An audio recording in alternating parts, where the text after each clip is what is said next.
All right. Good morning, ladies and gentlemen, and welcome. Wow, I forgot how bright those lights are. So I just want to say welcome everyone to Private Capital 2024. Super excited to have you here. And firstly, I just want to say a big thank you to the Australian Securities Exchange for hosting us today. You know, when we had a chat with Amit and James, we sort of talked about this, and obviously we worked with the team, Cherie and the team, to actually bring it together. Super pumped to have it. To me, this is such an iconic location for us to host something like this, but also quite a unique time to do it. Obviously, most people are aware that the sort of IPO market has been mostly sort of in resources over the last couple of years, and really the hope is over the next sort of 12 to 18 months, it starts to open up again for other areas. And to me, we want to play our sort of typical role in that because there is so much capital sitting on the sideline. There is a lot of pent-up opportunity for companies looking to list on the ASX, and I'm sure they'll give a bit of a talk about that in their session today as well. So first things I'll just mention from my notes perspective, basically the last 6 to 12 months, you probably would notice there's a bit of a pep in my step. Basically when I look at the actual setup of this market, and whilst it's sort of unfolding gradually, to me this is probably one of the best times from an opportunity perspective I've ever seen for investors, where it comes for whether you're focused on accessing yield, or you're focused on accessing growth, or you're focused on accessing high growth. It's an incredible time, right? Even with interest rates still as high as what they are. This morning, who's got their crypto holdings out of curiosity? Who's brave enough to mention? Seeing Ethereum up 18% this morning. What on earth is that about? What a great way to start the day. So for me, there's going to be 6 key thematics that we're going to be covering today, and they're all relevant to you on the investor side. So first one is the venture capital investment trends. Obviously, you're going to be having the team basically do a deep dive on what are the actual trends which they're investing in, what they're focused on, what are the high growth opportunities which they think are going to be sort of exploring over the next few years. Obviously, the accelerated expansion of the private market space. We've got Cameron Blanks from PEP here to come and talk about that. You know, we had him speak at our event this time last year in May, and it absolutely changed my perspective for my own business. If you notice the repositioning of WI and also the different opportunities now that actually come through the pipeline, it all started, basically from Cameron's talk last time. I remember just watching it during the event and going, okay, that makes sense to me and that's logical. And I said, so you'll enjoy his conversation. Obviously, the other one is the return of the IPO markets and what to expect. Obviously, we want to hear from the ASX on that. And then at the end of today, there's 2 topics which I think are really interesting that we're going to be covering. One is the opportunities for deep tech coming out of New Zealand. A lot of people don't know the incredible companies that are actually coming out of New Zealand at the moment, and some of the incredible VCs that are also coming out of New Zealand. And the beautiful thing about NZ companies is they often are built for global scaling. They never start out and think, do you know what, I only want to be successful in New Zealand, right? They're very aware of the limited amount of population. So they initially start from day one for scaling. And also, I'll be blunt enough to say that for Australian investors, their valuations tend to be quite attractive, compared to what you may see, either locally or in other sort of regions around the world. And also super happy to have our New Zealand partner here, Jonathan Duncan from WI Growth Capital. So he's going to be building with us in NZ. So if you've got opportunities related to New Zealand, it's worthwhile having a chat with Jonathan whilst he's here in Australia. And then the last one we're going to be finishing, which has been, I said, a high interest and an area we're seeing a lot of money coming into for our clients over the last sort of 12 months, is really around the yield area. The rise of non-bank lending has probably been one of the biggest things that I've seen over the last couple of years, and this high interest rate environment obviously suits it very well. From an investor's perspective, some of the opportunities that you can get access to is really quite impressive, and some of the people which you can do it. I know this Friday I'm hosting a family office lunch where literally that is the entire conversation with family offices and the different opportunities in that area. And whether you're focused on business credit, whether you're focused on property credit, whether it be industrial, commercial, residential property, we've got presenters today covering each of those, all with strong experience, all with proven track records. So very excited to be hosting that as part of it. Now, we've got 3 brilliant keynote speakers. The first one, I have to say to you, every time Chris speaks, whether it be from interviews I do with him or whether it be from when he speaks at our events, they end up being the most highly talked about sessions that we do. No pressure, Cameron, in following straight afterwards. But effectively, Chris doesn't do many talks. The only talks he typically does is typically to his shareholders. He's initially an operator first. He's built his own successful businesses. Then he built his own successful VC fund, which I was a small participant in. And then now he's building his new model, which is also just as enlightening when you actually hear about his business philosophy around that. So Chris, to me, is probably one of the most impressive people that I've come across in this space, that I've learned from the most, and you could literally just spend the day just digging into his mind. And we're very fortunate enough to have him come and share his thoughts on how he's approaching the markets going forward. And then obviously, I mentioned about Cameron beforehand. We're fortunate enough to work with the guys.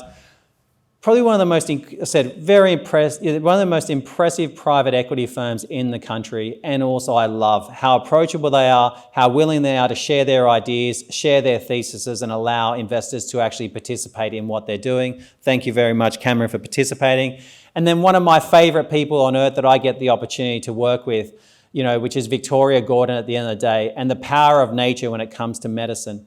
And to me, Victoria, we've worked with her since 2009. The company Qbiotics, is doing some incredible things in the wound healing area, in the cancer area, both for skin and also in other different trials and so forth. But effectively, I've watched that company go from being, effectively just Victoria and a few other team members going around raising capital to being, probably one of the greatest opportunities, in the Australian life science space to become the next unicorn. And Victoria is an absolute, you deal with founders every day, and then there's special founders. And for me, she sits in that category of one of the special people. Obviously for today, there's plenty of networking inside Capital HQ. So you would have received an email this morning. Everything sits inside the app, right? We've made it super easy for you to access it. Because you've registered inside the app, it's actually very easy for you to access all the content, all the agenda, all the materials is there. You can network with each other as attendees, find relevant contacts, and obviously you can access the opportunities whilst they're actually presenting as well. We've done our best to make it easier. By the way, I want to give a shout out. The first person here this morning drove 10 hours to be here. So I just want to give him a quick shout out to Sven for coming. And then the last one I'll just say is that the power of one contact and the difference it makes. I mention this at every event, and the most beautiful thing is at every event someone comes and tells me about the contact that they actually made, that makes a difference. That is what is incredible about this space, is one person can make an absolutely monumental career trajectory or a business trajectory difference in the companies which they actually meet at these events. So whether it's you that can make that difference for a company, either as an investor, commercial or strategic partner, or whether it's someone in your networks, this event is all about bringing people together and engaging them in the opportunities. Every single company you see here today are doing incredible stuff. I've spoken with every single one of them personally, right? And I can tell you, all the executives are here. They all have been there, done that experience. They've probably got different levels of nerves when it comes up to coming here and speaking. But just know they've all got, whether it be ASX listed experience or 10, 20 years experience in their own specific areas. You are going to see some incredibly cool stuff and innovative stuff today that you are absolutely not going to see anywhere else. The first one that comes to mind is the Remarkable Media guys with their flying billboard, right? Just trust me, as soon as I saw this, I was like, this is cool.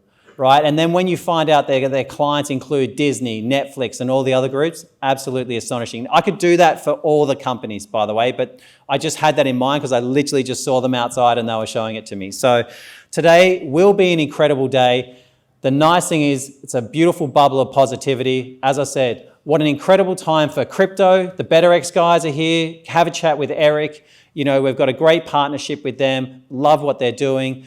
Whether you're focused on growth from VC perspective, high yield, sustainability, this is an incredible day for each, right? And then obviously the focus on yield as well. So on that note, I'm going to hand over. I'm going to give an introduction to Chris Rolls. As I said, I spoke about him beforehand.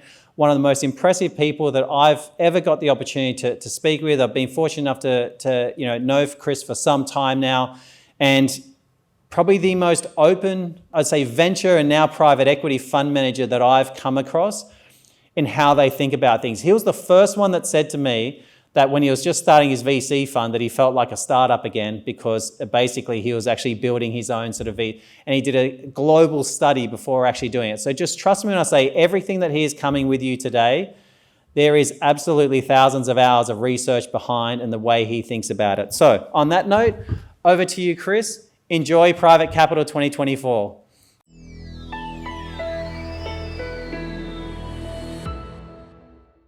My name is Chris Rolls and I'm the managing partner at PiLab Capital. Like you, I'm an investor, but I haven't always been an investor. In fact, most of my life I've operated businesses. I spent the first 20 years or so running a range of businesses, 4 in total that I started predominantly from scratch. All 4 I subsequently exited at various different times over that period of time. And about 10, 12 years ago, I had a liquidity event. It was a good liquidity event. And I came to the conclusion that pretty much for the rest of my life, I needed to become an investor. And I knew how to run businesses, but I guess I was lucky to realize that running a business is actually very different to investing in businesses, and something that is sometimes lost on people that have had a good exit or a good liquidity event from running a business. And so what I did is what I always do when I get into a new industry, and that is I started learning. I'm a bit of a learning junkie. I studied private equity investing at Harvard Business School. I studied venture capital investing at the University of California in Berkeley. I studied value investing at the University of Columbia. I spoke to probably in my first 12 months, 30 people working in private equity firms, not just here, but overseas. And then along with all of the reading I did, I decided that wasn't quite enough. So I went and did some, I guess you'd call it middle-aged work experience in a private equity firm for a couple of years. Came across a private equity firm, had a couple of struggling companies. I said, well, how about I help you fix those companies? And in return, you show me what there is to learn about private equity. And so that's the process I went go through. And that was over a decade ago, and I've been investing ever since. Now, what I want to share with you today is a little bit about what I've learned on private markets, which is what Steve's asked me to share with you, because it's a really interesting space and certainly one that is growing. And I'll show you some of the figures around that, and no doubt Cameron will follow me up with some of his own figures from PEP's perspective. But as I said earlier, like you, I found myself in a scenario where I had a liquidity event. And like most people, I got some advice, and that advice was to diversify. And I was told to go and diversify. I did what some people do, and that is I invested in property. So I can just get a quick show of hands. We've got a whole room of investors here. Raise your hand if you have some sort of investment in property. Raise your hand nice and high. Interesting, look at that, 80% of the room. Raise your hand if you've got some sort of investment in public market equities, so ASX listed stocks. Okay, raise your hand if you have any direct investments in private companies. So you invest directly, a few of those people, and then raise your hand, finally, the last asset class, private equity, if you have an investment in a private equity fund. Now look at that. Notice the difference there. At that, we're looking at probably 10% of the people in the room. And I constantly ask myself why. Why is that? And I'm going to show you some statistics that I learned along my journey. Because one of the things that often happens is when people have a liquidity event is they're told to diversify. So they did what I did. They go out and buy a bunch of property and they consider that diversification. Or they sometimes go to their professional financial advisor and they show them something that looks like this, the traditional asset allocation portfolio. Stick 60% of your money in stocks, 40% in bonds, became popularized in the 1950s and was really a core tenet of financial planning for many, many years. And in fact, a lot of the institutions and endowment funds in the US adopted that type of strategy. If they wanted a more risky portfolio, they moved a little more to the stock side of things, and maybe instead of 60, they go 70, 80, 90. If they wanted a more conservative portfolio, they moved to, more to the bond side of things. When I first started, I guess, becoming a full-time investor, one of the things I did, as I mentioned, is I started learning. And one of the things I found that was really useful for me was that a lot of the public institutions around the world that have very, very large pools of capital, particularly the US endowment funds, published where they invested their their capital. And not only did they publish how they allocated their capital, they also published the returns they got from all of those allocations. And I came across charts that looked a little bit like this, and some of those are a little bit small, but what you can see is a bunch of endowment funds around the world: Yale, Harvard, Cambridge, etc. And one of the things that I noticed was if you looked at the overall returns of endowment funds around the world, those that allocated more of their capital to alternative assets, particularly private equity, outperformed those that didn't. And what's really interesting is when you have a look at that chart there, you've got sort of the traditional 60-40 portfolio allocation on that top line there. And if you have a look at an average 60-40 portfolio allocation, over the last 20 years, you would have returned about 6% per annum. If you take the average endowment fund in the United States, who allocate about 30% of their capital to alternative assets as opposed to none, which the global sort of equity bond portfolio does, you'll see their returns go up a little bit to 6.8%. If you take some of the bigger endowment funds in the US, those that are over $1 billion in size, they typically allocate about 39% of their capital to alternative investments. They've returned over 20 years about 7.8%. The top 5 endowment funds in the US, they allocate 44% of their capital to alternative assets. They've returned about 11.2%. And the super endowments, the ones I call Harvard and Yale, that I call the super endowments, they've allocated the most, about 45%. And this was popularized by a guy called David Swenson, who was the chief investment officer of the Yale Endowment Fund.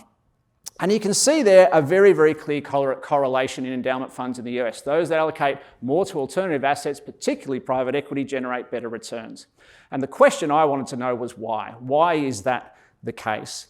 And one of the reasons why is put simply, private equity returns generally better than most other asset classes. This is just a figure that I found in some of my research. The median net internal rate of return, so if you're not familiar with internal rate of return, consider it like a percentage return per annum of Australian-focused private capital funds over the last 10 years, so vintages, so funds that started from 2012 to 19, have returned 17.8%. Now that's an extraordinary return when you compare that to your typical 60-40 portfolio.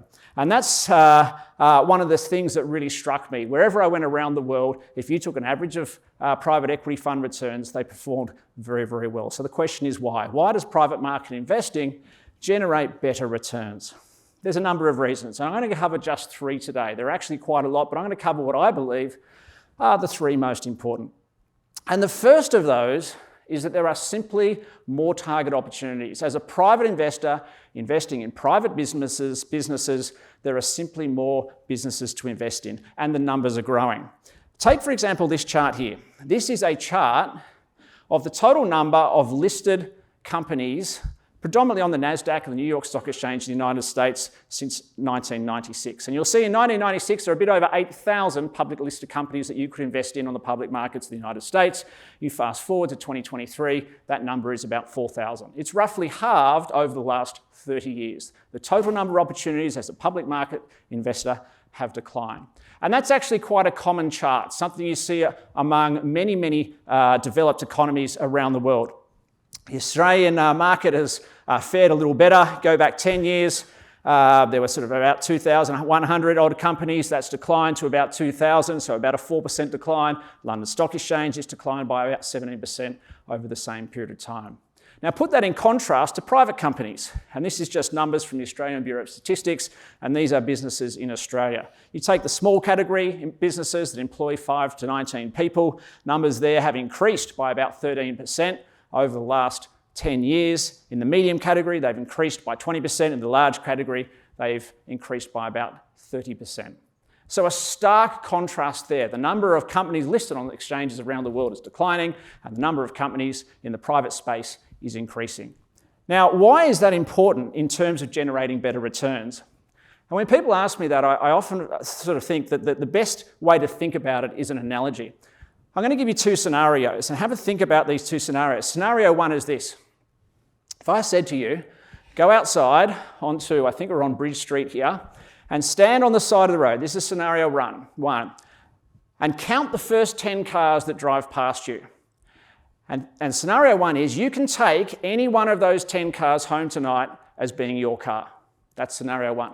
Scenario 2 is similar but slightly different. Go out onto the same street and count the first 1,000 cars that drive past, and you can take any one of those cars home with you tonight. Which option would you choose? You'd clearly choose the second one. Why? Because statistically, there's more chance of taking home a Ferrari or a Bentley or a Rolls Royce or something that is more prestigious than simply a random selection of 10. And that is one of the reasons why investing in private markets generates such good returns, because there are simply so many opportunities to choose from. And the smaller you go down that, choice scenario, from big companies to medium companies to small companies, the more choice you have to invest. The second reason private market investing typically generates better returns is because, as a general rule, private companies are cheaper to buy. It's simply a return perspective. You pay less for an asset, you've got more potential upside in terms of multiple growth or multiple arbitrage when you buy it. And that's predominantly because of the liquidity premium. If you buy a company that's listed on a stock exchange today, you can sell it tomorrow.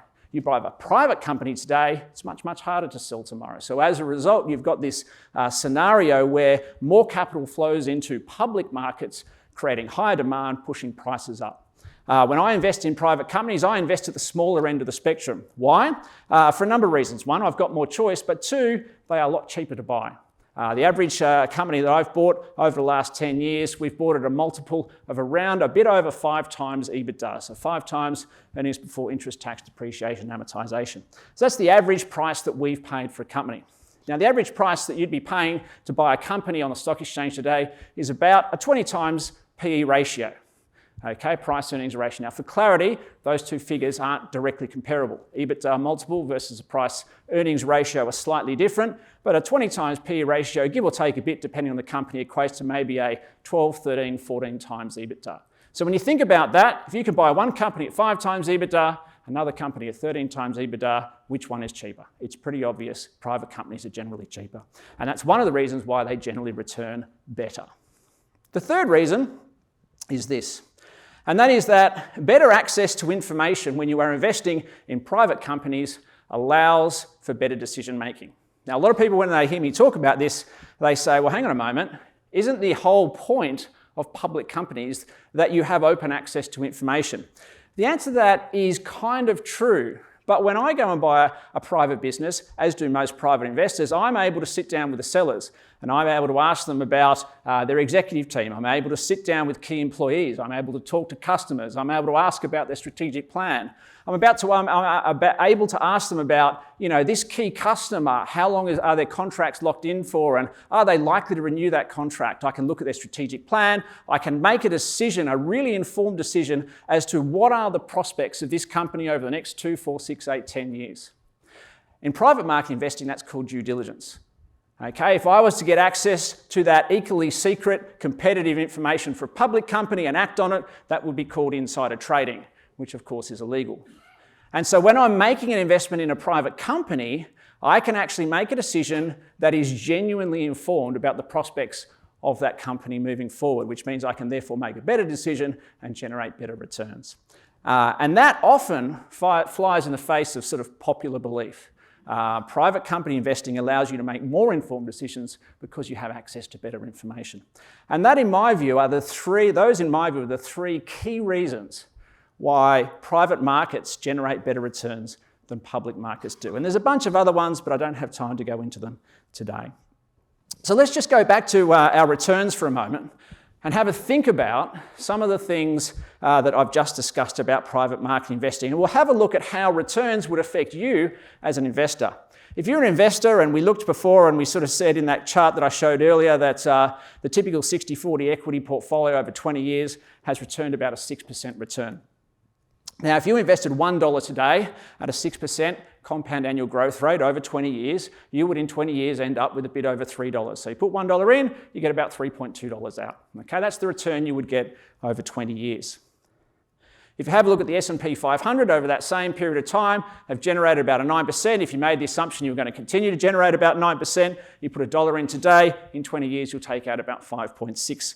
Now, interesting, by the way, a little anecdote on the S&P 500. It's generated about a 9% return over the last 20 years, although almost 40% of that total return has been generated across 7 stocks: the Facebook, Microsoft, Amazon, Tesla, Apple, etc. So one of the interesting things that people talk about when they talk about, what I do is I invest in an index because it gives me a very, very wide spread. Just be careful about how concentrated that investment can actually be if you are genuinely chasing a wide spread of investments.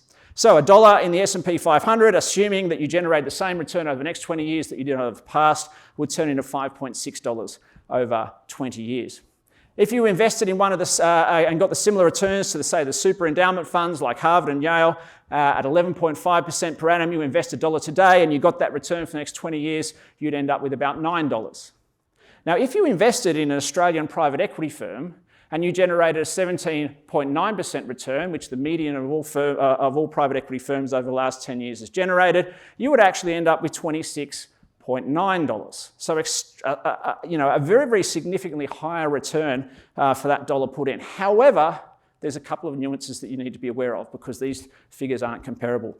And to understand that, you need to understand the structure of how a private equity firm works. The way a private equity firm works is they go and raise some capital for a year or two, they take that capital, and as they make an investment, they call that capital for you, and they invest that over a period of 2, 3, 4 years. They then manage those businesses and grow them over a period of 2 or 3 or 4 years, sometimes more, and then they exit it. And you might exit and get some of your capital back after sort of 6, 7, 8 years, and it flows back to you.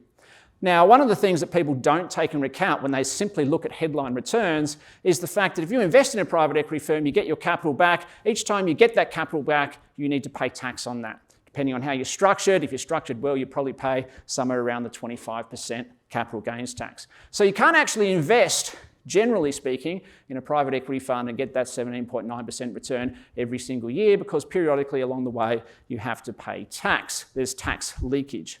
And that tax leakage has a significant effect.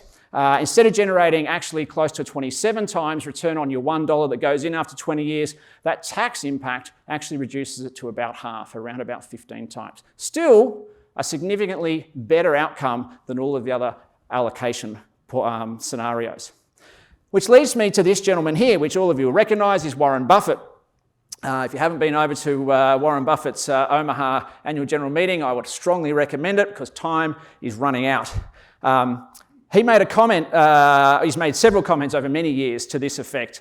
We have a wonderful business. We do not have to pay tax on the increase in the value of our business as long as we hold on to it. The money will compound for our shareholders. And that's certainly proven. In fact, in his 2020 letter to his investors, he pointed out they had nearly $27 billion of capital gains that they hadn't paid tax on, that they were generating increasing returns on. Tax leakage has a big effect on returns. And when I started investing, I started a normal private equity firm. Our first fund was sort of like a small venture capital private equity fund. We returned about 25%, an IRR of 25% to our investors. That was all realised, so it's not a sort of a pretend return based on valuations. But we got to the end of that fund and we had to sell some really good companies. And what I found, being an operator, is if I've got a good company, I don't like to sell it, particularly ones that are growing and generating cash. And so I looked around the world at who had built businesses where they had acquired large numbers of small businesses and kept them for the long term. And I came across this group of companies called acquisition-led compounders or serial acquirers. And what I found is that most people in Australia had not heard of these types of businesses. The first one I came across was a company called Constellation Software. They are a business that started in 1995 with a small amount of capital, it was $25 million.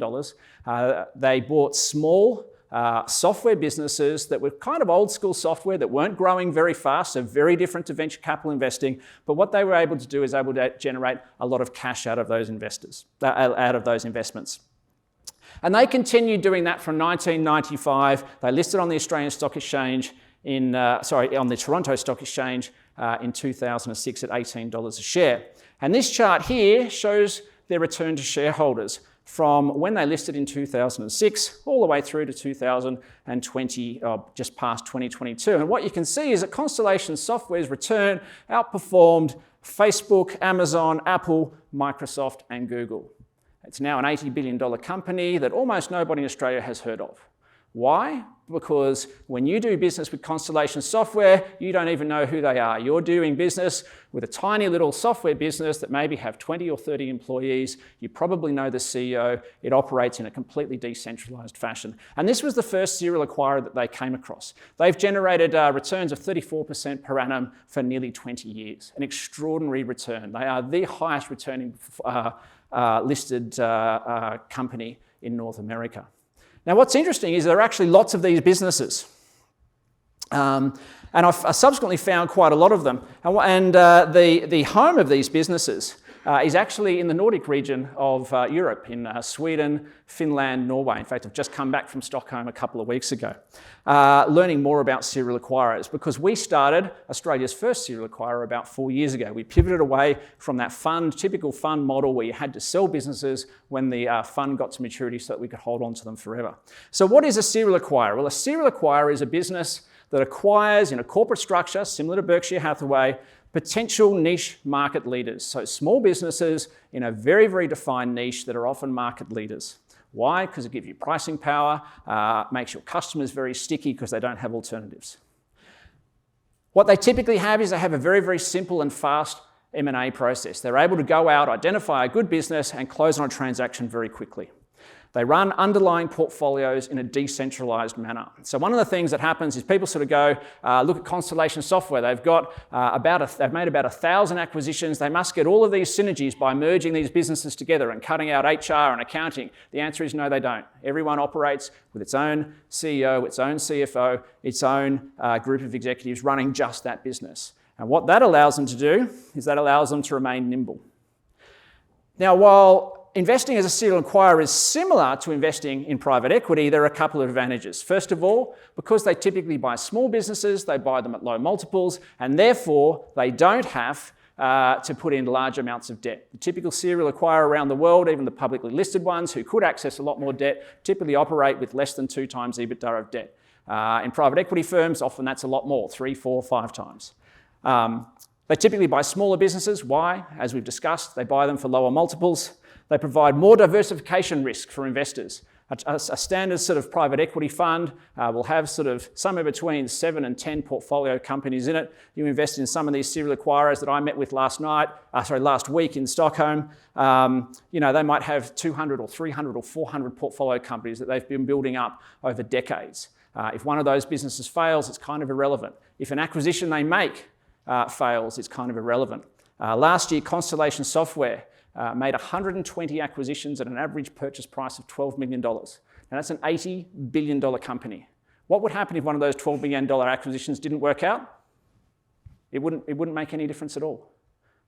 It's one of those things that diversification actually becomes better as they grow. And finally, the other reason why it's similar but slightly different is that they typically buy and hold companies as opposed to buy, grow, and sell.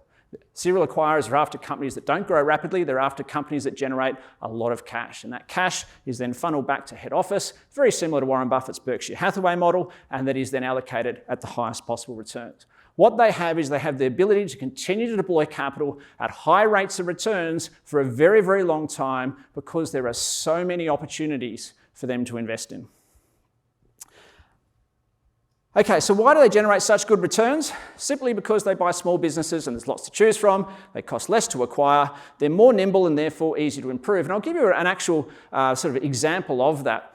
We bought a company about 2 years. It was in the property services space. When we did our due diligence on it, it was a small business, had about 40 employees. We paid what was for us quite a high price. For us, it was about a 7 times EBITDA multiple. What we discovered when we did the due diligence on this business is that they hadn't had a price increase put in place for 11 years. Now, picture that in a scenario of the inflationary environment that we have at the moment. So what did we do? We bought the business, we put the prices up by a bit over 20%. We did not lose one customer. So literally within 30 days of buying the business, our 7 times EBITDA multiple had declined significantly. That business has generated a cash return of 26 per annum for the 2.5, 3 years that we've had it. That's the sort of thing that we do. It's not rocket science, but there's a fair bit of time and effort involved in finding them and understanding how to operate these businesses. That's what I mean by they're more nimble. They're small, they're nimble. Imagine buying Coles and trying to put all your prices up by 20%. It would be a physical impossibility. The other thing, of course, and the one that I referred to earlier, is that serial acquirers are able to buy businesses that compound over the long term without having to deal with tax leakage. This is a list of about 30-odd serial acquirers that I've come across in some of my research over the last sort of 6, 8, 10 years. A lot of these I met in Stockholm a couple of weeks ago. Most of them I've spoken to in some way, shape or form. Some of them are public listed companies, a lot of them are private companies. That group there over the last 10 years has a median return of 20%, a bit over 20% per annum. Now, if you want a full list of those companies, I'll show you where you can get that at the moment so you can have a look at them. This is sort of what we do. We buy small businesses. The first business we bought was in the IT managed services industry. It's a business called ID11. It has about 70% of its revenue that is recurring, so contracted, locked in, long-term recurring revenue.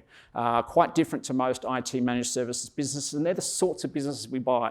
Ones that have high rates of recurring revenue. Stanshall Strata in the strata management industry, 99% of its revenue is contracted, locked-in revenue. Its total churn rate of customers last year was less than 2%. Very, very stable, sticky revenue. We have an exercise physiology group. We have a residential smoke alarm testing business. We have 2 businesses in fire services protection. Once again, very, very safe, stable, recurring revenue. They're the sorts of businesses that we buy. Now, I'm almost out of time. If you do want to learn a little bit more about serial acquirers, just scan that QR code, stick your email address in, and what we can do is send you a serial acquirer white paper, which I wrote, which I've sort of took me about sort of 3 years to gather all the research, which covers the sorts of returns that serial acquirers generate around the world. It has a comprehensive list of all those serial acquirers and really goes in depth into the model. Now, one of the questions that people ask me is that are we raising capital? And the answer is no, we aren't. We have a small group of shareholders. It's possible at some point in the future we will. If that's of interest, feel free to get in contact with us if you're a family office or a high net worth investor, but we aren't raising capital sort of in the near future. That's it from me. I hope I've enlightened you a little bit on why private market investing generates particularly good returns. It's a little bit ironic to be doing this in the ASX building, but one of the things that of course happens with small private companies is they often become very large and they list on a stock exchange where you can buy them for more than what you could have previously. My name's Chris Rolls. Hope you've enjoyed that. Look forward to meeting some of you over the course of the day. Thank you.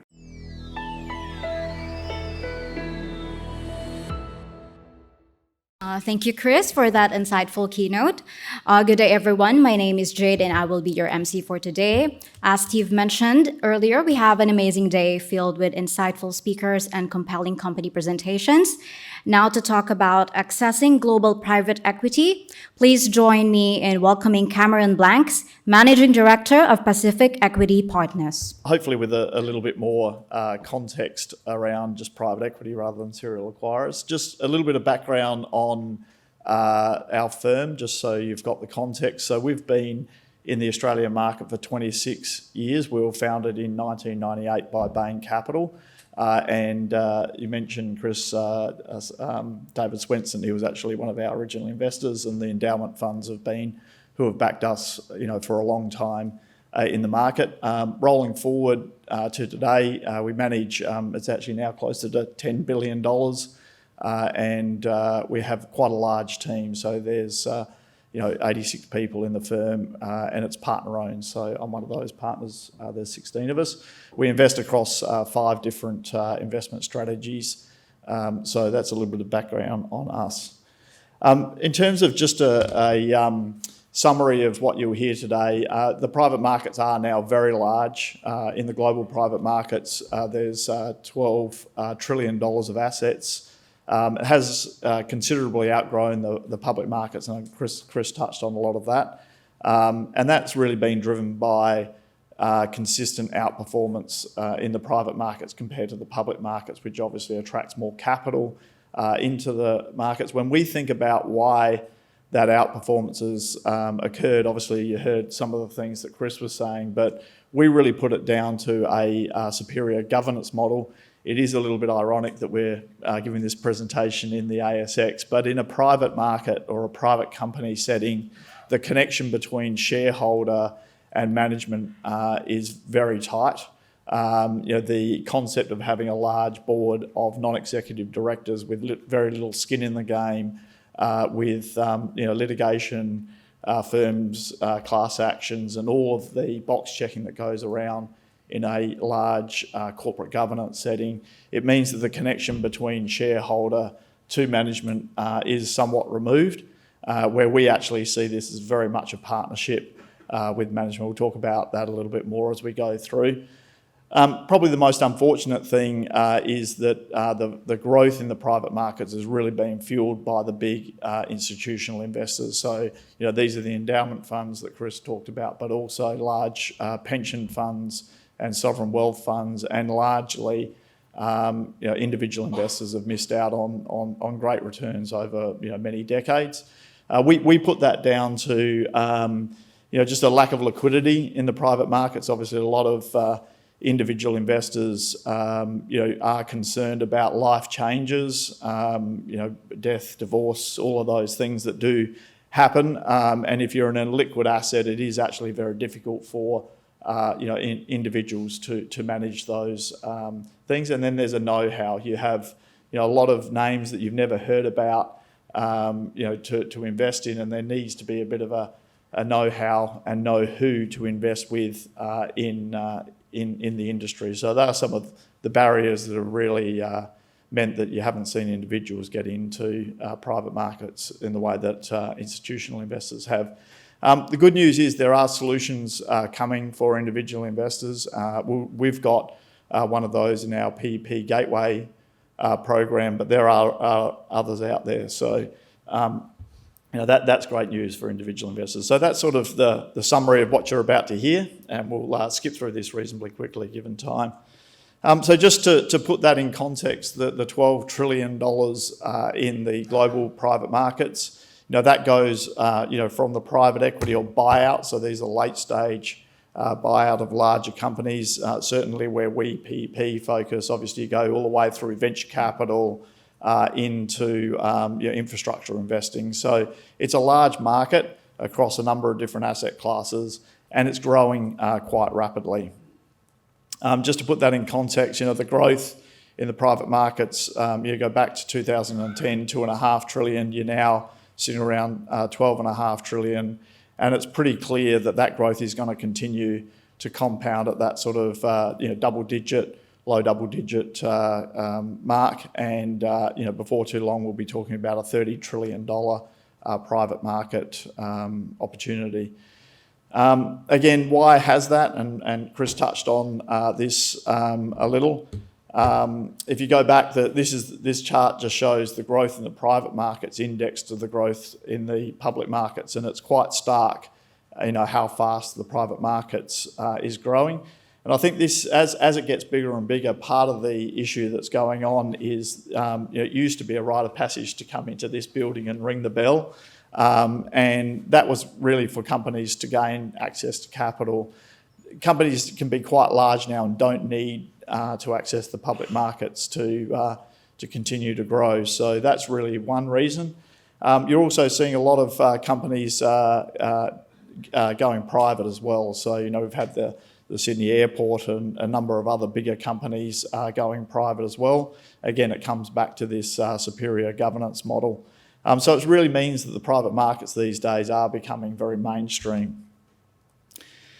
And again, we talked about this a couple of times, but the performance in the private markets compared to the public markets, it's not only better, but it's consistently better, and there's actually less volatility generally in the private markets than the public markets, and we've spoken about already.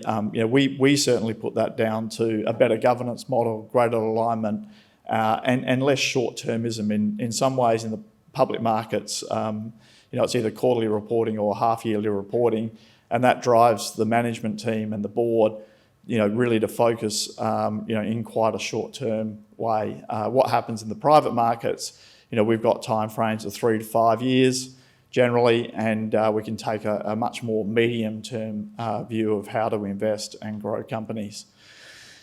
Just to touch on our investment approach, we have a term that we call looking for underperforming market leaders. So we definitely like to find businesses that do have market leadership positions. What you're seeing here, the red bar is the growth rates of the businesses before we buy them. So we're not looking at broken businesses, we're looking at good businesses, but are growing in the sort of low single digits around GDP.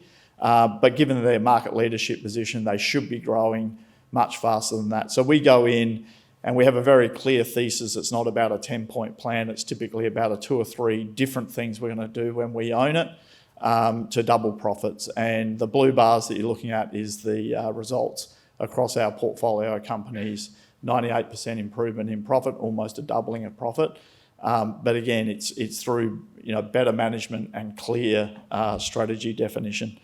I won't go through all of these deals, but this is all of the acquisitions and divestitures we did during the 2010 decade. These are not marks, these are actual cash-on-cash returns. So the chart is multiple of money. So we're pretty reliably delivering 2 to 3 times the money in 3 to 5 years. You'll see the row down the bottom is the IRR. Because we're control investors, we're putting $100 in on day one, and then we're taking $260 out. That's 2.6 times the money, and the speed at which we can do that drives the IRR. So, over that decade of investing, we delivered a 53% average IRR to our investors.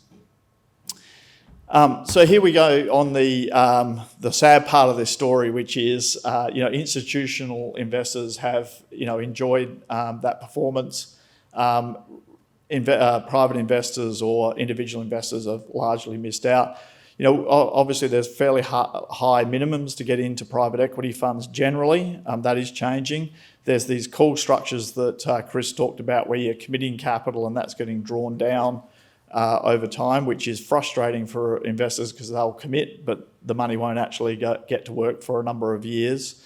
And you need a lot of know-how, as we spoke about, and you need to have the ability to have illiquidity. So that have been, that's really been the barriers and reasons why individual investors have missed out.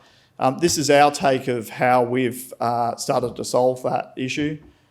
We call it, the all-stars of global private equity handpicked by PEP. It's in the Gateway program, and we go through a process that's very simple. First off, we start by investing behind the best private equity firms in the world.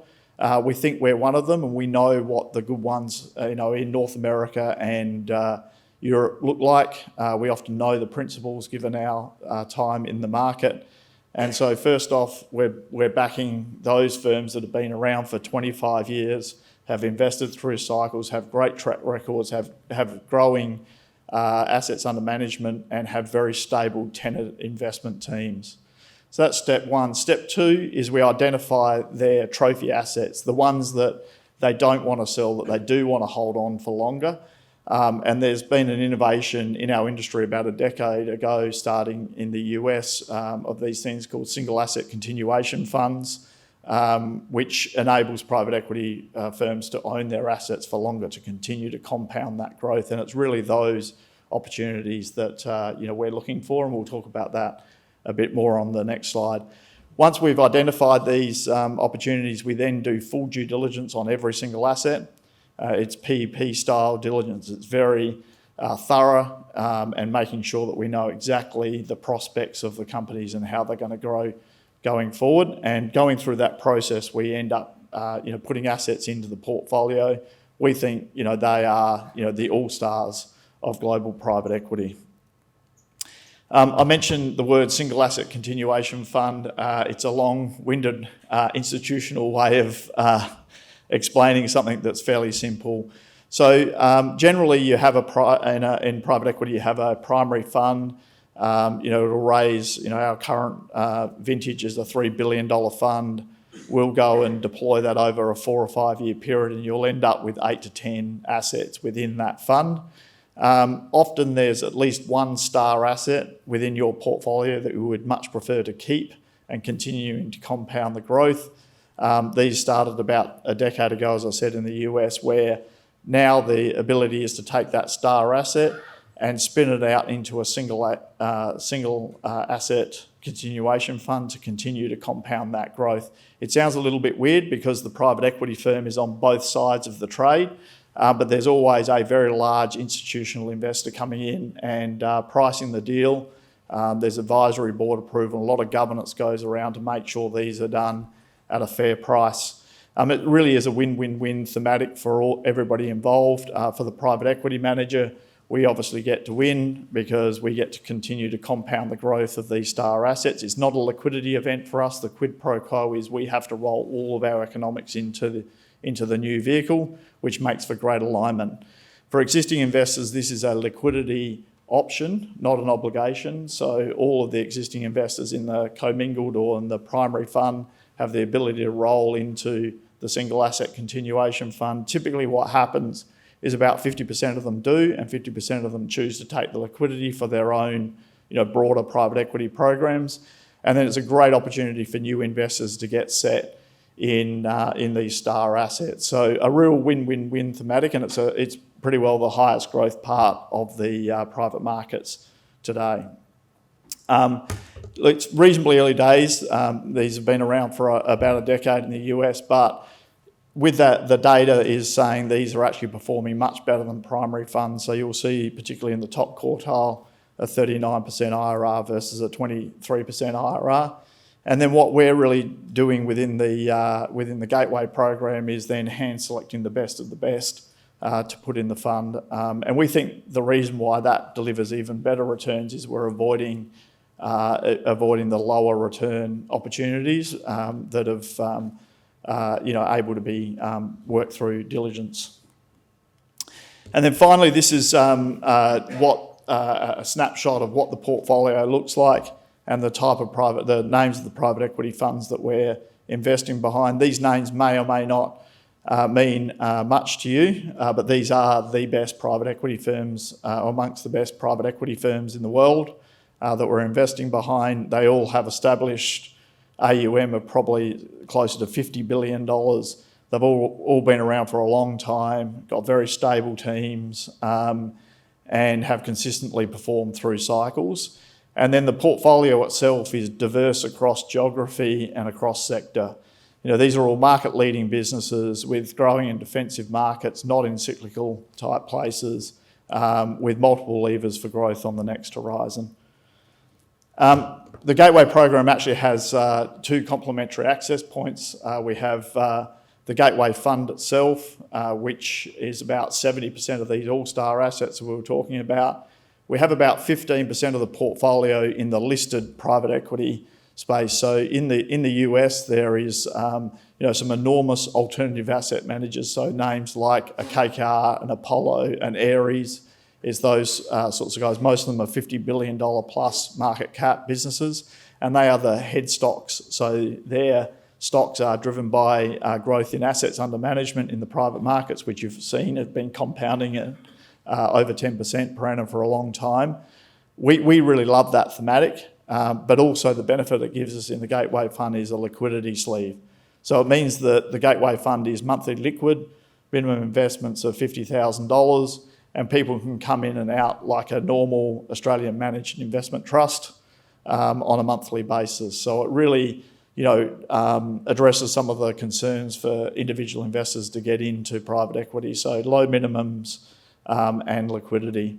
We then have something sitting right alongside of that called the Gateway Co-Investment Trust. We had a number of big family offices in the Gateway Fund that didn't need the liquidity and just wanted a pure play on these all-star assets. So these are deployed in annual series, and the investors need to wait for the companies to be sold to get their liquidity, but it's a much faster trip around on that journey than a normal primary fund because it's deployed in an annual in 1 year, and typically these single asset continuation funds do get sold in that sort of 3 to 4 years rather than 4 to 5 years. So the other two access points that are really addressing those issues. And then just to finish off the performance in the funds, we've just published our April results. It's actually at 20% net return to investors on an LTM basis after fees, all fees and expenses. And then the Gateway Co-Investment Trust, we're seeing very good uplifts in those companies. So with that, I'll pause and hand back over. Thank you very much.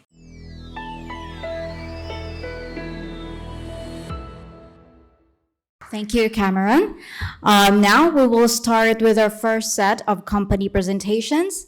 Let's begin with Direct Lithium, to be presented by its Executive Chair, Dr. John Bishop. It's a clean green project in the clean green state of Tasmania.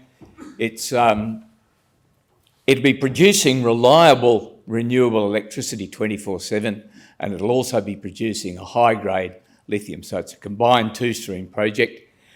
It'll be a Tier 1 project in the Tier 1 mining and energy jurisdiction of Tasmania. The team has got, we're long-term Tasmanian residents, got good connections with the bureaucracy and decades of corporate and technical experience. I've been in the industry for the best part of 50 years, and I've got to say this is the most exciting project that I've seen, let alone one that I've been involved with, and hopefully you'll see why that's the case when we've finished. We're seeking to raise $6 million, which will totally de-risk the project. It's a twofold opportunity. First one is electricity. The energy transition means a lot more electricity is going to be needed, and also as the baseload generators are closed, the coal-fired power stations are closed, so then the demand for dispatchable electricity is going to get, the value of that will increase disproportionately. And geothermal is the electricity that does that. It's not new, it's been going for over 100 years. There's 600 plants globally producing geothermal, dispatchable electricity. What is new in the last year or so is it's now capable of producing at scale. There's a project in the States, in Utah, and it's a 0.4 gigawatts. So that's changed the name of the game. It's also expanded where geothermal is prospective, which means less transmission lines are needed and a faster deployment. Numerous attributes, not least of which the diagram here shows the footprint. The footprint's the smallest footprint of any generator, which I think is important. Second opportunity is the lithium. As we get increasing amounts of intermittent generation, we need associated storage. Lithium gives you the best bang for your storage dollar, and it's got an assured long-term future. And you can see here that the change in the large supply-demand gap. We're just on the cusp now in 24. It's an early stage industry. If you've been following lithium, the price is pretty volatile at the moment, but that will certainly settle down. And the other important fact is that we'll be extracting lithium from a brine, from solution. So we'll be using a thing called direct lithium extraction, and that's a very sustainable, low impact way of extracting mining lithium. And it's very likely that we'll be getting other metals extracted from a brine as well. That's happened in the past, and I think it'll be a growing thing. There's some of the advantages of direct lithium against conventional mining. I want to emphasise that Lamont is exceptional. We've got, there's 3 or 4 other areas which have got the appropriate factors of it's a high temperature area. We talk about high heat flow. You also need relatively high grade lithium. Most geothermal plays are low in lithium, so you've got to find one that isn't. And then you also need a high flow rate of your brine so that you can generate lots of electricity and extract a reasonable amount of lithium. So there's particularly Cornwall and the Upper Rhine have got similar geology to Lamont, and there's an ASX listed Vulcan Energy. It's got a market cap of about 0.8 bill in the Upper Rhine. It's got a very similar development strategy. peer comparisons on the left, we've got the amount of power. We think we'll be producing the amount of electricity per well comparable to Cornwall and the Upper Rhine. On the right, we've got the resource, so the resource is millions of tonnes of lithium carbonate equivalent on the y-axis. We'll expect to have a median grade, but we'll expect to be well into the first quartile on size. This is very rough financials, but you need to know or have some idea of the size of the industry. The current price is around $14,000 per tonne of lithium carbonate equivalent. The pundits suggest that it will have a floor price of around $25,000, has been much higher, but somewhere between $14,000 and $25,000. The mean target production's around 20,000 tonnes per annum, and that gives you, in Australian dollars, an income of somewhere between 0.5 and 1 bill with an OPEX of 0.2. So the financials look very good with a relatively short payback period. And you would need 200 such operations at that level of production to fill the gap. I'm a geophysicist of several decades. Most of that's been based in Tasmania. Most of it's been metals. And Shane Bartell is another investor, and he runs Climate Capital, which develops mainly wind and solar. And we're looking to appoint a third director when we get the funding. So we're seeking to raise $6 million at an $8 million valuation. There's a share structure. I'll give you a little bit more detail on how we're going to spend the funds. Most of it will go into that slimline test hole. That will give us a maiden lithium resource, which we think will be a rather big resource. That's the target reservoir you can see there. And to scale, that's 80 kilometres is the length of the licence. So it's a large volume. We'll also get an upgrade on the existing geothermal resource that's there, and we'll quantify the parameters for a PFS.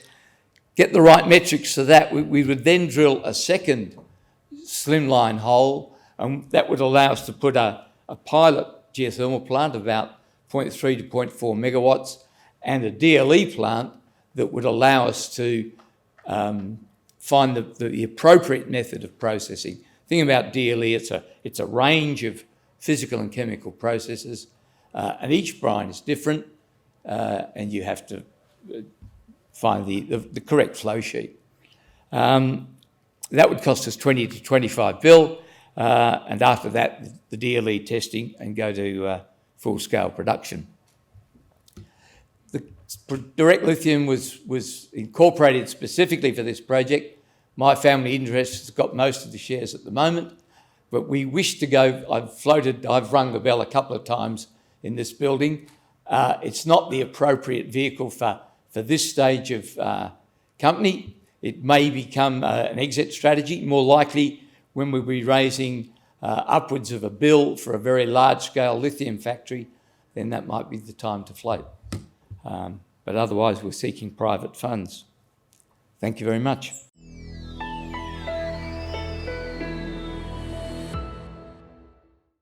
Thank you, Dr. Bishop. Now, please join me in welcoming Tim Morris and Ross Condick, founders of Work. Hi, I'm pleased to be here today. I'm Tim Morris. Russ isn't able to make it today, unfortunately. We are the founders of a enterprise-grade software platform called Work. It's, we believe, the first true AI-enabled no-code platform. What we mean by no-code is that you can develop software without having to write any code yourself. Obviously, there is code as a base for the platform.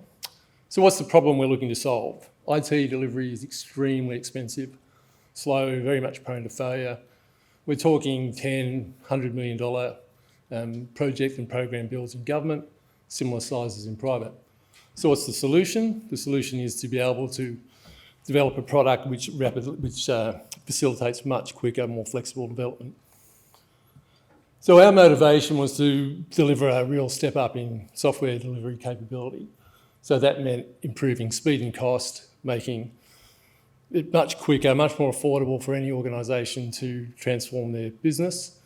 It needs to be flexible, which is extremely important. So you need flexibility for the clients to be able to iterate, experiment with solutions, make some mistakes, and then refine their final product over and over.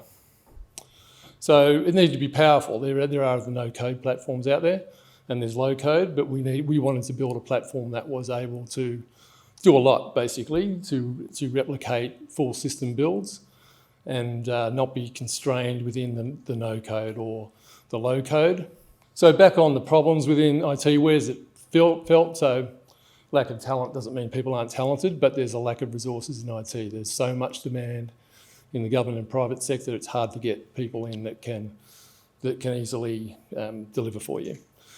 So below the major builds in a lot of enterprise organisations and companies, nothing gets done. The budget and the priorities on the main build, that leaves significant digital transformation left on the table. That can have impacts on safety, reputation, cost of delivery.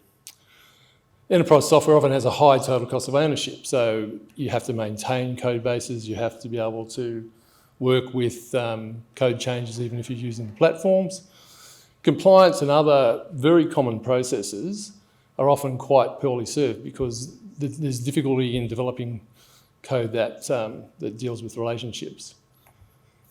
So it's a very, very lucrative market.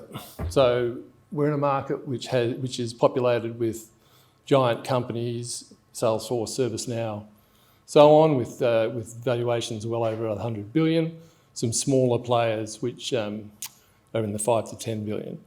So we think, in terms of a commercial opportunity, a platform like ours will change the way that systems are built and delivered and take market share over the next few years. So how's it disruptive? So no code, again, emphasising that what this means is you're building out your software suite, your process management without using any code to do that. We've got formula engines, which is simple to enter, somewhat like Excel, but it allows complex behaviours and calculations. Getting a little bit technical here, but setting up bidirectional relationships, other types of relationships with a configuration expert is not available, and it's really key. It means that you can very easily create a link between entities and then extract data and utilise that data. We've got an outstanding integration platform, so obviously integration is a major problem for joining together systems. We have built a platform that again makes this full configuration and really increases the speed and the ease with which you can integrate. So you can build very complex systems without a line of code. We've done that in key government departments, major utilities, airports and so on. So what do we think the quantum is? So in terms of development speed, about 30 times the speed of incumbents and full code based. So that might not represent the elapsed time, that could be different. There's governance and there's other processes you need to go through, but it's very, very much faster. We know that because we've put single configuration experts into departments. They've done the work that would have been done by a team somewhere else, and they've delivered very well. It's a small business. We had our first client back in 2021.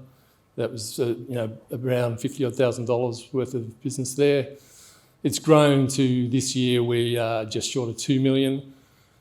Without being overly optimistic, we think in the calendar year we'll probably achieve around 3. It is a small client base, but keeping in mind that we haven't had an active sales, it's really been product-led to this stage.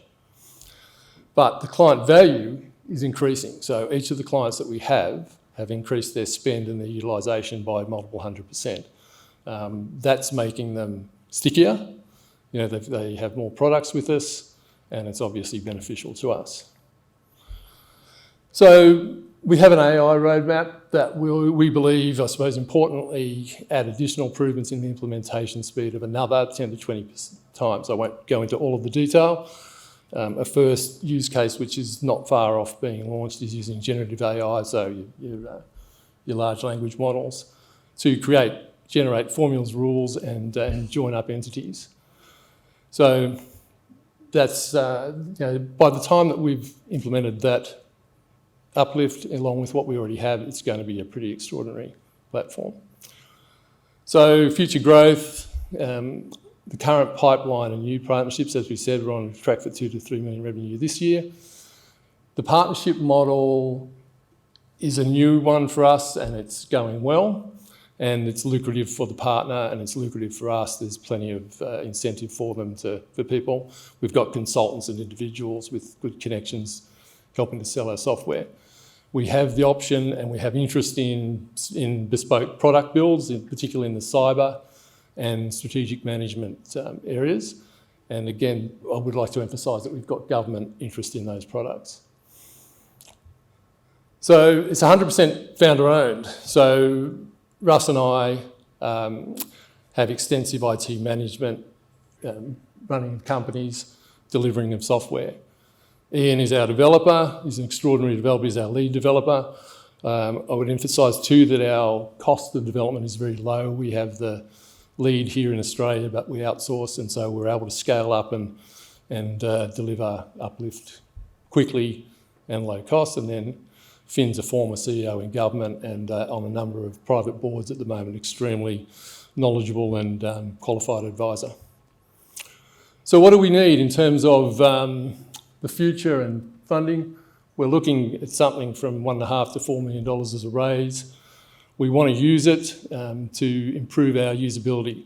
So there's 2 distinct areas of usability, which is the configuration to make the software and then the end users.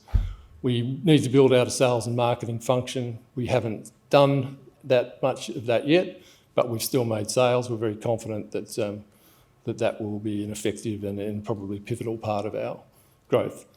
As said, we need to focus on the AI building capability so that we improve the overall functionality. We believe it's significantly de-risked. We've done the hard part of this. The hard part of this platform is to build software that can then build other software without using code, and it's a step up in functionality. We'd love to partner with new shareholders and clients on the next stage. Thank you very much.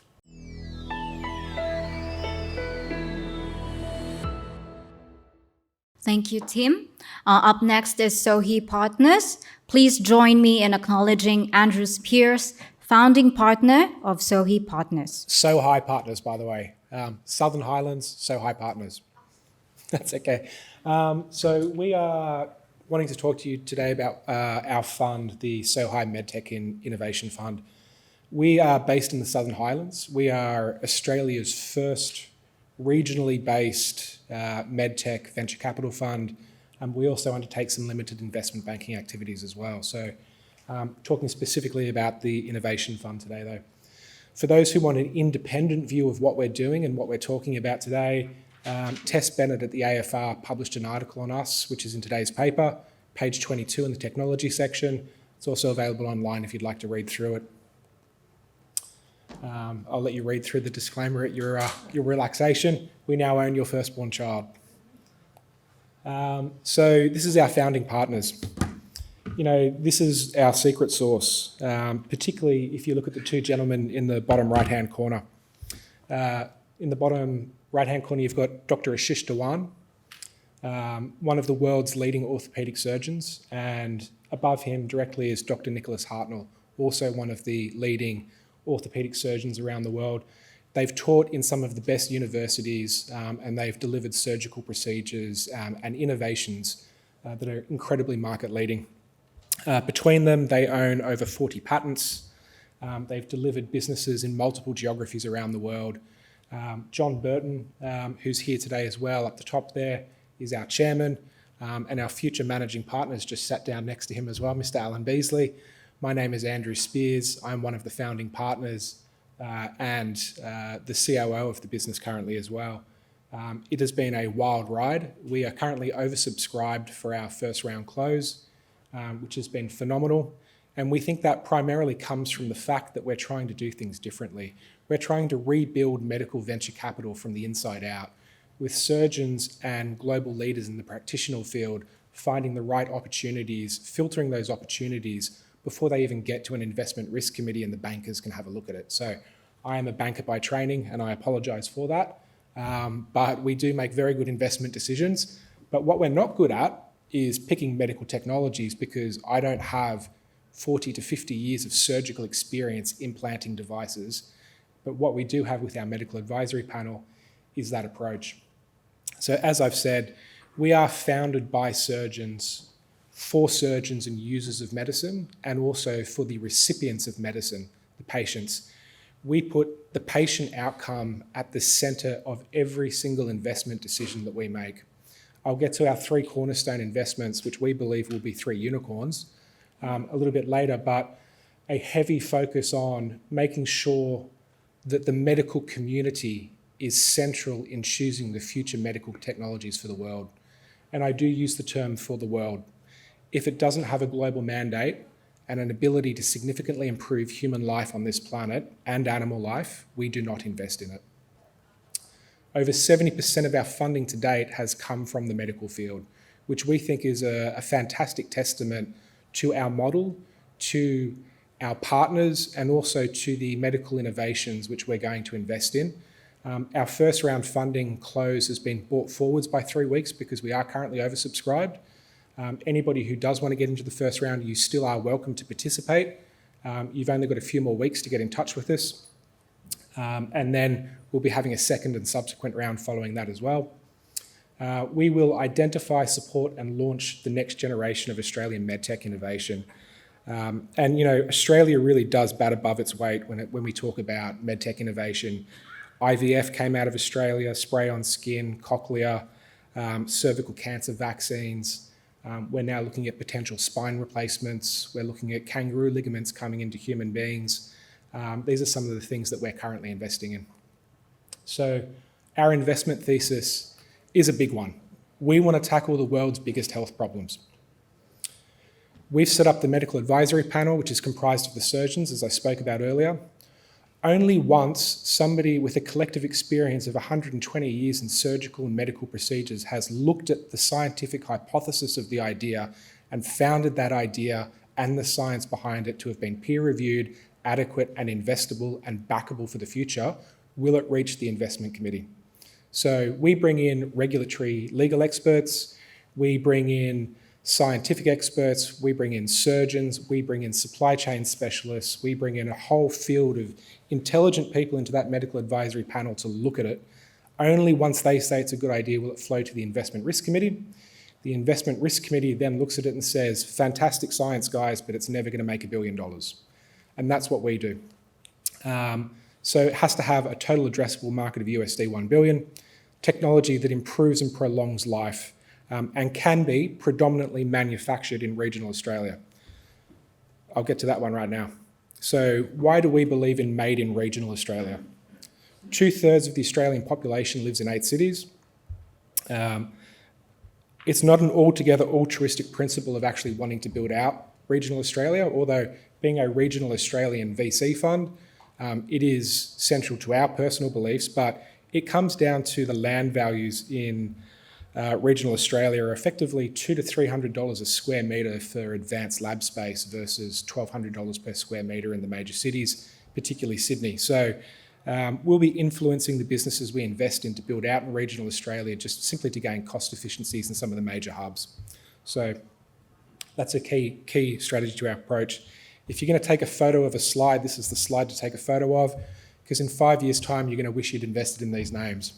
So what we've got is, first business that we are investing in is a business called Cartago.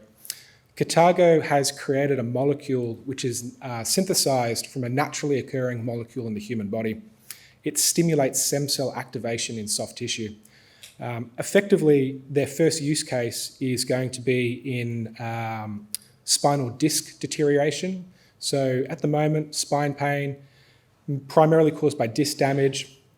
Your only options are painkillers or spinal fusion. This is an injectable. You walk in, receive an injection into the disc. Within 6 weeks, the stem cells have been activated through CBT005 and it starts regenerating the disc. This actually has use in any soft tissue within the human body and animal bodies as well, because it's a molecule in all mammalian structures can actually be used as well. Guinan is the next business, manufactured in Barrel at the moment. Their first use case is kangaroo tendons dematerialised and used in ACL replacements. So imagine Alex de Minaur, he's going to Wimbledon in 8 weeks' time. He ruptures his ACL. Within 6 weeks, he can be back on the ground with a kangaroo ACL that is 6 times stronger. He hasn't had to pull an ACL from a ligament or a tendon anywhere else in his body. The final one is Cetonics. Cetonics, very interestingly, are working with biocomposites as a replacement for human tissue. So biocomposites will be the next wave of medicine, taking effectively naturally occurring compounds and molecules, creating grafting technology to connect those to bone and soft tissue connections. So we believe each one of these has been peer-reviewed substantially and has all the potential to be a unicorn investment. And as I said, 70% of our investments are coming from medical professionals at the moment, and they also believe in us and they believe in what we're saying as well. So why is this occurring? This is occurring because the world's population is aging and increasing. There's a 10 million shortfall in medical professionals that will occur by 2030. And as a result, healthcare spending is outgrowing GDP at about 2 times. So it's an in-demand asset class, and we need innovative solutions to solve some of the problems. And as a result, high-growth medtech, from an early-stage investment through to an exit, according to London Stock Exchange data on exits, is achieving a 19 times capital return.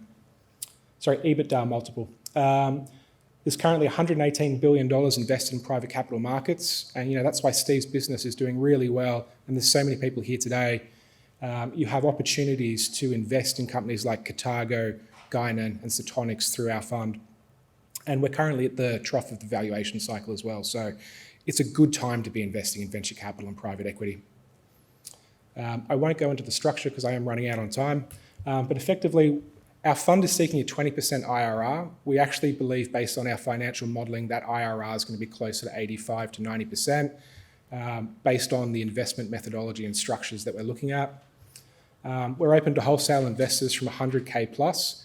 We're working with 2 investment syndicates where you can actually invest at a lower point. Our first round's effectively oversubscribed, but we're still taking interest if you'd like. And a basic 8-year 2 and 20% fee structure.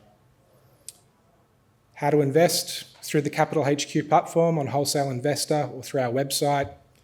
You can also email me via the website. What I just want to close with is just a little statement. Medtech investing isn't for everybody, but investing in medtech ventures is really more than just about financial gain. You have to have an altruistic connection into what you're actually investing into. You really need to understand that the timeframes are going to take longer, but you want to make the world a better place. And that, as I said, is at the central thesis of everything that we're investing in. We won't put money into a business just because it makes money. It has to significantly change human life, make the world a better place. It is central to our investment thesis. Thank you very much for your time today, everyone.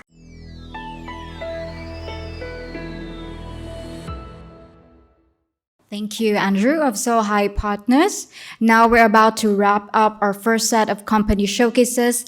Let's now welcome Tony Yamin, CEO of BetterX.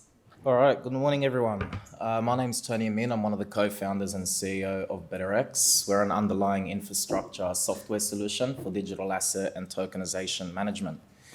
Our thesis at the end of the day is assisting businesses in the financial services space and assisting them in bridging the gap between traditional infrastructure and Web3 infrastructure. When you look at the macroeconomics and the current market opportunity, 36% of institutions around the world have already begun investing in digital assets. You've got large institutions such as JP Morgan who have tokenized over $1 trillion worth of private debt assets. If you look at the market capitalization of digital assets back in 2022, that surpassed over $2 trillion. So when you look at the upper market, there's been clear adoption.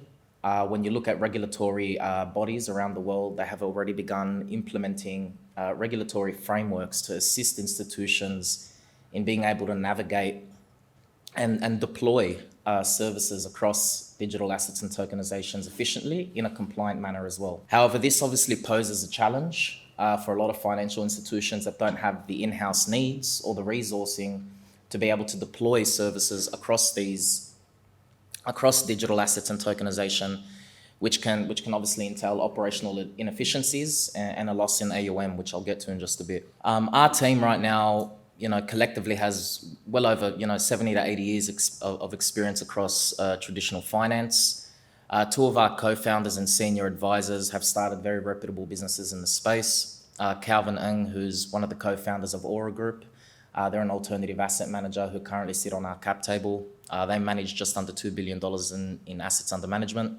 We've begun assisting Aura alongside a range of other alternative asset managers in tokenizing private debt assets and assisting them in navigating how to get that traded on the secondary market and providing some liquidity there for investors.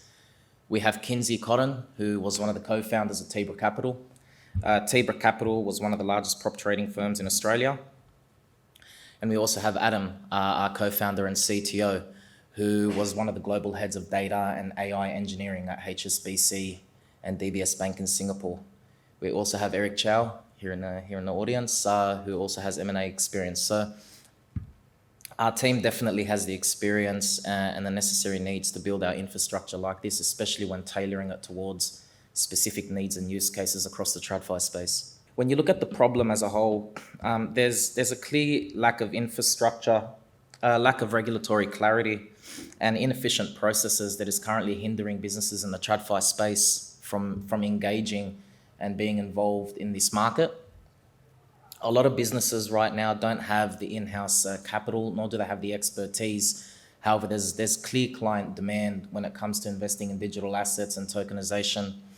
Now, what I mentioned before was when you look at the upper market, of course, they have in-house resourcing, they've got the capital, the infrastructure to deploy solutions out this, but what does it necessarily mean for the mid-market?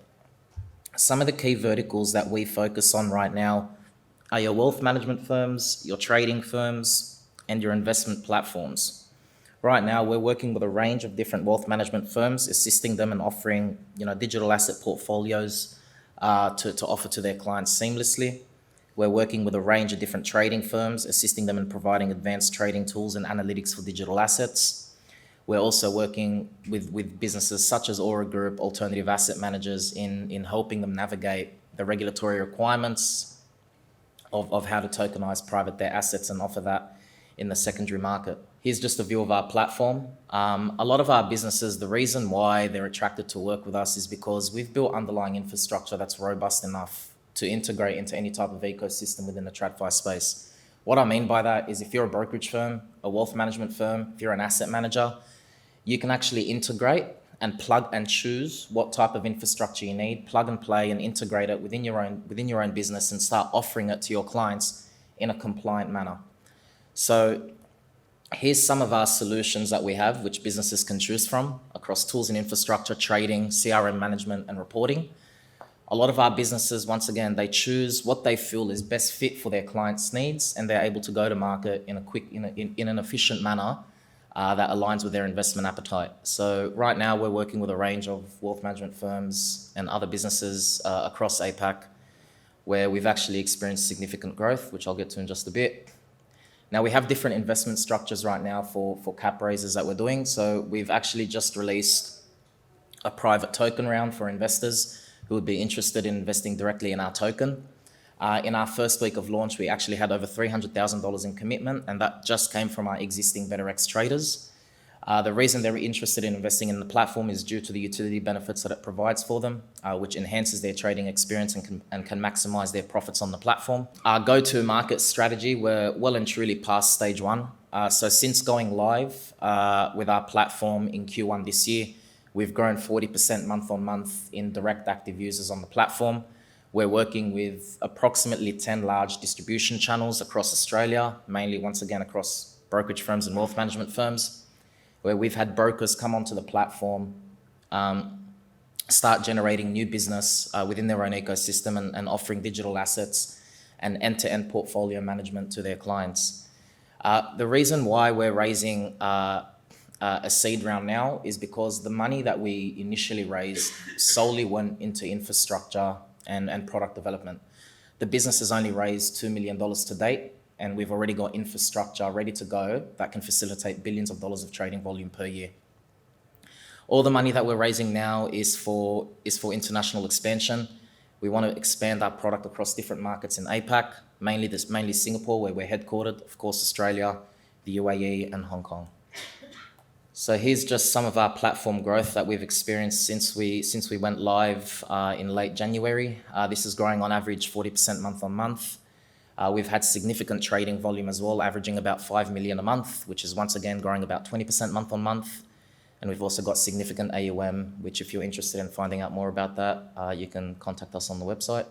We're currently raising a $3 million seed round, which currently has about 30% in commitments.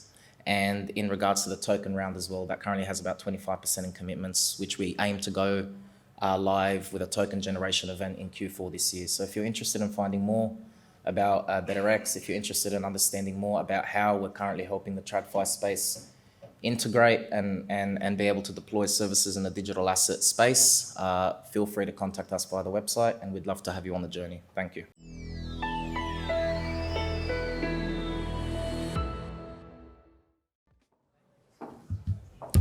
Good afternoon, everyone. I hope everyone had a good break. And now let's get ready for an engaging panel discussion about Australian venture and growth stage capital, the market outlook. Please join me in welcoming our moderator, Kate Galpin, Manager of Listings at ASX, Bo Huizenga, Partner at Wunala Capital, Karen Chan, Portfolio Manager at Perennial Partners, and Rajiv Gupta, Partner at Allium Capital. Good morning, everyone, and thank you to the panelists for joining us today. So firstly, thank you to Steve and the whole team at Wholesale Investor for inviting us to have this panel here today and to be hosting here at ASX. So my name's Kate Galpin. I'm a manager in the listings team here at ASX. So my role is basically to engage with growth companies, mostly in the technology and healthcare sectors, and their investors in terms of working towards a public market listing and educating them on that pathway to using public market capital to move towards an IPO. We've got 3 great investors here on the panel today, and we're really lucky to have 3 investors all sitting at the cusp between private and public markets. So I think we'll have a really interesting discussion on that transition to later growth stage investing and then into pre-IPO and eventually IPO investing. So firstly, I might just work along the panel and get you guys to introduce yourselves, your funds and your investment focus. Bo, should we start with you? Yeah, good morning, everyone, and thank you very much for being here, Kate. I'm Bo Huizenga, partner at Wunala Capital. Wunala Capital is a late-stage investor. We typically invest in businesses that are looking for a liquidity event within the next 2 to 3 years after we made our investment. We like to back winners in digitization and supported by long-term growth trends like data, B2B software, and fintech. The fund has been around for almost 4 years. We have made 25 investments to date. We have realized 12 exits. And we have realized an average IR on those exits of roughly 40%. Hi, I'm Karen Chan. I'm a portfolio manager with Perennial Private. We invest in growth stage, pre-IPO, IPO, as well as placements. We think of ourselves as crossover investors able to support founders and management teams from private through to public, and then have the full support of the Perennial Partners family of funds. Thanks to Wholesale Investor and ASX for the opportunity today. My name's Rajiv from Allium Capital. We've been around for 8 years. Our first fund was a $100 million fund. We returned back $150 million to investors. and returned about 3 times their money. We are focused on all stages, but we are very liquidity focused, and in that first fund we had 37 exits. Great, thanks guys. So let's jump straight into it. The topics we're going to be covering today are around macroeconomic market outlook, liquidity, valuations, and then touching on the end on some fund structure as well. So let's start with the global macroeconomic environment. I'll give you a quick overview of where we sit from the IPO market. So obviously still a relatively subdued IPO market, and that's despite seeing many markets this year hitting highs, ASX included, more stability in the macroeconomic environment and volatility still sitting quite low. What we are seeing ourselves, and obviously one of the first listings of size late last month was Tasmea, which was an oversubscribed raising, and it's been well supported in the aftermarket. So there is interest for deals coming through. Tasmea was actually postponed from late last year when there was obviously more volatility and less certainty in the markets. So from an ASX perspective, we're expecting to see some more activity towards the end of this year, hopefully including some of those larger deals that we all saw were postponed in the last 18 to 24 months. So let's get into the current macro environment. Raj, I might start with you.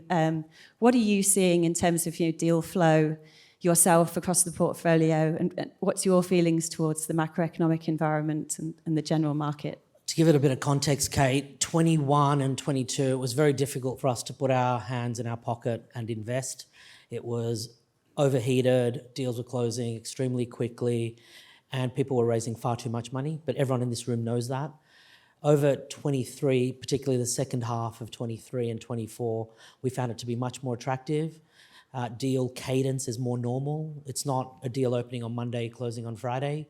We've been negotiating with a company since September of last year and we still haven't closed, but that is a normal deal cadence because it's about understanding the business in detail. It's about negotiating with the counterparty or the founders or the board. So we feel deal activity now is like it was when we founded the fund back in 2016. We think it will only get better because less people are generally supporting new businesses. A lot of investors and a lot of funds that all of us deal with at the earlier stage are supporting their existing assets more so than new assets.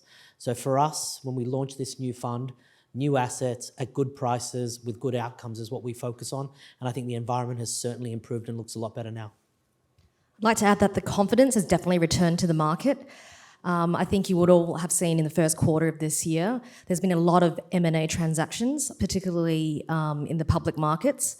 I guess it raises the questions of what does that mean for the ASX?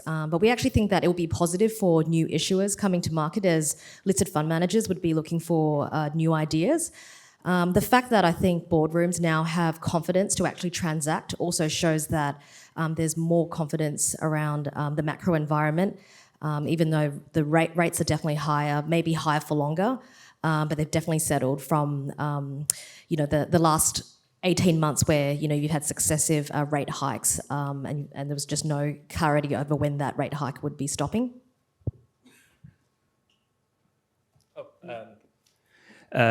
Great points. I think that kind of when looking at the market right now, I think what has come into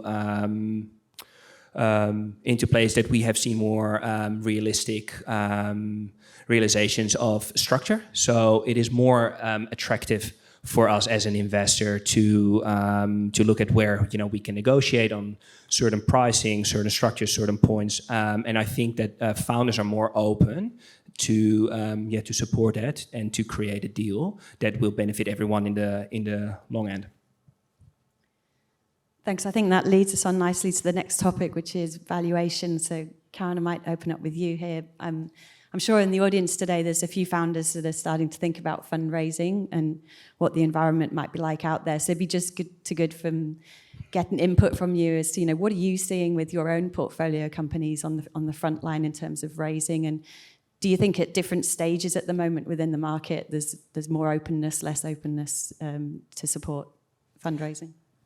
I think we're definitely seeing activity across all stages. There's definitely a lot more activity at the earlier stages and less at the later stages. But we are starting to see companies think about pre-IPO rounds, which we think is really positive. From a valuation standpoint, we've really seen multiples contract from the frothy peaks of 2021. Within our portfolio, we've seen multiples contract anywhere between 15 to 70%. So it really depends on company-specific factors as well as the industry in which that they play in. We're also seeing that many of our portfolio companies have been able to grow through the current cycle. So that's actually also helped manage valuations as well. So some of them have managed to maintain or grow their valuations despite the valuation multiple contraction. One of the positives from the multiple contractions is that we're now in a more normalized sort of environment. So we're seeing multiples now being closer to where they were pre the COVID levels. Yeah, and I think especially in the later stage scene is that the supply for cash is still low. So there's currently kind of 3 times as much demand for capital than there is supply. So I do think looking at the valuations of these later stage businesses, they need to be more connected to the listed environment. And I do think that they have come down a bit from where they were, in 21 and 22. But to Karen's point, I think that the majority of the businesses have been showing, strength in their growth, and they have been continuing doing what they're good at. So they have been growing into valuations, but it's definitely a more attractive space to be in right now as an investor in 24 than it used to be 2 years ago. I'd add that there's a two-speed when it comes to valuations. 21, 22, as we know, doesn't matter how fast you were growing, how much money you were losing, everything was expensive. Over the last 18 to 24 months, companies that are growing very quickly, that are showing a path to profitability or are profitable, are still very expensive, and everyone wants to own those. There is a pocket of companies that we have met over the last 12 months that are growing well, and I'd say 20 to 40% is good. Not everything needs to grow at 100% year on year. 20 to 40% consistently, not burning a lot of money and showing a very clear path to generating EBITDA is paramount. So if you can have confidence in management, then those types of businesses you can negotiate and buy well, and that's critical. Might drill down into some of those points as well, and Bo, to your point about sort of, later stage businesses. Just interested, across your funds, what are you guys really looking for? Raj touched on it a bit there, but in terms of that pre-IPO investment, how are you assessing opportunities that do come to you, and what are you looking for in your portfolio? Yeah, so I think that we're looking for scalable businesses that have a growth track record, showing high growth, showing healthy high gross margins. Companies in our particular case that are happy to create a liquidity event in the next 2 to 3 years. It's very important that they're aligned with us. We would never force it upon them, but we would like to support them if that's the route that they'd like to take.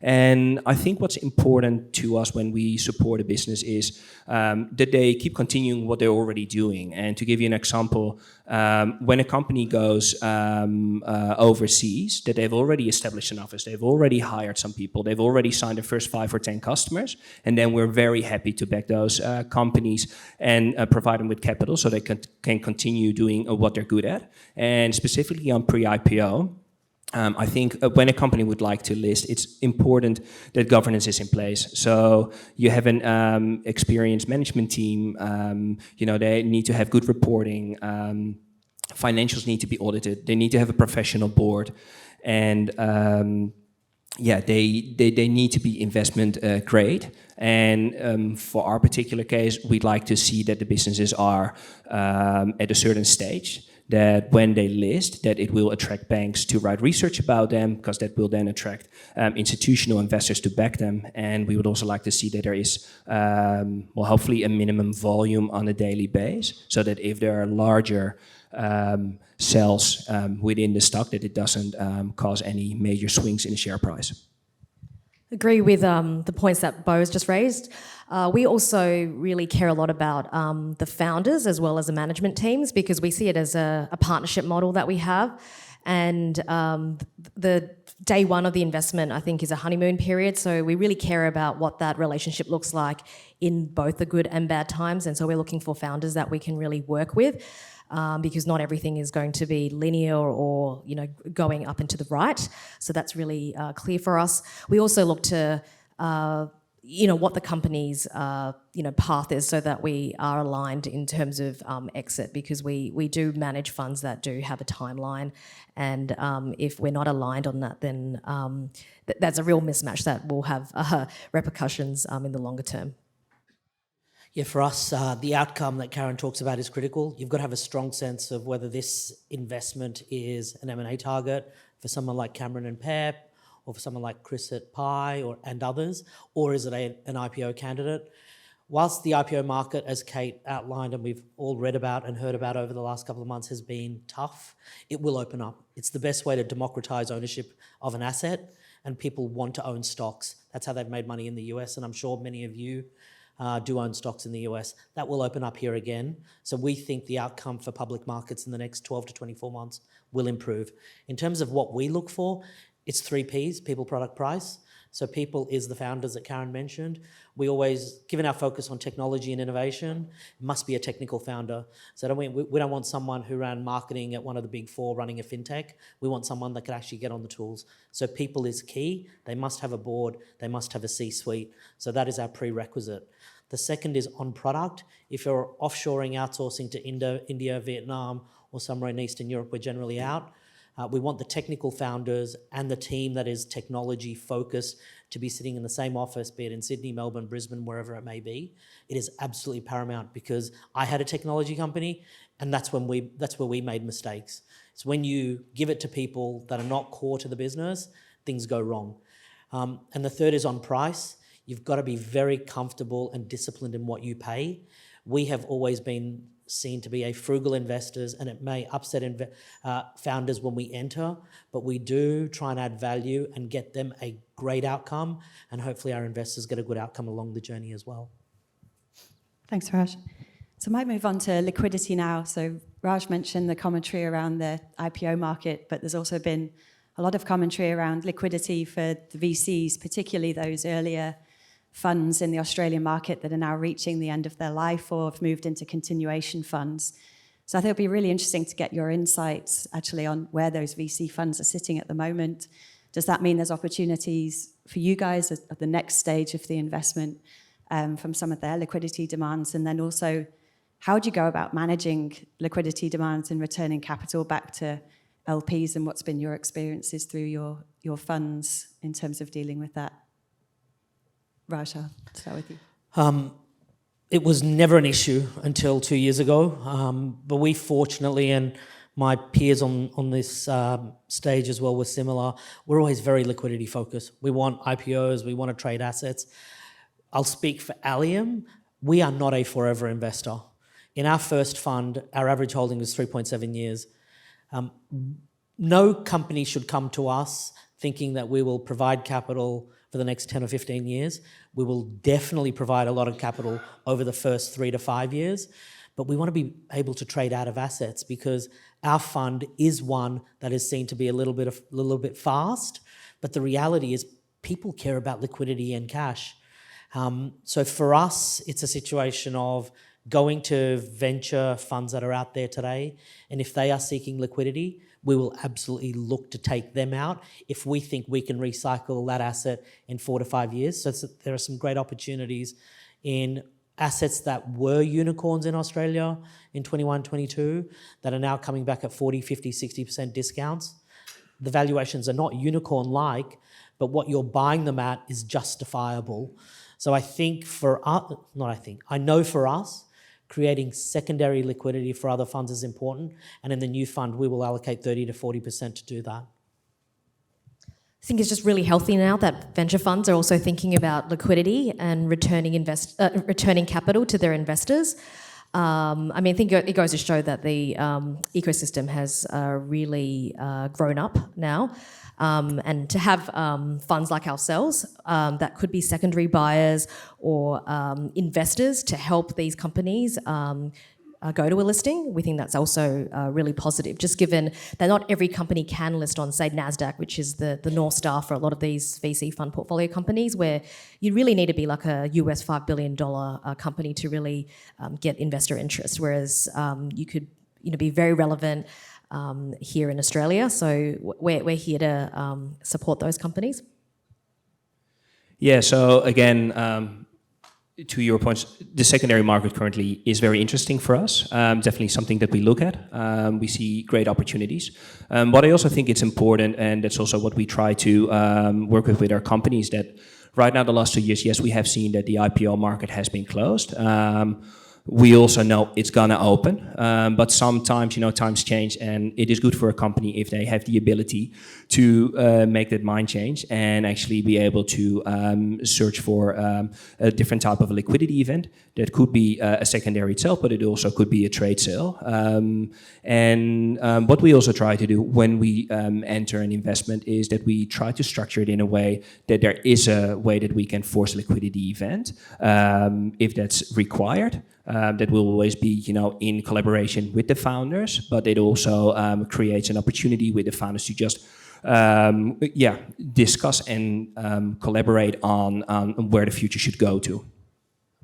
Thanks, Bo. I might stick with you for the next question on that. You've touched on it there with the quieter IPO market, that exit route for your guys' portfolio companies has been more challenged. How has that affected your portfolio, and how has it affected how working with your portfolio companies through this period? Yeah, I think, to give you two examples, I think at the back end of the first half of 22, there were two portfolio companies of ours that were well progressed into an IPO, and they had to withdraw last minute, and I think for all the right reasons. But I think founders are usually very inventive and capable, and there's always a plan B. So for me, the two main reasons why a company is listing is to raise additional capital. And whether you raise additional capital by a listing or by a private round, or you raise it with private debt, in the end, capital is capital, and that is used to support the business and to continue growing. And the second reason could be to create a liquidity event for early stage investors. What we've been seeing in our portfolio over the last few years is that the vast majority of the businesses were able to continue what they were doing. They were still growing well. They reached their budgets and their targets, and they were inventive and just looked for a different way to raise capital. In the last 2 years, we have seen quite a few private credit funds showing up that are happy to support capital to late stage businesses. But furthermore, we always like to support our businesses ourselves. If required in another private equity round, we could, a private round, or if it would have been a pre-IPO note, we could extend it and invest additional in the capital in the portfolio company to make sure that it will successful in the next year or so when it opens again. And profitable growth is really important. So we've been at the board level, as well as a shareholder, advising our portfolio companies to really get to profitability if they're not there, because that opens up a lot more options. We also have experience as a corporate advisor as well across the team. So we have been advising our companies on potentially tying up, merging with other companies, being bigger, which would also help them to have more exit options, whether that's through M&A or through an IPO when the timing is right. So those are the two things that we've been focused on. Great. Let's move on to fund structures now. So there's been some debate and movement in the market between more open-ended, evergreen style funds versus closed-end funds. So just really interested in your perspectives. What do you think are the benefits of different fund structures, and how do you see it playing out in the market? Karen, if I could ask you to start on that. Thanks, Kate. I'm happy to kick this off. So we're in market with evergreen open-end structure. Our prior funds have all been close-ended, and one of the benefits that we think there is with an open-ended evergreen structure is the ability for investors to think about portfolio construction and rebalancing, and being able to invest in the funds on an evergreen basis. What we mean by that is if you were to invest in a closed-ended fund, if you miss out from day one, then there's no ability for you to get into that fund unless you're able to find existing investors to buy their stake. So we think that evergreen structure would also enable incoming investors to get access to a diversified portfolio from an asset as well as vintage perspective. So it's closer, you have assets in there which is closer to a liquidity event. So from our perspective, we're still looking to drive returns and distribution to investors, but thinking more about how we can enable investors who have liquidity considerations to be able to exit if they need to, but also have the ability to enter throughout the life of the fund. I guess one point to add to that is there is still liquidity limits. So for everyone looking at evergreen funds, you should look at the fine print as well. So we had an open-ended fund and we closed it. We are moving to a closed-ended structure which will have multiple vintages inside. So effectively we're moving to a quasi-private equity model. The advantage we see with that is, so we're raising $250 million. We're going to do the first vintage, which will be $75 million. Investors come into that.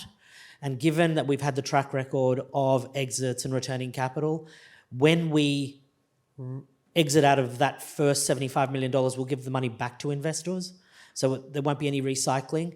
And that's the issue we had with our very first fund, which was open-ended. You inevitably are recycling capital and not giving it back to investors unless they're redeeming. And so for the first 7 years of that first fund, which was 7 years old, the first 5 was beautiful, but the last 2 was a bit challenging, which is why we think this structure is beneficial to investors and the return profile. Yeah, we also run an open-ended fund. We've been doing so for the last 4 years. I think one of the main advantages is that when investors would enter at a certain point in time, they already invest in a seasoned portfolio. They're kind of missing out on the J curve when, the first few years is kind of building up that portfolio, but they immediately have exposure to growing successful businesses. And I think furthermore, what we've been seeing in the market, when we make an investment and a company decides to list, at that point in time, we make a decision whether or not we would like to stay invested in the listed entity, but we could also decide to actually to sell our position because we have the feeling that there is a better opportunity in a private company. Whereas I think if it would have been a closed-end fund, we may be forced to hold on a little bit longer in the position. Because otherwise we need to return the capital. Whereas with an open-ended fund, the luxury that we have is that we can recycle the capital, and on a yearly basis we do distribute the profits that we make by realizing exits. And to give you an example, with a portfolio, in an ideal situation, we have roughly 20 to 25 positions. 1/3 of the portfolio is usually recycled every year, given the fact that we tend to hold positions for 2 to 3 years at a time. Great, thanks guys, that's really interesting. I think time is coming up against us now, so we'll wrap up. But Raj, Karen, Bo, thanks so much for your insights today. For the audience as well, all 3 funds are currently fundraising, so if you're interested to find out more, please track down the guys after the session. I'm sure they'll be more than happy to have a conversation with you. Thanks, I'll hand over to Jade.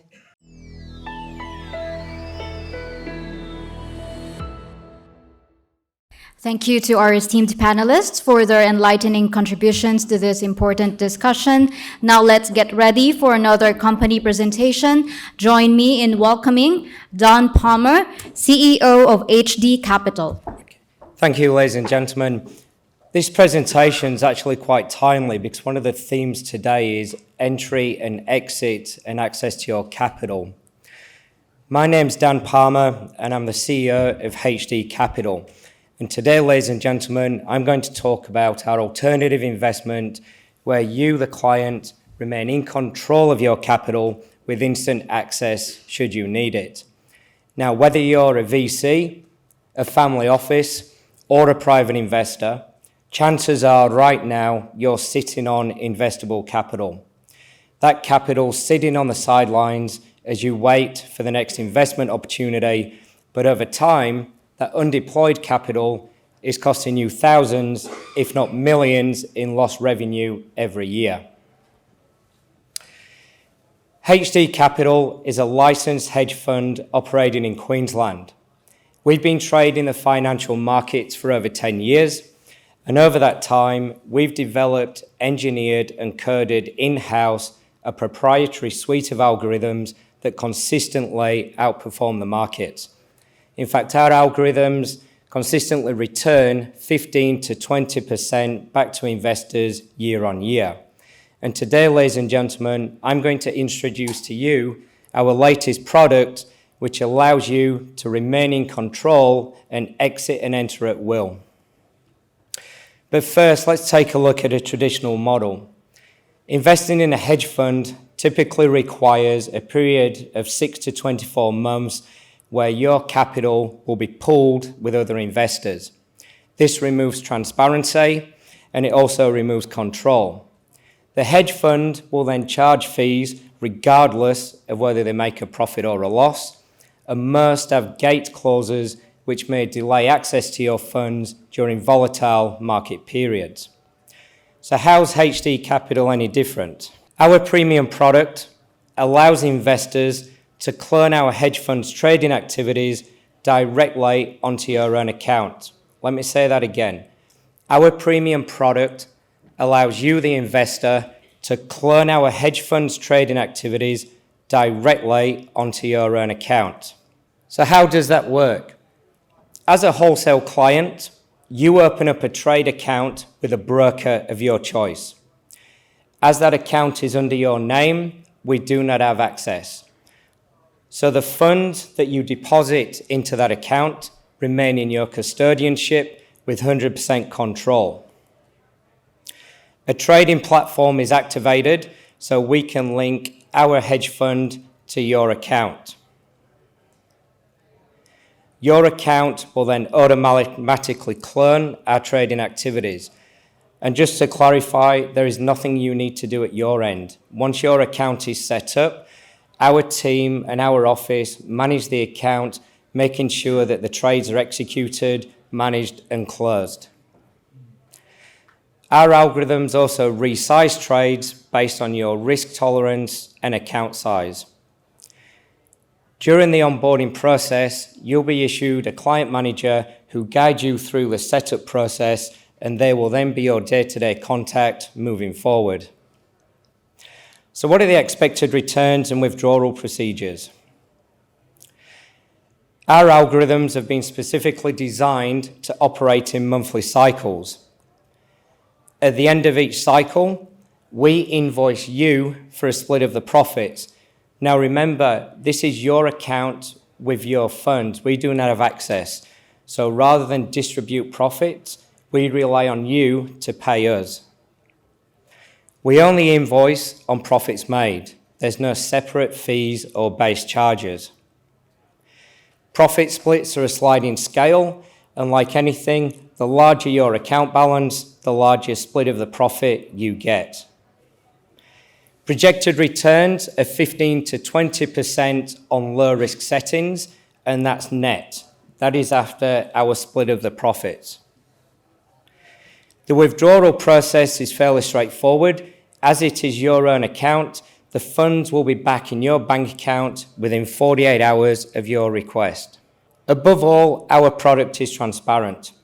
How many hedge funds and investment models can say you have access to view every single trade with complete transparency? You can monitor live 24/7 on mobile and desktop applications. As we've said previously, we consistently outperform the market. If you want to look at historical data and more how the engineering of the algorithms work, please scan the barcode, what's been up on the screen there, the QR code. That will provide a link to an information pack where you can actually delve into our historical performance and view every single trade. It also explains on how we engineer the algorithms themselves. So to recap, ladies and gentlemen, HD Capital is a licensed hedge fund which allows its clients to clone our trading activities. We do not take your money. There are no fees, charges, or lock-in contract. We invoice for a split of the profit at the end of each cycle, and we only invoice when profits are made. If at the end of a month the profits haven't hit their target, we will continue trading the algorithm cycle until profits are achieved. Expected returns of 15 to 20% per year, that's net after our split. And as it's your account, you may exit in and out of the fund at will. So if you have investment capital earmarked for another venture, you can be safe in knowing that that capital is earning a return rather than it sitting on the sidelines, but it's there ready for when you need it. Funds are back in your account within 2 business days of the request. And you're also assigned a dedicated account manager who guides you through the process and is your day-to-day contact. Last but not least, we are a professional hedge fund.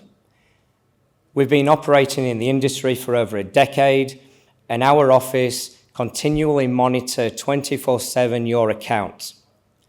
That means we watch for compliance, for the trades being copied from our hedge fund onto your own accounts, with 15 minutes audit being continued around the clock to ensure that compliance is managed. That's it from me, ladies and gentlemen. We thank you for your time.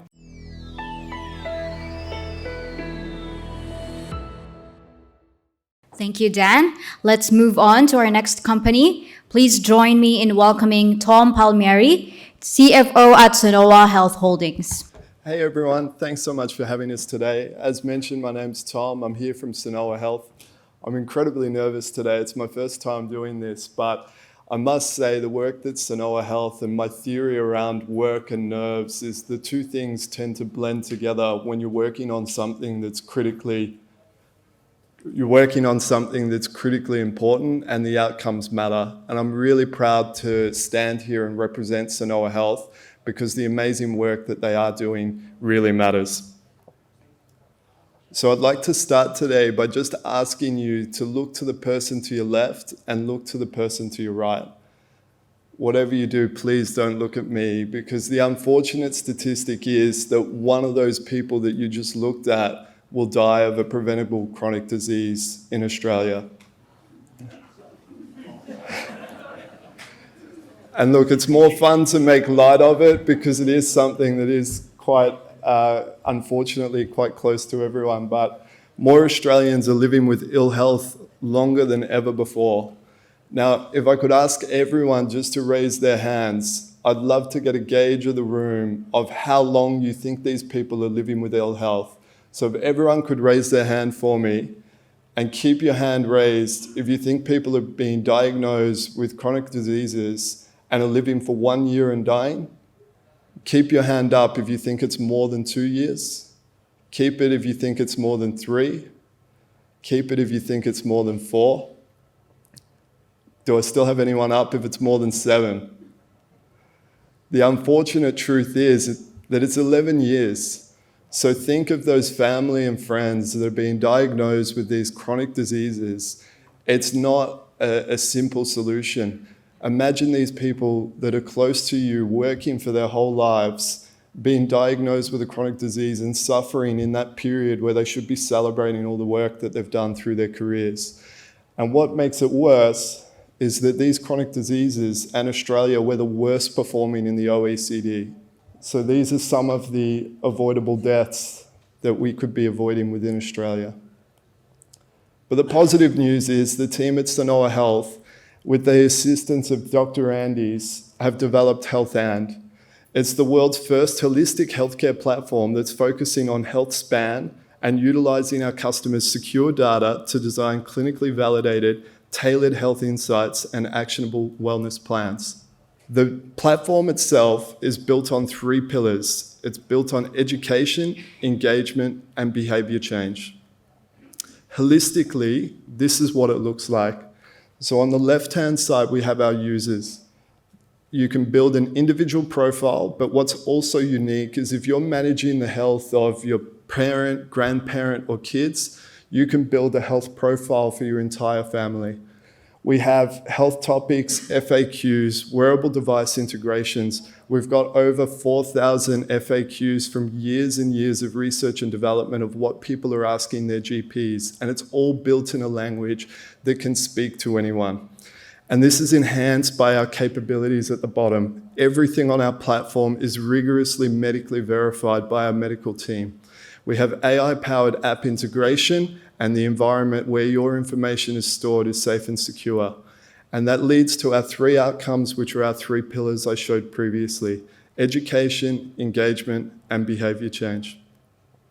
So we're excited to bring this into the market. As you can see on about 2/3 down the bottom on the right-hand side there, we're imminently launching this to the Australian market and soft launching the app internationally. This is the reason that we're here for today. You may be able to see down the bottom there a little purple arrow that indicates our current day. We're about to launch Horizon 1, or what we refer to as Horizon 1, which is our B2C capability. And the reason that we're here today is to seek investment to build out the product for Horizon 2. We see that we have an amazing health database of content, but we're already speaking to physicians, clinicians, allied health professionals who want the ability to be able to share their medical content with the rest of the world and the rest of our users. And we'll give them the ability to do that through our clinical content hub. We're going to have endless amounts of data, over 300 data points on each of our users, and we'll build out the data and AI capability through our evidence hub.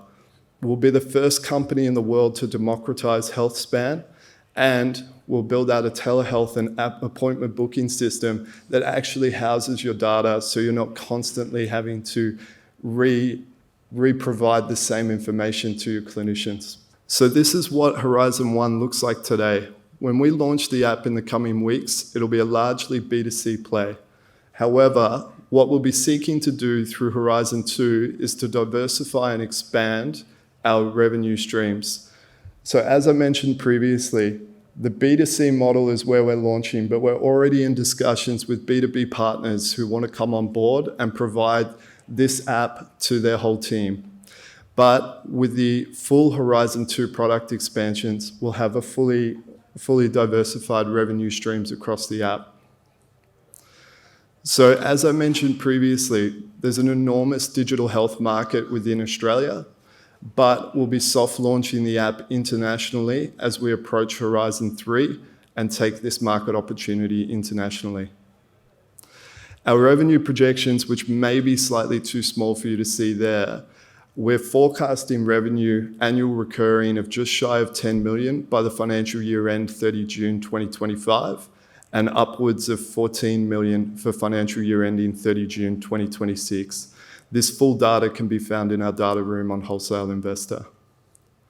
These are the amazing people that I get to refer to as my colleagues each and every day. You've got Bob Biddle, who's an absolute visionary in the health space, Dr. Louise Shaper, who's currently headlining teleconferences and conference events in Helsinki, Piraveen, who leads our medical team, James and Mark, who are IT experts, Anna, who's in the marketing space, and Richard, who created the Dr. Andy's out of Disney animation. Sanoa is seeking an $8 million investment, which will be spent $7 million to build out Horizon 2 capabilities and $1 million for operational contingencies. A full breakdown is at the bottom of the table there, and further data points can be found in our data room. So in summary, Sanoa is poised to become the leader in personalised health, AI-powered health management for better health and longer health span. We seek a partner to come on board and democratise health span together.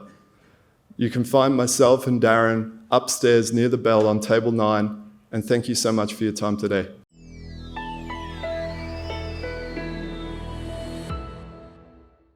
Thank you, Tom. Now the next company is Health Food Symmetry, to be presented by its CEO, Gordon Edwards. Good morning, my name is Gordon Edwards and I am the CEO of Health Food Symmetry. Overprocessed foods and reduced nutrition, including dietary fibre, have led to a pandemic of obesity and diabetes, as well as multiple additional health problems. This is our investment highlights. We are a manufacturing company of prebiotic products for both animals and humans, and we have taken substantial growth in the last 2 years, and we are now prepared for a major step up with some of the players that we're involved with. HFS products are listed on both TGA and FSANS, and FSANS allows HFS to make lower level food claims that are easily understood by the consumer and transferable to white label customers for use. HFS makes no claims that we are unable to back. HFS has never used an asterisk against its claims, with a disclaimer in forefront underneath to fool the consumer. These are some of the 4 products that we have. Phytobiome is an ingredient-based product which goes out to white label customers. K-Fibre is a retail for human gut health, and that is being run by one of the lending companies that is now taking our product.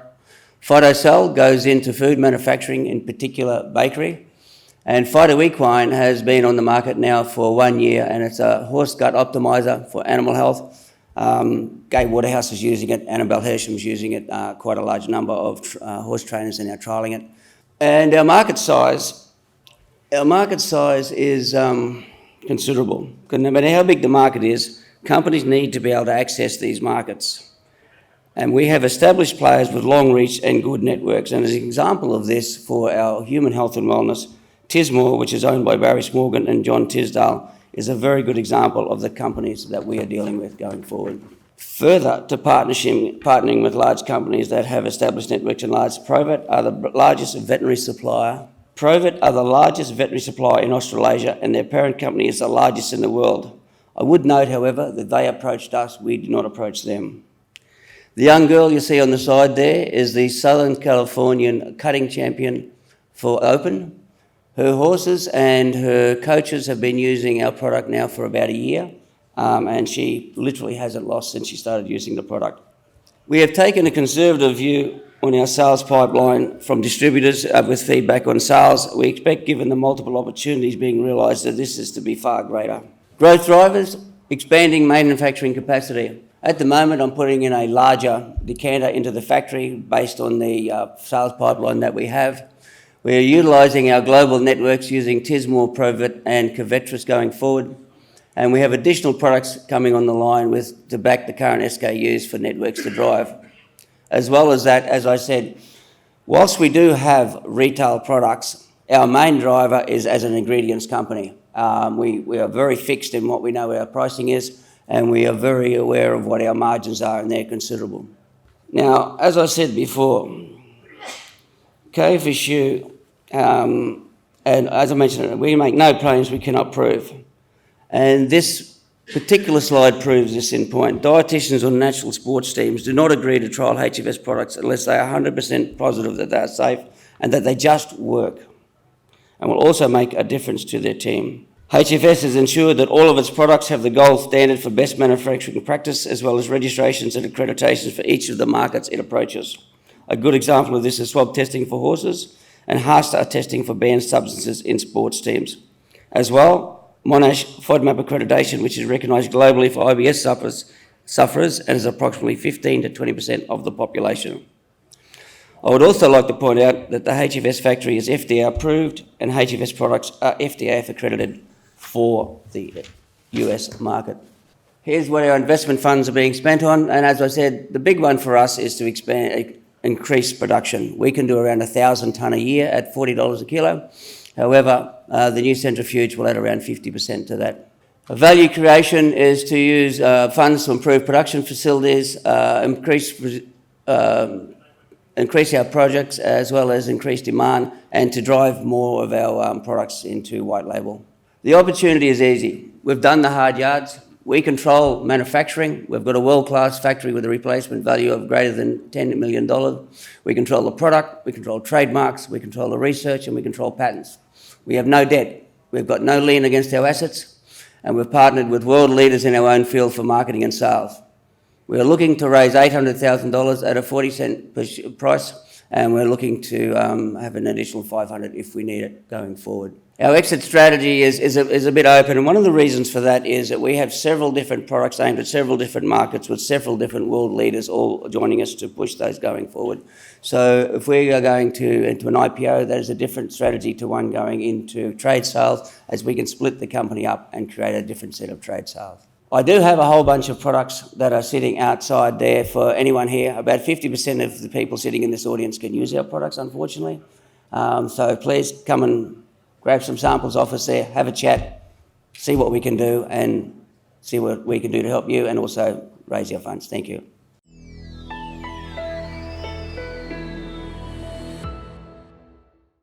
Thank you, Gordon. Let's now give a warm welcome to Craig Bannister, Executive Director of Distribution at Palace Capital. Hello, everybody. So Palace Capital, who we are. We have two parts to the business. Palace Group consists of Palace Capital, which is a non-bank lending business, and Fortis Development Group. If you're living in Sydney, you would have seen Fortis projects, certainly in the eastern suburbs of Sydney. Fortis have approximately 30-odd development sites going on, luxury residential apartments and then boutique commercial office buildings. Today we're talking about Palace Capital and the investment opportunities here for wholesale sophisticated investors. We have about 140 staff in the business now, and the business was started in 2016. We've done a little over $4.3 billion of lending, and that's about 600-odd individual loan transactions. These loans that we make to essentially developers, and those developers are then building, when we say commercial real estate debt, it could be for apartment developments, boutique office buildings, repurposing existing assets, but the loans themselves are quite short term. They're 12 to 18 months in duration, and so along the way we've repaid $2.4 billion of those loans, and we have a current open and performing loan book of about $2 billion. That $2 billion, we've never had a loss of interest or principal interest on any of those loans, and along the way we paid out over $300 million to our investors in interest. The interest component's quite simple. As a lender, we are lending to developers at rates between 10 to 14%. It's higher than the banks, but the investors basically take 90% of that, 85 to 90% of that rate. So that's the $300 million that is really being paid by the borrowers, and it's flowing through to investors. The exec team, as I said, there's 150 people in the group, so we'll skip over the people. This slide really talks about our progress from 2016. The three main points that I want to highlight is up on the top there. November 21, December 22 and February 24 are the three times that we received institutional funding support. The first one was with Credit Suisse. Then with Credit Suisse's woes, that moved across into UBS. And recently in February this year, we received over $500 million from Ares Management. And we used that money to lend out into the Australian commercial real estate debt market. The institutional funding is about $850 million with us. Our current FUM is about $1.9 billion. Means that there's another $1 billion that's funded through high net worth family office money. The growth for Palace has been quite sensational really since 2016. This is, this industry, non-bank lending, has certainly blossomed. And it's become a lot more stable over the years. A lot of the people that are in the industry have left main banks, the big four, and are now taking up employment through the non-bank lenders. So the sector itself, if we take all of the businesses, it's over $75 billion of lending from the non-banks. So the part of the market where we operate, and some of these names that you might have heard in the space, from on the right-hand side, very large groups that operate at loan ticket sizes above 50 million, MaxCap, Qualitas, Wingate, Metrics, Merricks, Goldman's. And then in the middle space here, this middle market where Palace Capital plays, our loan ticket sizes are $5 to $25 million. We compete with the likes of La Trobe, Balmain, Moelis, Australian Unity. And these sort of loan ticket sizes, for us, every loan that we make to the borrower is backed by corporate and personal guarantees. So when you move into that higher space of $100 million plus ticket size, of course, those personal guarantees fall away. So this is part of the reason why we look back and say, have you had any losses on any of those 600 loans? And that's part of the reason why. The ticket sizes are really the key to that. The growth of this market, and I'll just bring you down to the last bullet point here, non-banks lendings represent 35% of commercial real estate debt exposure in Europe and over 50% in America. In Australia, the non-banks are currently running through at 15% of total lending. So the tailwinds that will drive that to 35% and more are coming from offshore money managers. Ares is a good example of a company that's invested through Palace Capital. Why have they done that? Because we've got onshore credit officers, loan management officers, and we're talking to the borrowers onshore. So that trend will be moving from $70-odd billion of lending today, moving up to 146 billion in 2028. So we've got 3 years of solid growth coming into this sector. Some of the reasons why the current borrowers are coming to the non-banks instead of the traditional banks. We are more expensive, sure, but the big one is highlighted there. Since 2016, when banking royal commissions changed the structure of how the big four banks operated, and they pulled back their lending, their loan-to-value ratios. Traditionally, big four banks used to operate at 65 to 70% of a loan. Now they've pulled back to 50 to 60. Palace Capital and a lot of the other non-bank lenders operate up to 65 LVR. So it's that space. So all of our first mortgage debt loans operate on a 65% loan-to-value ratio, which means the other 35% is tipped in by the borrower as equity. So part of that reason when we look at property cycles and prices do fall, and we've seen 2022 as a great example when property prices were down 10 to 15%, none of our debt investors were impacted. Our loans were at 35% below valuations. So we'd have to have severe property downturns for any of our commercial loans to be impacted. This slide really represents where, on the right-hand side there, where the major banks are lending to borrowers at sort of anywhere around 4 to 6% plus RBA cash rates, where Palace Capital as a lender is lending money at sort of 7 to 8 to 9% plus RBA cash rates. So we're a little bit more expensive than the banks, but the previous slide there is really why we operate in that space. The volatility is really the key, or lack of volatility in this space is the key that's driving investors to look at this as an alternate asset investment. We are uncorrelated with equities and bonds, and 2022 saw that, where we saw those other markets drastically have falls up to 15, 20, 30%. And our debt investments performed beautifully with that 35% equity buffer, so no one was losing a dollar during that time. We are unlisted. These funds and single asset opportunities are unlisted, so we're not mark to market every day. And that's part of the reason why our return under first mortgage investment has been just shy of 10%. Very quickly, property cycles. When we look at commercial property cycles in Australia, if things do go bad, and certainly there is global friction that will cause property to fluctuate, the cycles that we're seeing are quite short. 2 years is relatively average for these property cycles to return. So if we're making loans to borrowers and there are problems at a macro or global scale, then within a 2-year time frame, a lot of these property markets have recovered. Our loans are generally short term. They're sort of 12 to 18 months. So the underlying asset would recover in many cases along the way. And then finally, sort of our suite of investment products and how you as investors can participate in commercial real estate debt. These are open-ended funds, wholesale only investors, and they range. We have a range of product from 3-month redemption periods, 6-month redemption periods, 12-month redemption periods, and depending on those sort of structures is the rate of return to investors. 4.75 plus BBSW gets us to 907, 935 if we're looking for a 6-month lock-in period, or 1082 if we're prepared to lock our money away for 12 months. And all of those funds invest in first mortgage debt investments with a maximum LVR at 65%. The other way that investors can participate is through single asset opportunities, where we as the investment manager offer out those single asset loans, and you as an investors can participate in those loans. Same sort of returns under the first mortgage, 9 to 12%. 12 to 16 under second mortgage, or when we lend out at a higher LVR up to 75%. And finally on the last slide, sort of 16 to 25% returns when we originate equity style investments, and they're the returns that the investors are getting. some of these equity investments that we've had along the way, the forecast returns are sort of 18 to 25%.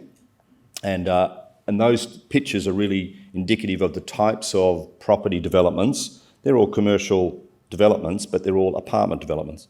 So they're the types of investments that we fund and our investors invest into, and the returns that they're getting through those projects. These slides are really just going into the same type of assets, but a little bit more detail. And this is the type of information that the investors would look at. What's the property? What's the purpose of the loan? What's the LVR? What's the rate? And what's the term? So thank you very much.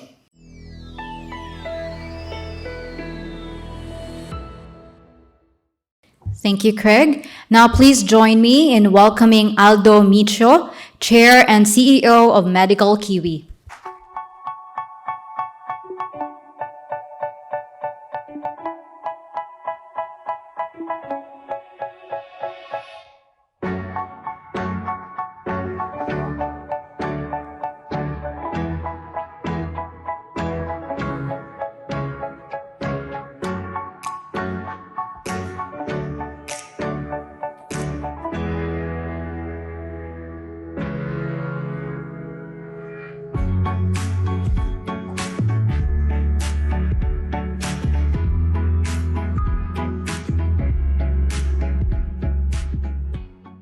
Good afternoon, everybody. Thank you very much for being here for my presentation, or AFA Pacific's presentation. We are a pharmaceutical company specialising in whole plant products conversion into pharmaceutical ingredients and pharmaceutical medicines. And I guess before I start, we don't have any samples with us. Often when I end up on the stand at the end of the presentation, everyone goes, "Do you have any samples?" No, we don't. It's a heavily controlled industry, as you can imagine, and a big part of it is around security, making sure no product, of course, enters the black market, and on the other side, it making sure that it's a fully safe product for patients. AFA Pacific Pharmaceuticals, who are we? The pain clinic, which is our clinics, and soon to be expand into a pharmacy model within New Zealand, and then we'll be a complete vertical. We've got AFA Pacific Pharmaceuticals Fiji Limited. Now, this is a new entity just formed off the back of the Fiji government signing an MOU with us to be their exclusive cannabis cultivation and manufacturing company within Fiji, which is a bit of a coup for us with the brand value in that med-rec market and that sort of, I guess, terra market similar to wine, which sort of guarantees a space on every shelf and every sort of prescription model for GPs. Hardy Health, it's a separate business unit, a company we acquired about 3 years ago, which has a portfolio of about 23 novel compounds that were discovered in the Pacific, and one that we've patented fully and registered in about 7 of the 10 jurisdictions that we're looking at the moment, which will be an important part of, I guess, solving the problem. Well, not so much a problem, but accelerating the journey of medical cannabis into like dosage medicines. Formulations will be really important to improve the efficacy of the cannabis with synergistic other high efficacy plant medicines. And then there's Medical Kiwi, which is the cultivation unit in Christchurch, which was a facility you just saw. This is the board, myself, Executive Chair, Pete Wynn, co-founder, who's here somewhere with us today, and he'll be on the booth afterwards. Rocco is also here, Jack, and our advisory board of Jamie Goff, Dr. Dave Porter, who's been prescribing cannabis for about 12 years in New Zealand, because as GP, he's a specialist rheumatologist, so he's been prescribing it for fibromyalgia through the black market, through the green ferries for some time, and now, of course, legitimately and legally. And then Dr. Sean Kahn, who's Associate Professor at Birmingham University, who got some IP in terms of some manufacturing process for powderisation that's been peer-reviewed by Birmingham University, which is set to, I guess, give us a cost advantage in the I guess, ingredient market of powdered cannabis, and excitingly, depending on what happens in the States, it'll be, we could probably come in at about 20% of the current cost of powderised soluble cannabis to go into the drinks market and food market, if that happens. Otherwise, it will be here for medicines and capsules and the like. EFA Pacific's been going for some time. New Zealand legalised medicinal cannabis December 2nd, 2018, and then ratified in early 2019, and that's when we formed the company. And we've been, our facility fit out completed in Christchurch probably about 2.5 years ago, and we're just waiting for we've got GACP and CUMPS, and we're waiting for our final GMP audit inspection in the next few weeks. We're in revenue, just starting, so we've been around for a long time, but it's a long game, the pharma game, to come to market. So we've got our first medicines in the Australian market as of this week. We've got 3 products that are finished medicines in the Australian market, and we've been supplying bulk product to the Australian market for about last year. January was our first delivery, and there's just a lot of the key milestones are there.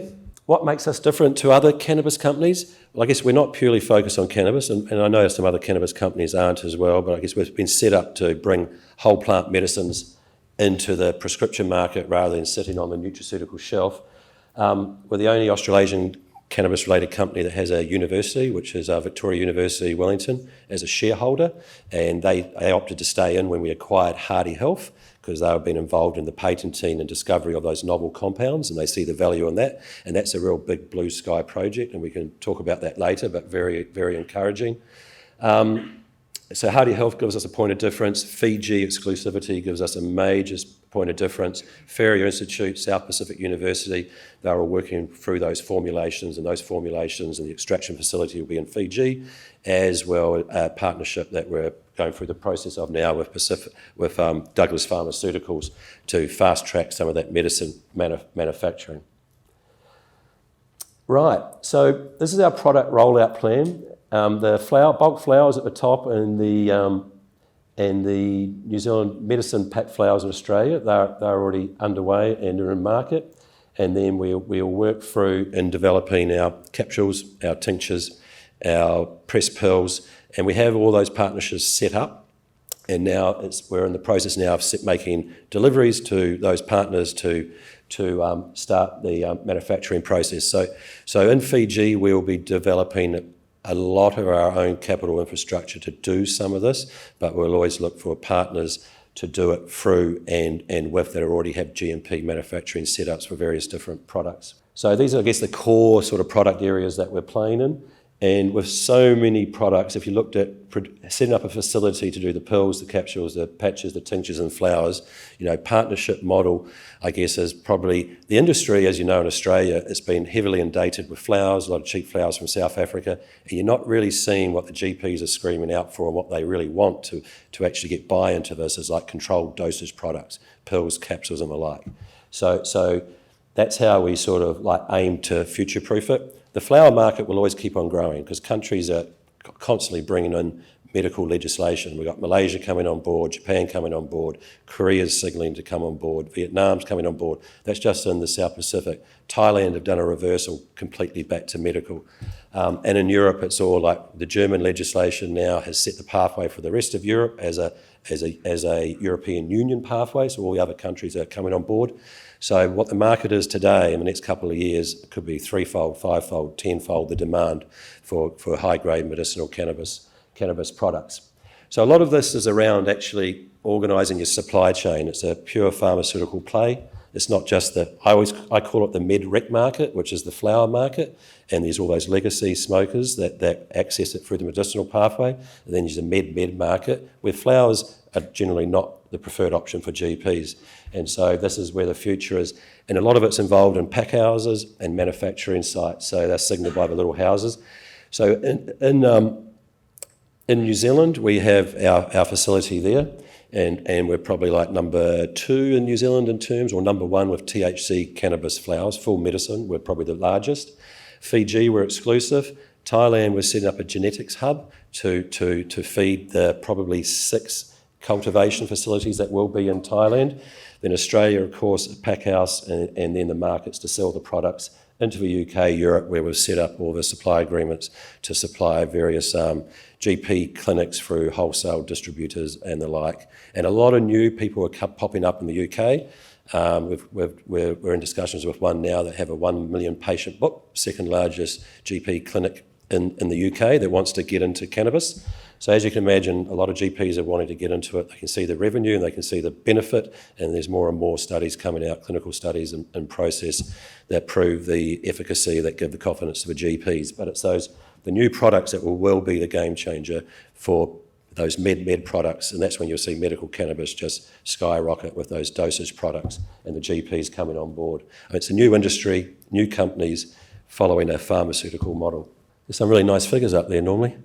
Some good sales future growth projections. Well, you can see the chart. The chart sort of gives an idea. So I guess a lot of this has been modelled on having the capital, executing well, scaling the facilities to the plan, and the sales coming from those scaled facilities. I'll give you an example, no trade secrets.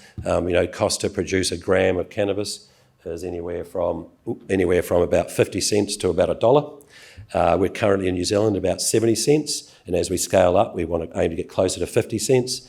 The patients buy their products of the flowers for about $10 a gram to $15 a gram, and then we can sell bulk for about $4 to $5 a gram. So the margins are very healthy, which of course helps fund the projects once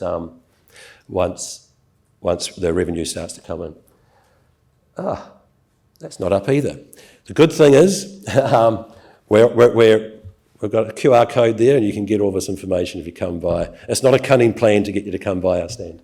There's a little bit, so the use of funds is a scale up to initial scale up in Fiji, combined with some Fijian government entity partners that have come on board, to scale Christchurch, to scale the pain clinic, and an amount of 500K for a future ASX listing, which we've been targeting in the end of June audit period and then submit to the ASX the application in most likely September, October. That could be delayed by a quarter because we want to make sure we have a strong sales foundation before we list. So it's all hands on getting sales in the door at the moment. Corporate governance, we're a New Zealand public company. We're listed on the secondary exchange in New Zealand, which is called Catalyst. So again, we can give you the link so you can see all of our information, all of our financials, leases, all the rest of it. It's all public. We're a retail public on Catalyst, so we can get you that.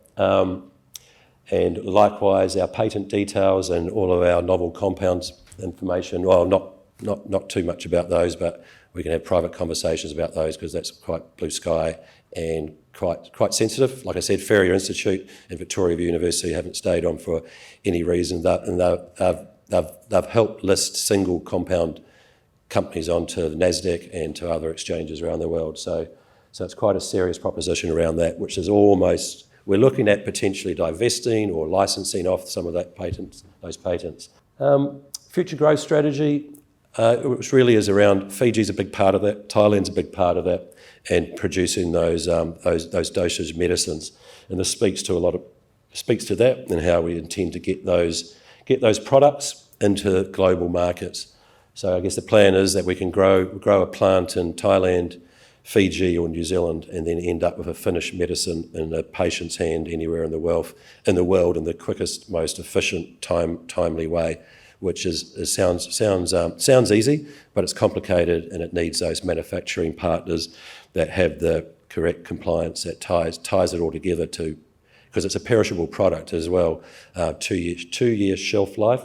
So there's not, and especially with cannabis being a narcotic, it's those first 3 to 6 months where you really need to reduce the time, because once the plant has been harvested, it takes about 6 months to get a finished product into the market.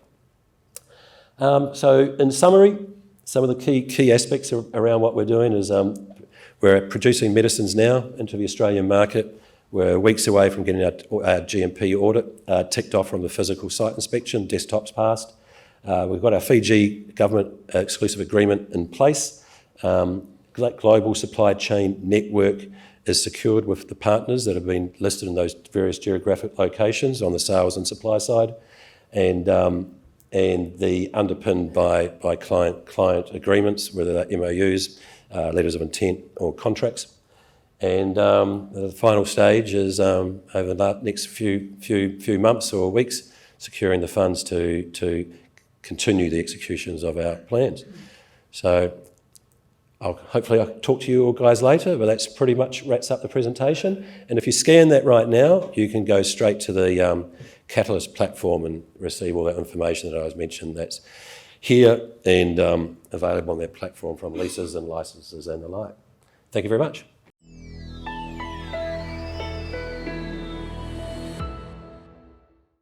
Thank you, Aldo. Let's now move on to Biosignals Diagnostics. Please join me in welcoming its CEO, Richard Rendell. Thank you, Jane. I'm Richard Rendell, CEO of Biosignals Diagnostics. We are on a mission to save lives using precision healthcare to predict, diagnose and treat cardiac disease. It is a complex landscape. It's the biggest killer in the world, expected to double in the next 20 years. The drivers include some very interesting aspects. I could do 6 slides on this. Every 3 hours, a woman dies of a heart attack. It is also a difficult area because females experience heart attack differently to males. Symptoms are different. They can be overlooked. Atrial fibrillation is known to cause 30% of strokes, among other long-term disabilities. 2/3 of people with diabetes will die of a cardiovascular event, and chronic stress is becoming one of the biggest drivers towards cardiovascular disease.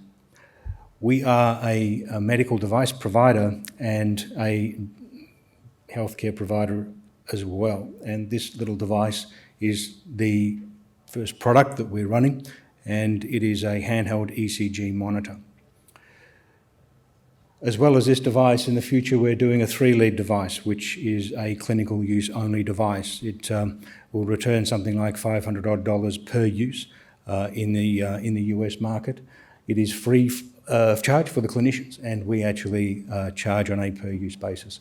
In the future, some of our R&D kind of program leads us into high fidelity ECG using graphene sensors, which are very thin and they roll on like a tattoo. This is the product at the moment. It is for sale. It's on our shop. We are in Chemist Warehouse online only. You can search us up there and you'll find us. The device has a adapter which allows us to go into 24-hour mode, so you can then wear the device 24 hours of full ECG capture, and then we basically process it through the app, and you can get our cardiologist to take a look at it. The tests include heart rhythm, autonomic nervous system, so we can look at various effects of neurological health, the signs of heart attack, and the full 24-hour, which of course gives us a very extensive cardiologist equivalent analysis. Our healthcare services are cardiologists here in Australia. That is accessible through the app, so cardiologist services button. Depending upon the test that you've taken, there is a set price for that. A payment gateway comes up, and our clinicians will take a look at it for you. The team has been around for a while. Myself, my co-director, Stephen Foy, who is a cardiologist who has built and led cardiology centres in various hospitals, both in New Zealand and here.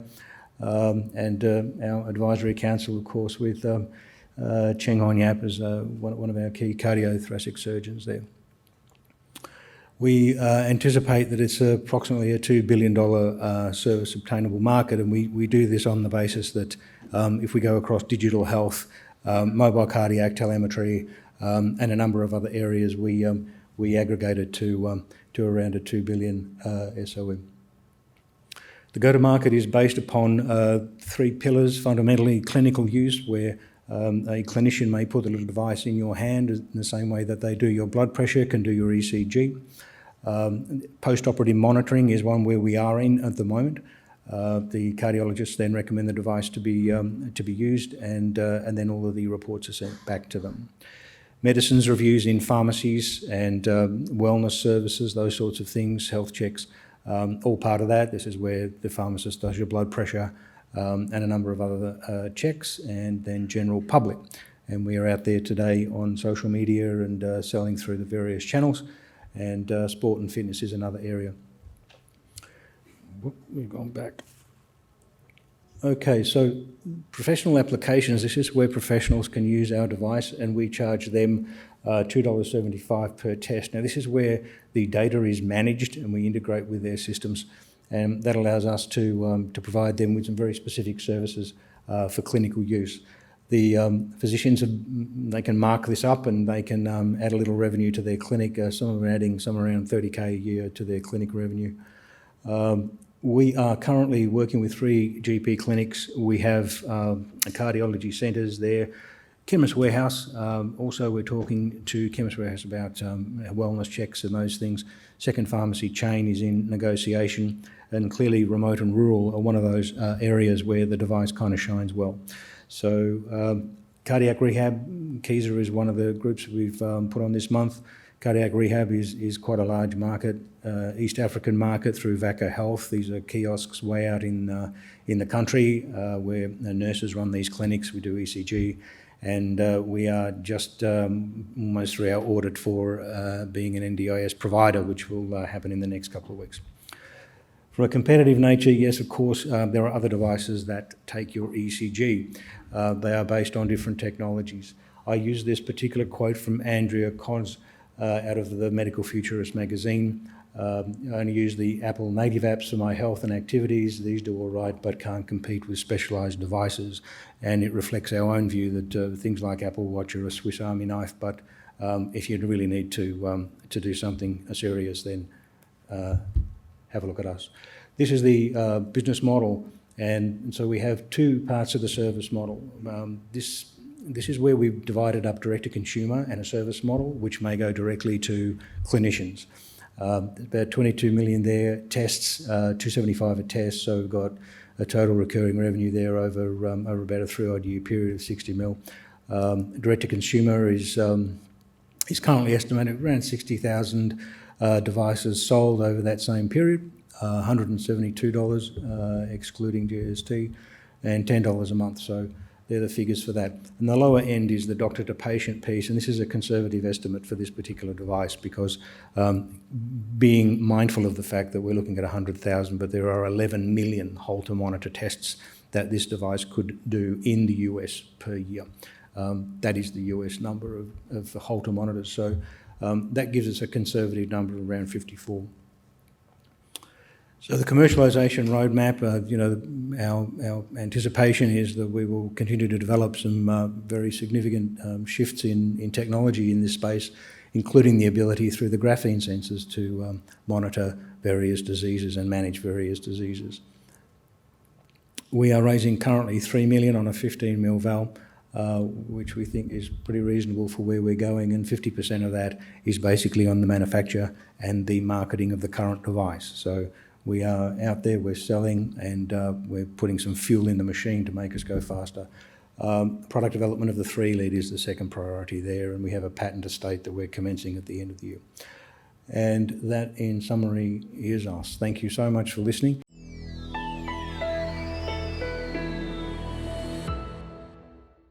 Thank you, Richard. Now please join me in welcoming Dr. Graham Wald, Director of SIO Therapeutics. Thank you. My name is Graham Wald, and I'm a Director of SIO Therapeutics.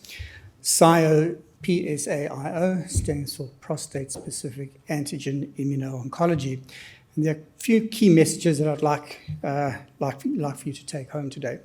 Number one is that we are developing world-class technology. Number two, it's for an area that there is an extremely high unmet global need. And number three is that the investment opportunity provides numerous value inflection points. Thank you. And also a relatively fast path to a liquidity event. So I'm the director. I'm joined here by one of my colleagues, Ben Kiefel, who is going to be the CEO of SIO, and also with Damien Beasley, who is our company secretary, and we do have a stand outside if you wish to come and ask us any questions. So this is a seed raising. We are developing at the moment 2 cancer immunotherapy candidates. We're looking for $2 million, which would give you around an 11.5% holding in SIO, and that would increase as time goes on as additional rounds are raised. The pre-money valuation for this is about $15 million, which is at a discount as shown by one of the world's leading valuers in the industry, a German company. So we're doing it at a discount, and the funds will be used to continue recruiting some people for the company, and of course then for further research and development. We do envisage doing a Series A once we've completed some of our animal trials, and then we would look to license or sell the entire company to a big biotech or big pharmaceutical company in 3 to 5 years' time. So prostate cancer, there are a lot of numbers and figures here, but I'm sure most of you know that this is one of the most common cancers in men, and there are a range of treatments for it. For early stage prostate cancer, it's monitor and wait, which can be quite stressful if you have it. For later stage prostate cancer, typical therapies include hormone therapy, which is to reduce the levels of testosterone, and it has some rather nasty side effects, including that men start growing breasts and will start experiencing hot flashes. And eventually resistance does occur. Of course, there's also surgery where the entire prostate gland is removed, and depending on the skill of the surgeon and the stage of the cancer, patients can develop incontinence and erectile dysfunction. There's also radiation therapy, which comes with similar problems, including damage to other organs. Currently, metastatic prostate cancer is incurable.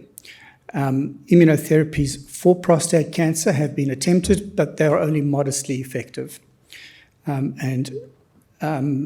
There is a new product out there called Pluvicto. It's a radioligand therapy. In other words, it's connected to a radioactive atom, but results are a pretty mixed bag.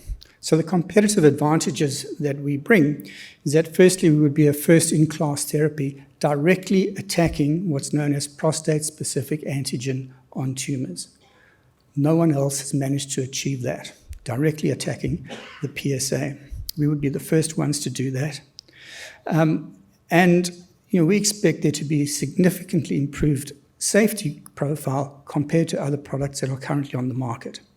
There are what are known as antibody-drug conjugates, there are cell therapies, and as I alluded to earlier, radioligand therapies. But we would be the only ones that are directly attacking PSA on the cancer cells.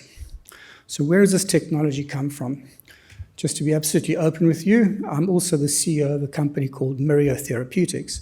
And Myrio Therapeutics' model is to develop technologies up to a stage of development whereupon it's spun out. And that is exactly what SIO is. SIO comes from Myrio. So Myrio is in the business of developing and out-licensing products for commercialization. And in this case, it's something called a bispecific antibody. And I'm sure a number of you are familiar with antibodies as such. We all hear about them. So this is a bispecific antibody, which has been developed by Myrio. And essentially what it does is one part of the antibody attaches to the cancer cell, and the other part of the antibody connects to a T cell, and it activates the T cell to directly attack the cancerous tumor cell. So Myrio's business model is to develop these bispecific antibodies. We test them against a range of cancer targets. We de-risk it by increasing the effectiveness of that bispecific antibody, and then we spin the assets out. And this is a proven model for us. We've done this before. To give you a highlight of some of the activities that we've performed, we have a company in the US called Hula Incorporated, which Myrio owns 68% of, and this is in partnership with the Children's Hospital of Philadelphia. It's probably the largest children's hospital in the world, and we will be starting a clinical trial for pediatric cancer by the end of this year. There's another project called KRAS that some of you may be familiar with the terminology there, but we're in discussions with big pharma and major biotechs to partner that. And now there's our third one being SIO, which is for prostate cancer. So this is a proven model for Myrio. So just about our collaborators, there are numerous. There's no need to go through all of them here. Suffice to say, we are partnering with world-leading laboratories and people. We're in discussions with Nobel Prize winners who are collaborating with us in our research. I mentioned Hula, Stanford University, we've got University of Pennsylvania, and a number of other biotech companies around the world. So the key investment highlights is, firstly, we are addressing a major unmet need, prostate cancer. The collaboration that we have at the moment, or the relationship between Myrio and SIO, is that SIO will leverage off Myrio's capabilities, the competitive advantage being that we are able to license these bispecific antibodies to SIO, and it's a very focused portfolio. This is purely for prostate cancer. There are multiple pathways to exit and value inflection, which I will go through, but it's also important to realize the valuation at which we are raising this capital is at a discount to what has been shown by one of the world's leading valuers. So the development pathway here, there's a whole lot of stuff on here about the actual steps that we're going to undertake, but just suffice to say that at the moment there are 2 lead candidates. There's probably going to be a third within the next couple of months, but two lead candidates. And major inflection points are when we can show that we're actually killing the cancer cells, which we know we can do already, but also when we do our first trials in vivo, that's in animals. So these are the value inflection points that we see coming up over the next 12 to 24 months. In terms of a detailed budget, $2 million is what we are looking to raise, and that takes us well through conducting at least 2 in vivo trials. And of course, we will be leveraging off the R&D tax rebate that the government has in place. Use of funds, complete putting in a management team, optimizing these antibodies, continuing with our patent strategies. We will also be applying for non-dilutive grant funding, and then we will move into a Series A where we would look to raise approximately $30 million. But it's important to realize that with these value inflection points, we do get significant increases in valuation. Pre-money valuation at the moment is about $15 million. I'll be very surprised if the pre-money valuation for the Series A is not well above $30 to $40 million. So we'll be looking to at least a 50 to 60% uplift on that valuation. So we have already raised, well, more than 50% of what we are looking for. Minimum investment that we're looking for is around $200,000, but have a chat in my ear if you think that you really want to invest and you don't have sufficient funds. And this is only going out to people who we know and respect in the industry. It's only open to wholesale investors, and we're looking to close the round by the end of this month. So next steps, please, if you're interested, come and talk to us, or you can contact Ben Kiefel or myself at Myrio Therapeutics, and we've got a lot of the information at the stand. Thank you very much.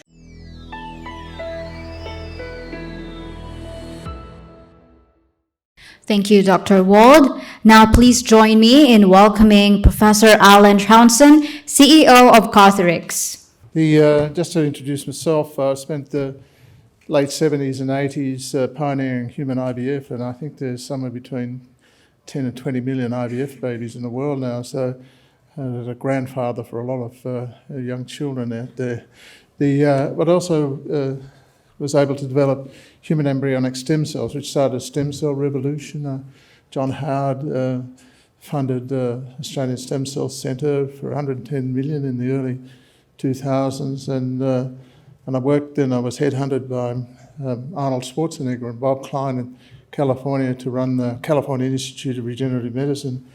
They had $3 billion to start a revolution in stem cell sciences and their application. So I spent 7 years there doing that, enjoyed spending their money and creating a revolution there. I came back to Australia, and the best thing that we've been doing in California, in my view, was the chimeric antigen receptor work for cancer, because suddenly 80-90% of people with blood cancers were recovering, and that was incredibly unusual at that time. So we formed Cartherix, and I'm here with Dr. Ian Nisbet, who's the COO. I'm the CEO of the company at the present time.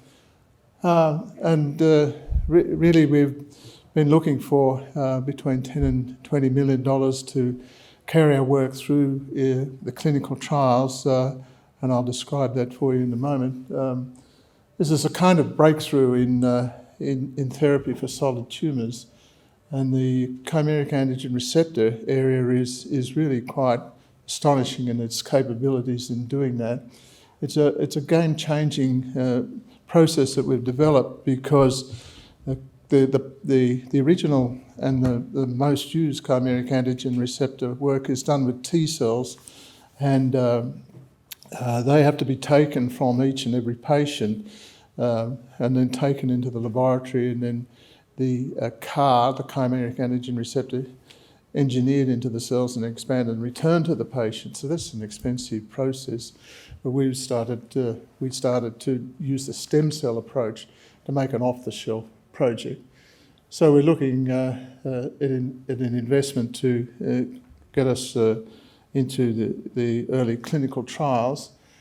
And we have focused on ovarian cancer because ovarian cancer is a dreadful disease. It really affects a large number of women, in the world, and particularly in the Western world.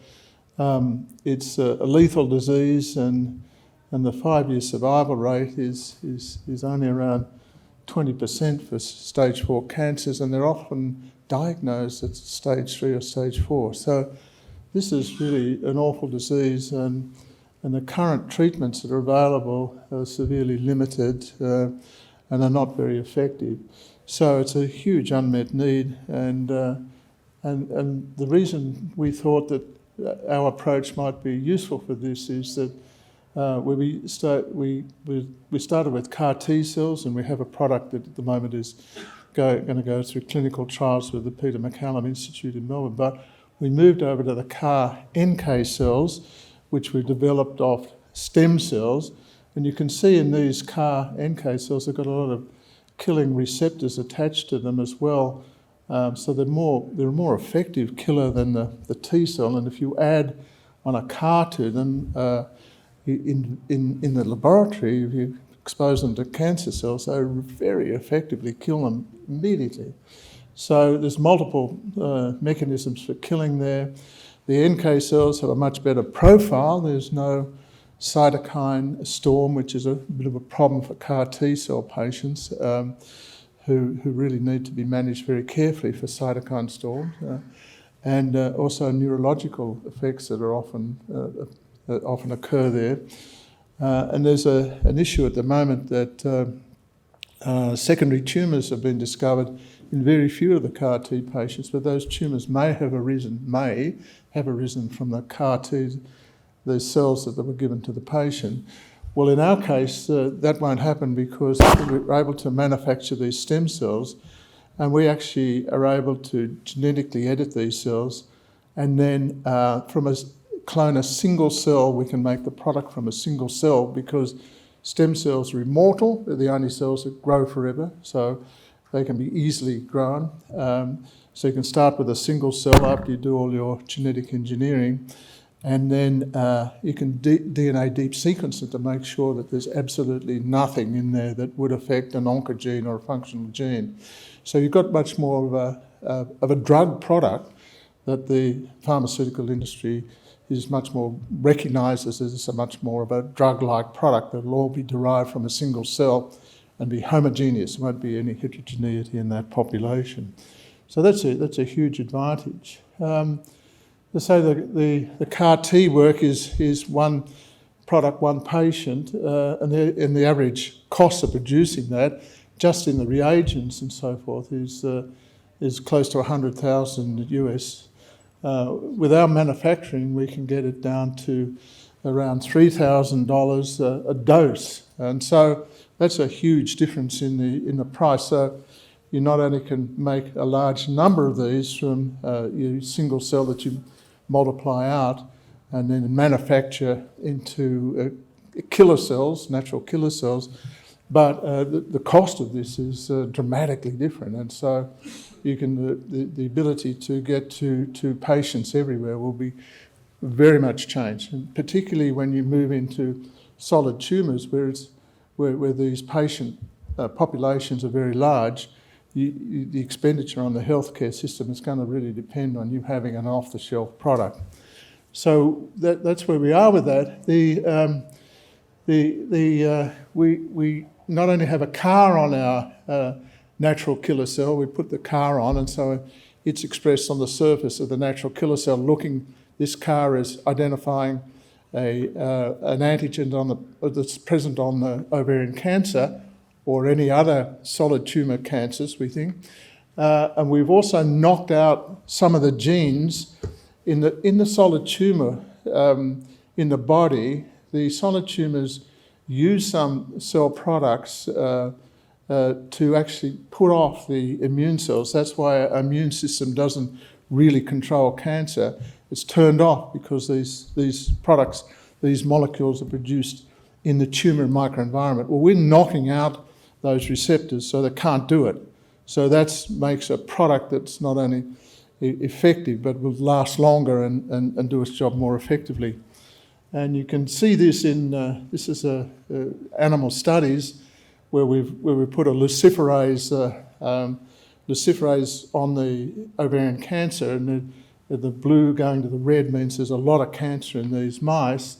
And then on the treatment side, we've given the patients what we call our product, which is CTH401, and you can see in the graphic side the amount of cancer in the black line is the untreated mice, or the mice not receiving anything, and the bottom line is the mice that received that product, which has a CAR and a gene knockout in it.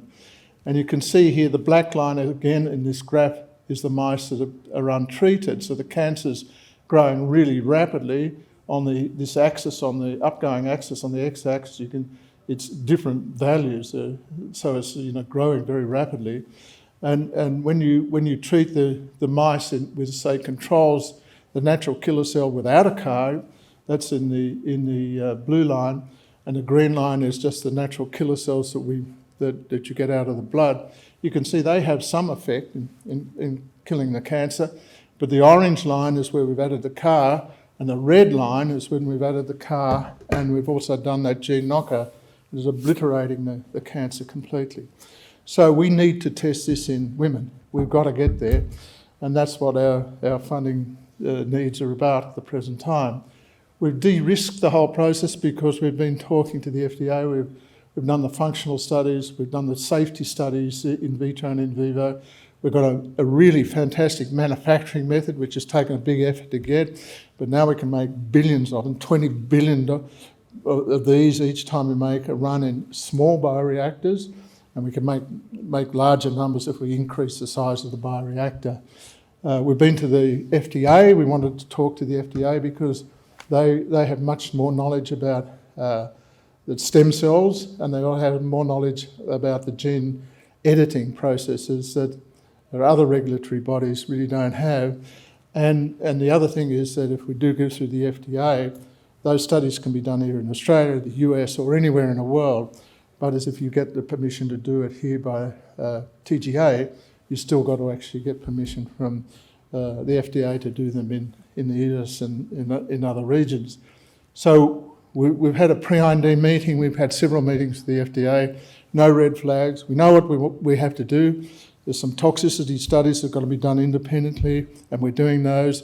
And we're now actually producing the cells for the patients. We're working with the company's Cell Therapies in Melbourne, which actually produces these cells, so the tech transfer is being done there.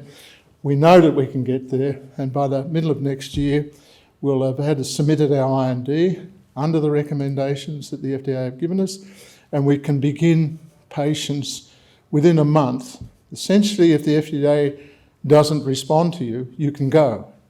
So we expect to be able to meet all their requirements because they've told us what we have to do. And we have no red flags about doing that. So we believe we'll be in clinical trials here in Australia just after the middle of the year, maybe August next year. We'll have the cells made for those studies this year.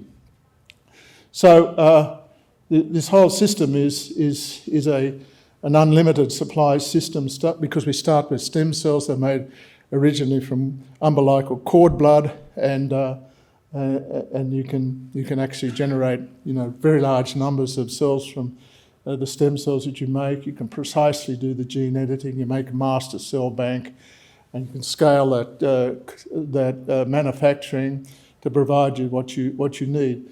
This is a platform technology, so we expect to be in the clinical trials early next year, but we have a whole lot of products following on behind, and we can make different types of products. We can make a T cell, we can make a natural killer cell, we can make a macrophage, we can mix and match what we do on this platform, and we can follow in behind with one product with another, and we'll do a basket study with our first leading product to see if that works also for pancreatic, prostate, liver, kidney, lung disease, because they all express the CAR target as cancers, and it's not expressed by other tissues. We could also move this technology into other applications. That might be fibrosis, and there's no treatment really for fibrosis and endometriosis. So we have a lot of options there. So this is the last slide, and thanks for listening. But we're essentially spent this year seeing if we could get interest in there. We've just been told that we will be financed for 15 million of the 10 to 20 million that we're looking for. We're still out there looking for the rest of that.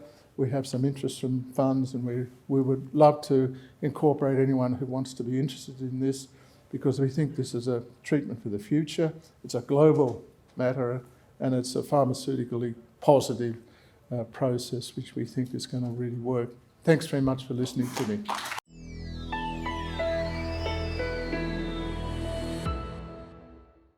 Thank you, Professor Townsend. Now, wrapping up our second set of company showcases is Easy Compare. Please join me in welcoming its CEO, Leo Tyndall.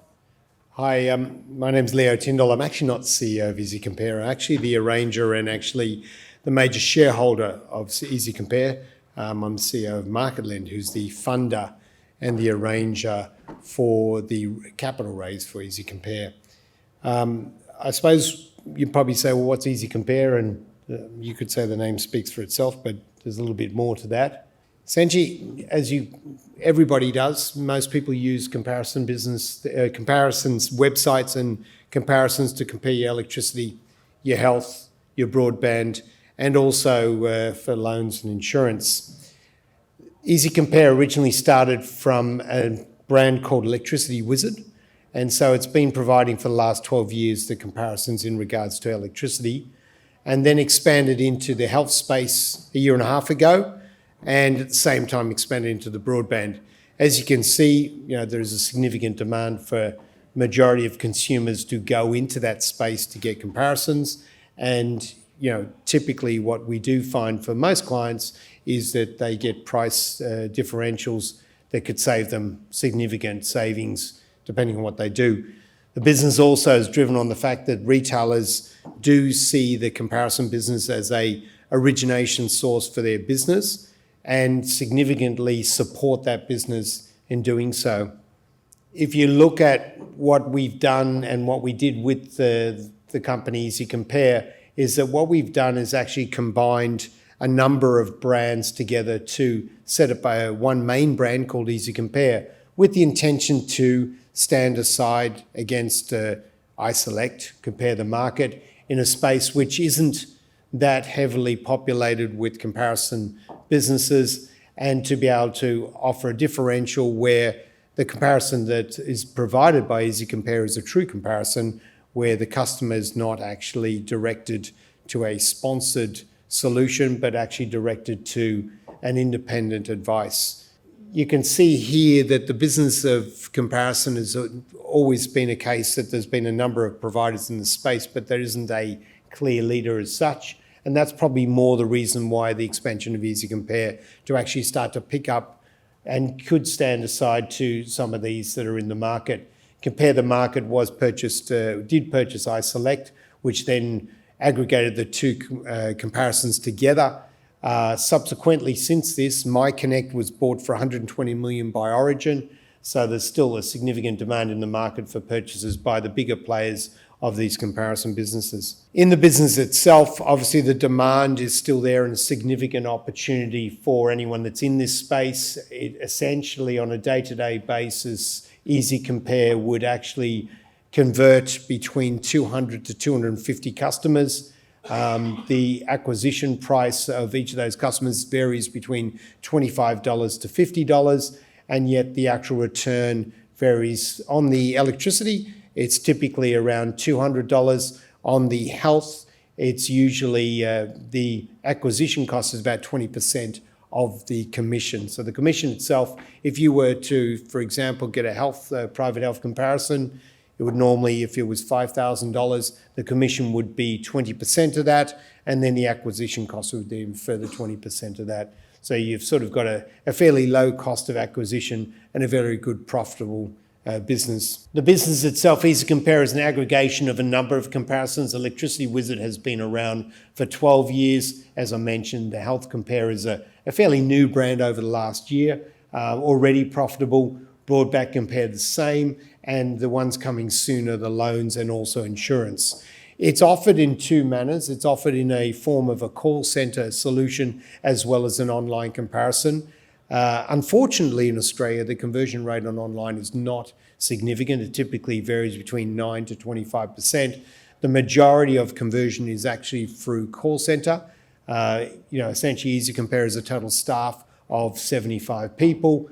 Of those 75 people, other than the compliance, where there's about 10 people offshore, the majority are all Australian located. And that's actually a significant differential in the business as well, is that it's an Australian, you could say a little bit to what CBA says, it's Australian providers that you're talking to, and that does give them a significant sale rate or an improved sale rate as a result of that. The revenue has been based on the call centre, as I mentioned before. We do see that over a period of time now, with the digitising of the manual processes, that there should be an increase and a reduced number of staff, but at the same time, an improvement in the conversion rate.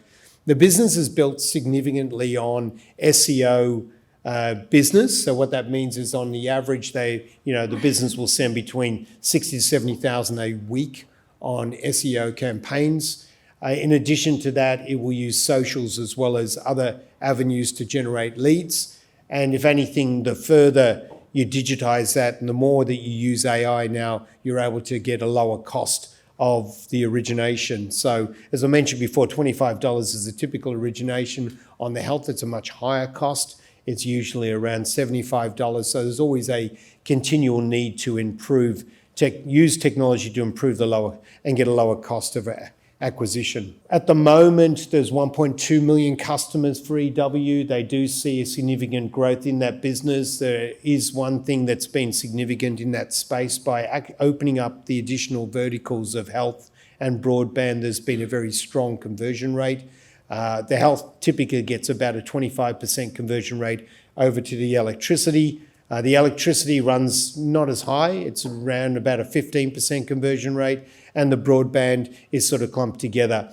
In addition to that, you actually have direct sales. So there's a company called Deal Reveal, which is owned by the same group, and that aggregator is able to actually aggregate directly on behalf of AGL, Origin, and others, and Alinta.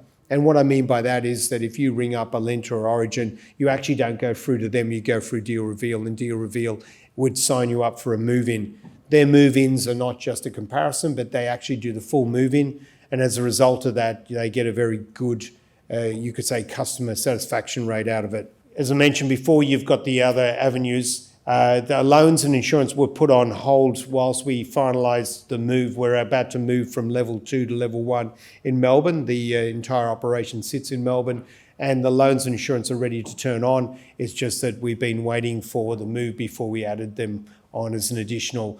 You can see that the use of the operations and like are sitting at the top level and used across all of them, and it gives a lower cost across each of the branches. And then, as you can see, the business is made up of a significant portion of sales staff and then administration and managements and operations. And that's probably the smaller stuff. From a management point of view, there isn't a significant need for a high number of managers. There's 5 managers to total, and that successfully seems to manage the business. Why there is a need and why this business is actually needing for investment is that we want to remove the need for Google and reduce that and improve the cross-sell, and also use more of the technology to improve the origination. So as I mentioned before, at a cost of $65,000 a week, and Google being one of the main sources, there's about a 75% origination at the present moment using Google on the electricity. On the health, not so much, but the idea is to remove the reliance from Google and focus more on using AI and also improve the model, and that's why we look for the need for investment at the moment. The relationships that are held at the moment are by some of the significant players in the market, AGL, Origin and Alinta, and a number of names you may know, and the same with the health and the same with the broadband. The business has significant support from each of them. Unusually, the energy space is highly driven by compliance, so we have a team of 15 people on compliance, 7 online, 7 in Australia, 7 offshore, and a manager. And that business is driven on the fact that every time you actually do a sale, they do need to double check the calls. They need to make sure that they followed the script. And as a result of that, there's not as many players in the space that are able to successfully do this business. And successfully for an EW or energy, they've had 100% or close to 100% compliance tick each time. So they've been very good at doing that, and that's assisted them in growing the other parts of the business. The important part with this business is that there has been a number of investments by some of the retailers where they've looked at going vertical. And if anything, where the opportunity sits with Easy Compare is that we see an opportunity either through an acquisition of a competitor. For example, with iSelect, we're now producing 50% of the volume compared to what they are doing, and yet we have a much lower headcount. We have a headcount of 25 people compared to their 125. In addition to that, we see that with Deal Reveal, which is the direct aggregator, the recent acquisition by MyConnect for 120 million was by Origin, is an opportunity in this space. So what we're seeking at the moment, it varies on investment side between $1 million up to $2.5 million, and it's very much about getting in at the, you could say, at the lower space of the business where we can actually see an opportunity for someone to come in and then build it so that we could actually turn around and then on-sell it as a takeout. I don't believe IPO is one that would be of interest in this market because comparison businesses don't have that opportunity, but there's definitely the retailers who are sitting there and other competitors who are looking at this space and wanting to either aggregate together or get a vertical integration. Thank you. And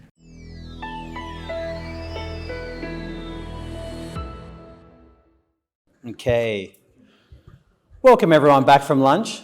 As we'd all know, that the hardest part for us organisers is bringing everyone back from lunch. So just in the process of doing that now, one of the things I love to sort of talk about is how we sort of curate the companies which actually participate in today, and then also from a speaker presentation component, because I always think it's relevant for you guys. Like typically, you know, people come along to our events and they go around, they have a chat with the companies and they're blown away by some of the stuff that people are doing.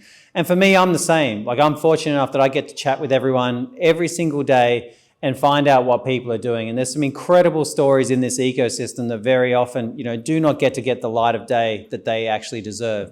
So, you know, typically when we're looking at companies, the first thing that we want to understand is we're having a look at the board and management, and we want to understand their been there, done day experience. Even if it's a seed stage company or really early, it's crazy some of the backgrounds and profiles of some of these founders that are actually building these businesses.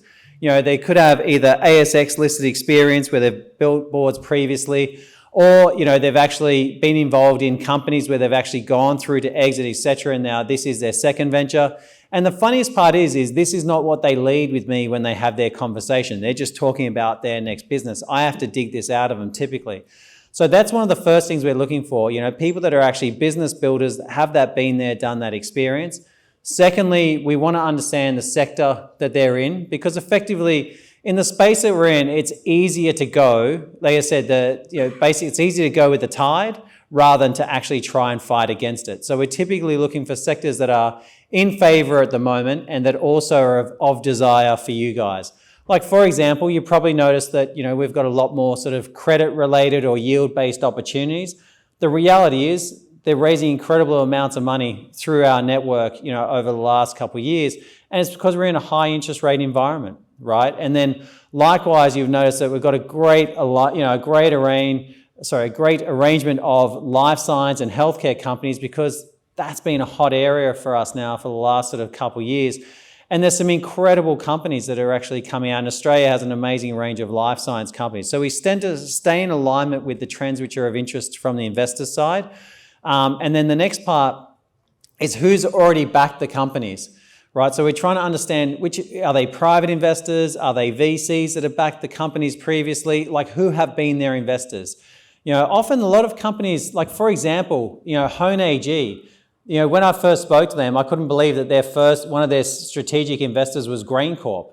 Like, it's very rare you have a company that's coming out with one of the largest sort of grain producers on the planet as their shareholder, right? And that was as a starting point. And there's plenty of examples like that across all of the different companies, or the team at Carthrix, right? The incredible talent inside that team from a business perspective.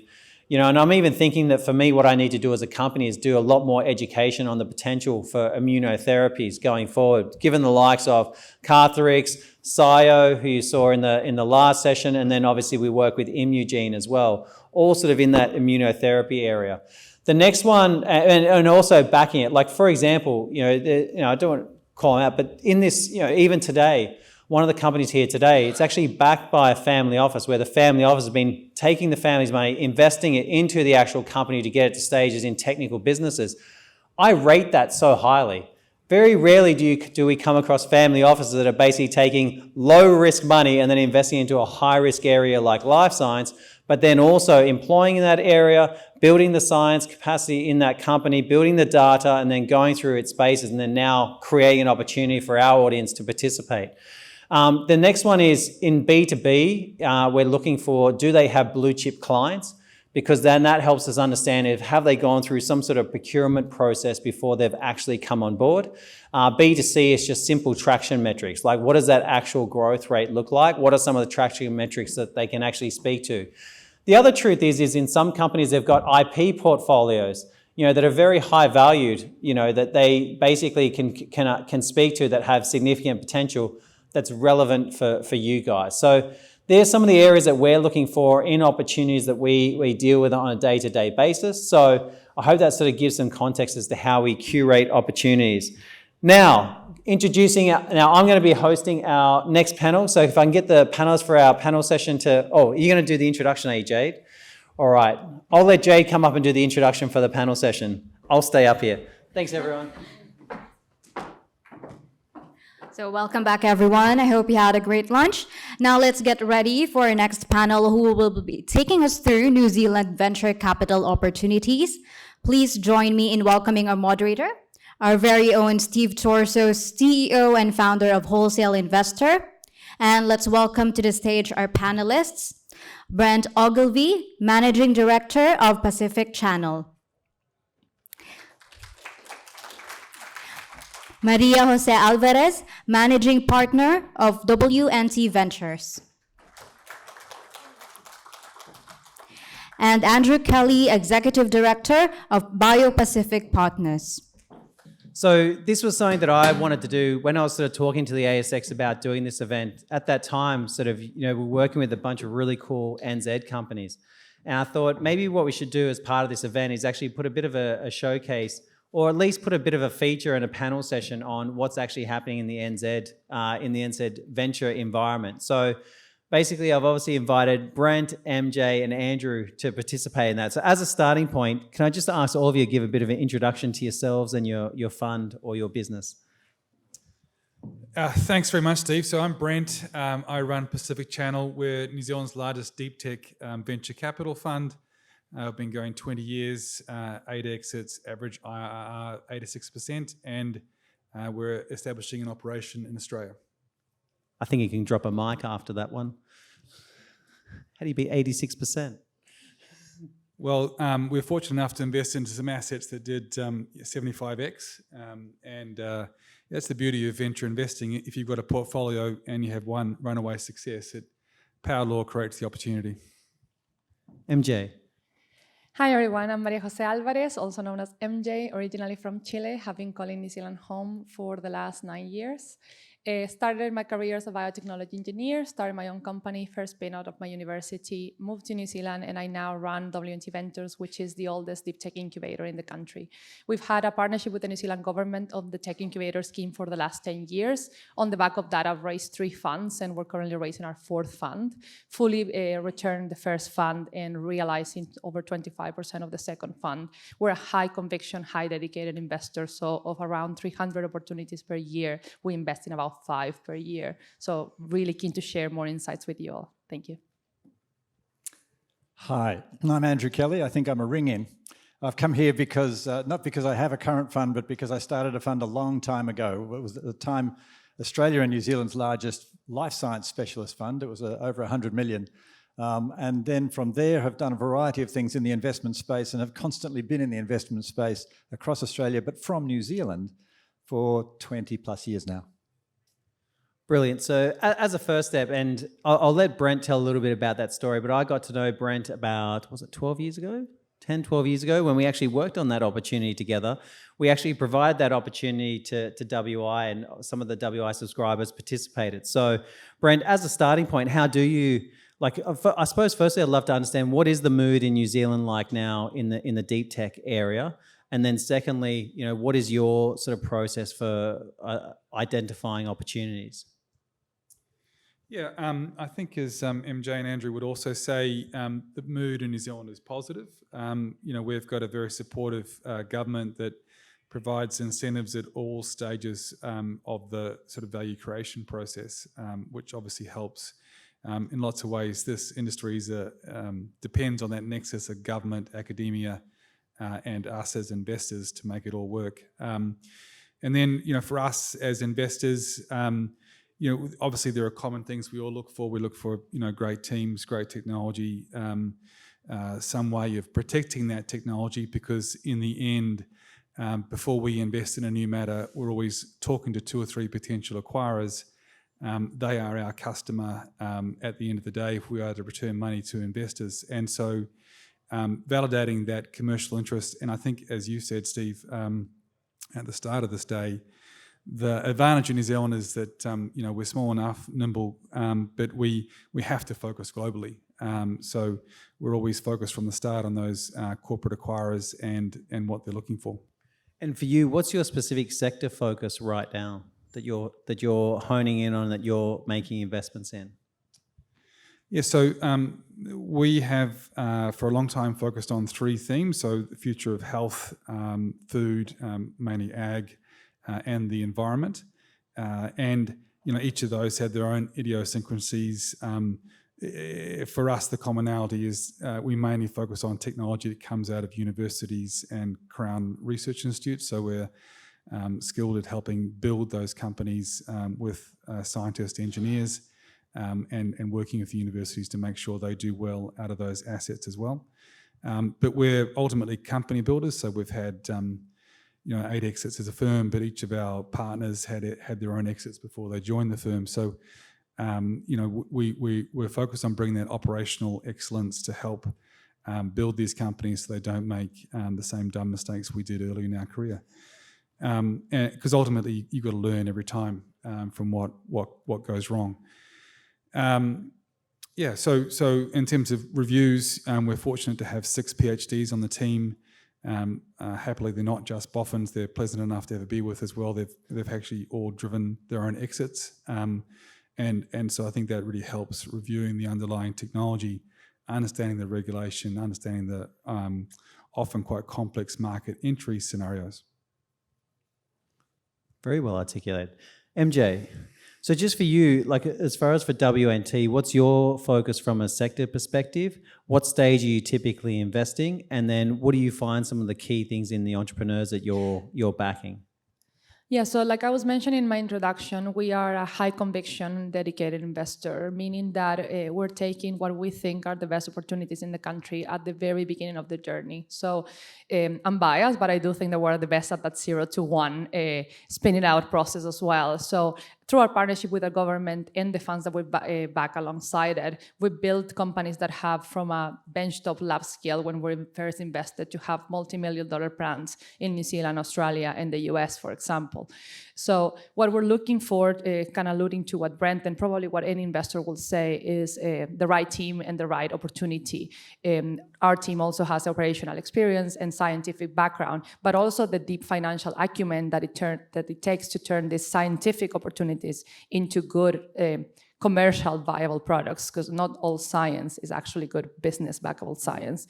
We're looking for a dedicated or particular return profile. So at the time of our investment, what we're looking for is 20 to 30 times our return.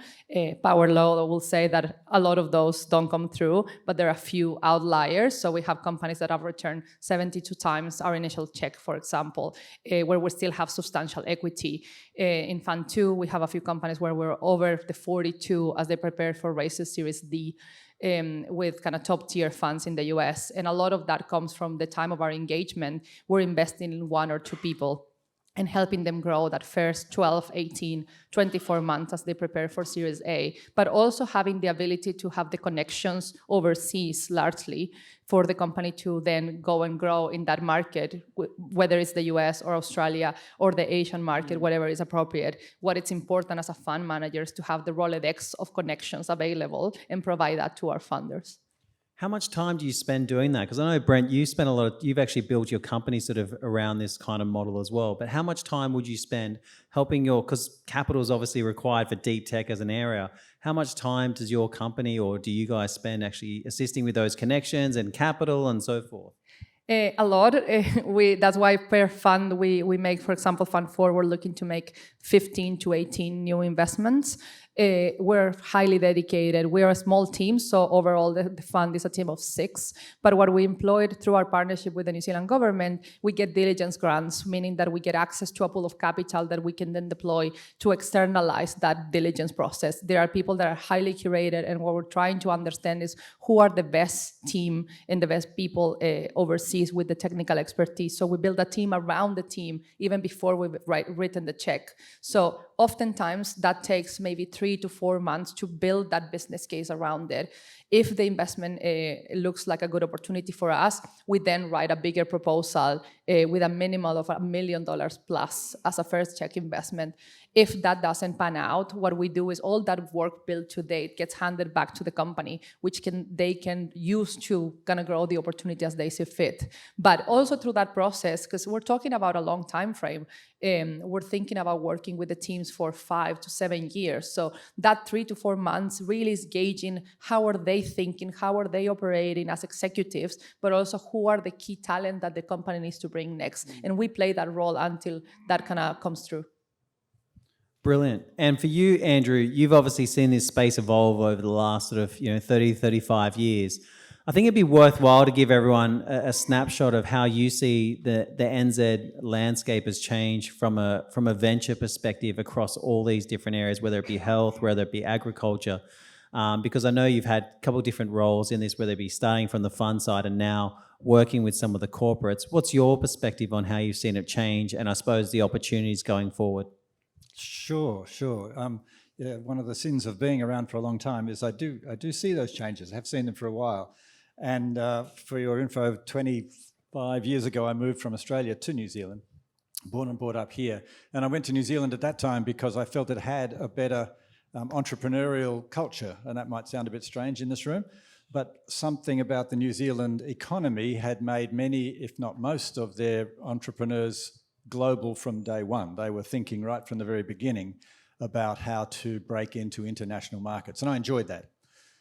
In that period then, Steve, I guess I've seen a long and steady improvement in sophistication. It's global, it's nothing special, but it's certainly clear to me that almost every year I see pictures come across my desk that are more sophisticated than last year, that are better researched than last year.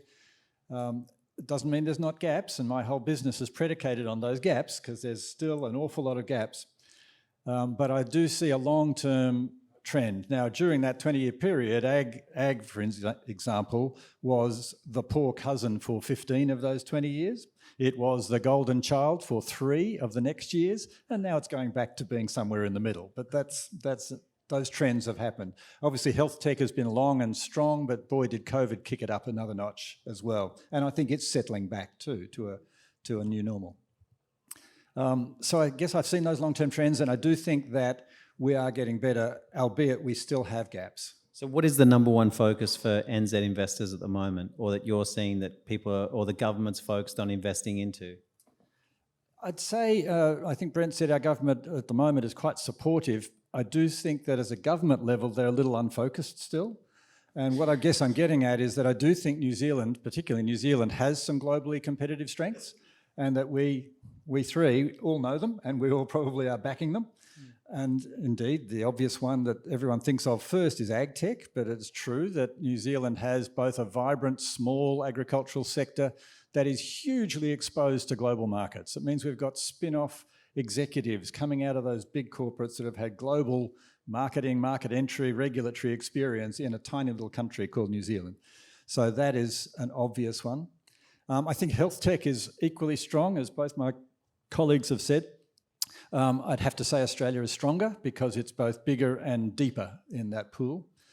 But there are certain areas, and a weird one lately is space. I say weird because I'm not in that sector at all. I don't understand it, but I have watched as New Zealand has come from zero to a little bit of a hero in space tech, and that is including one of the world's now bigger launch and space tech companies. But also breeding around it a really lovely ecosystem of 10 to 20 companies that didn't exist even just 5 years ago.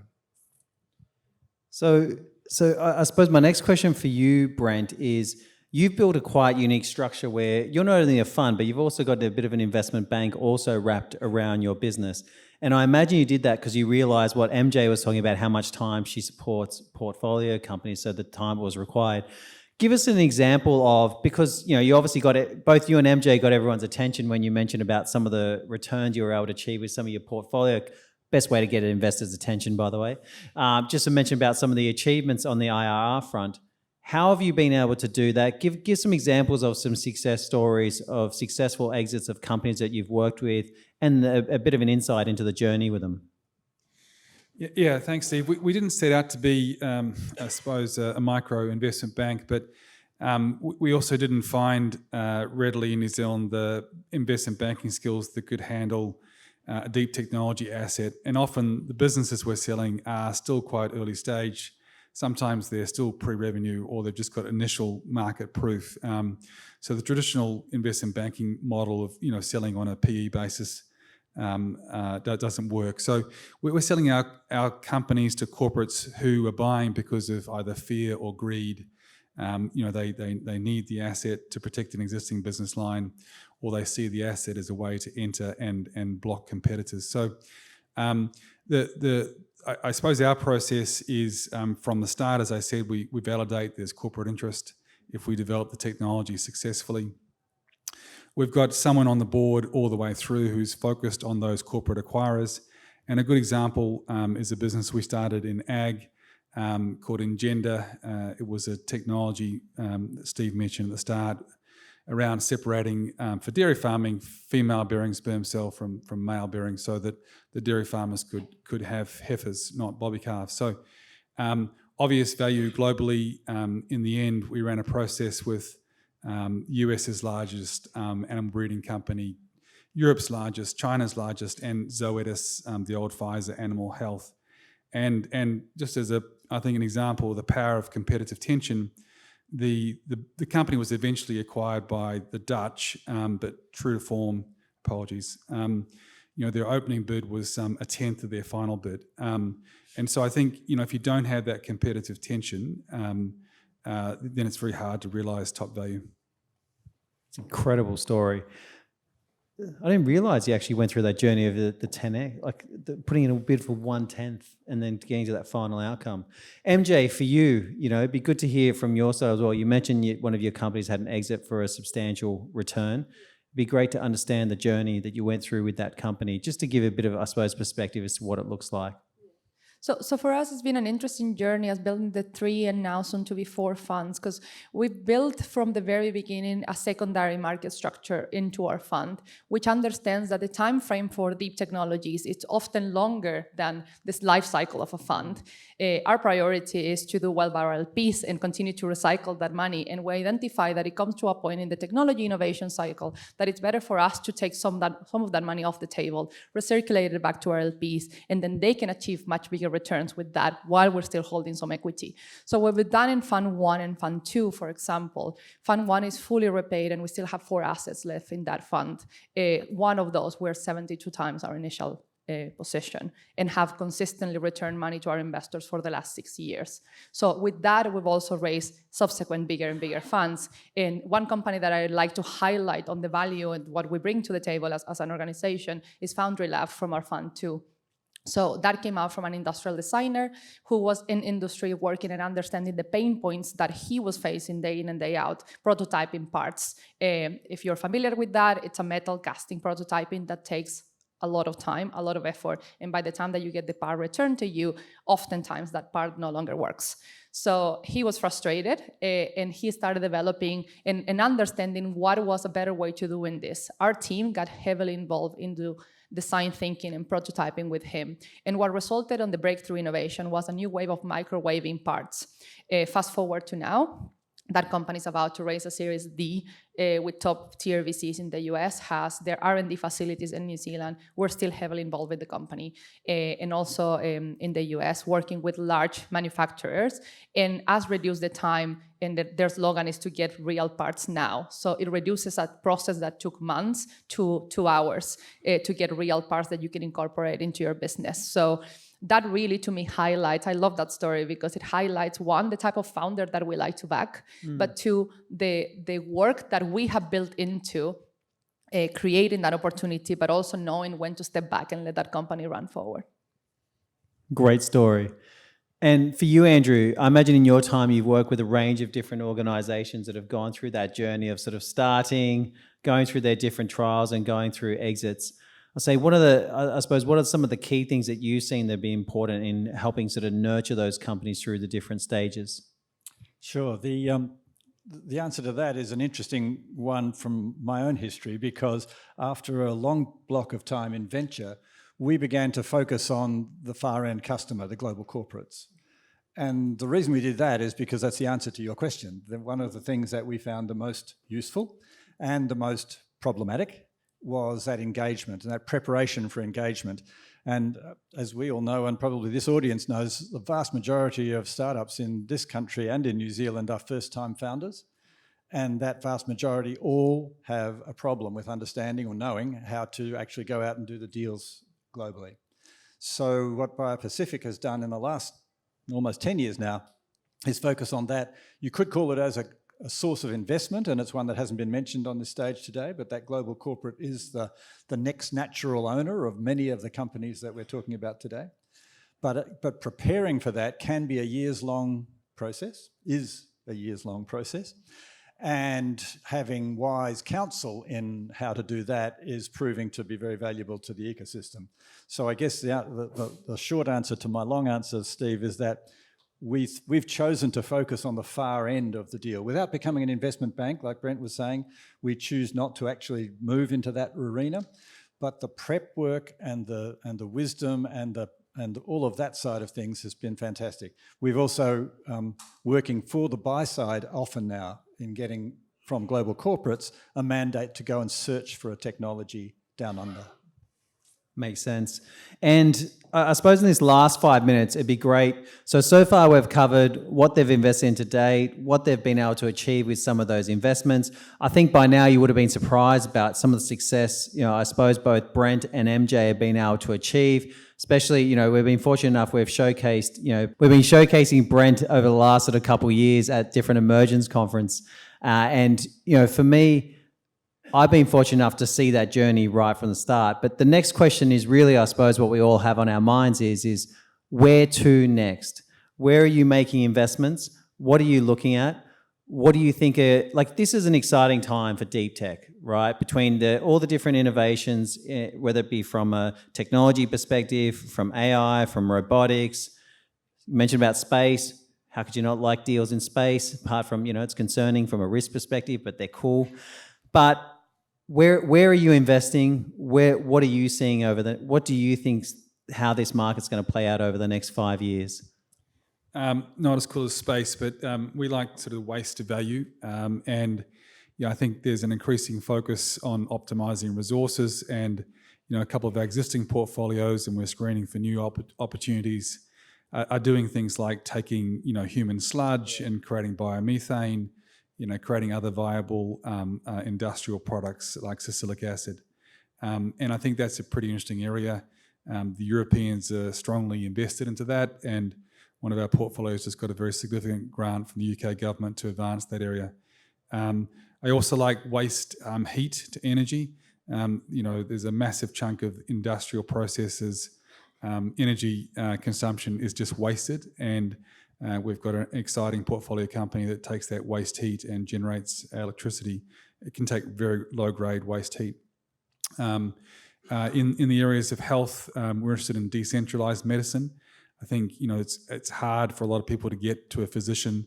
It's hard to get the appointment, and the ability to have decentralized diagnostics and treatment is an exciting way of breaking that.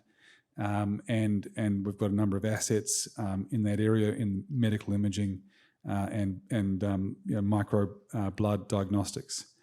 And then finally in ag, the world is getting wealthier.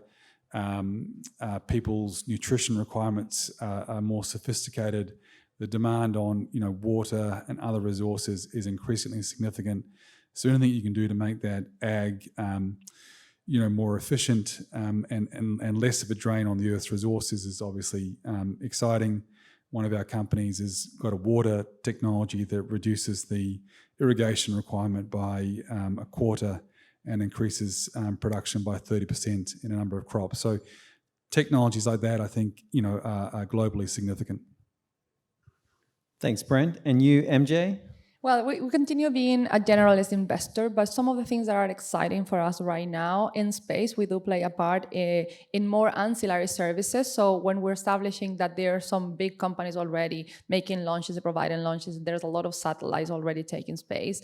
There is a nation industry in servicing and provided the ancillary services to that. New Zealand, because of the opportunity, I think that it's really good at providing engineering capacity and engineering creativity. So a lot of the opportunities that we're seeing in space and in other areas are what we call hardware enabled. So there is a level of a component of a widget, which the number 8 mentality of Kiwis, I think that's really well to spark that creativity.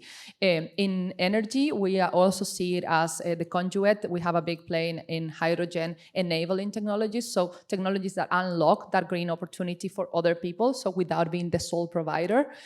So we have a catalyst coated membrane, for example, that is a manufacturing technique that would allow for different types of hydrogen capabilities to be deployed, agnostic of what happens in the industry. So I think it's taking for us a step back into a few of those key themes and understanding what has been the bottleneck and supporting those opportunities.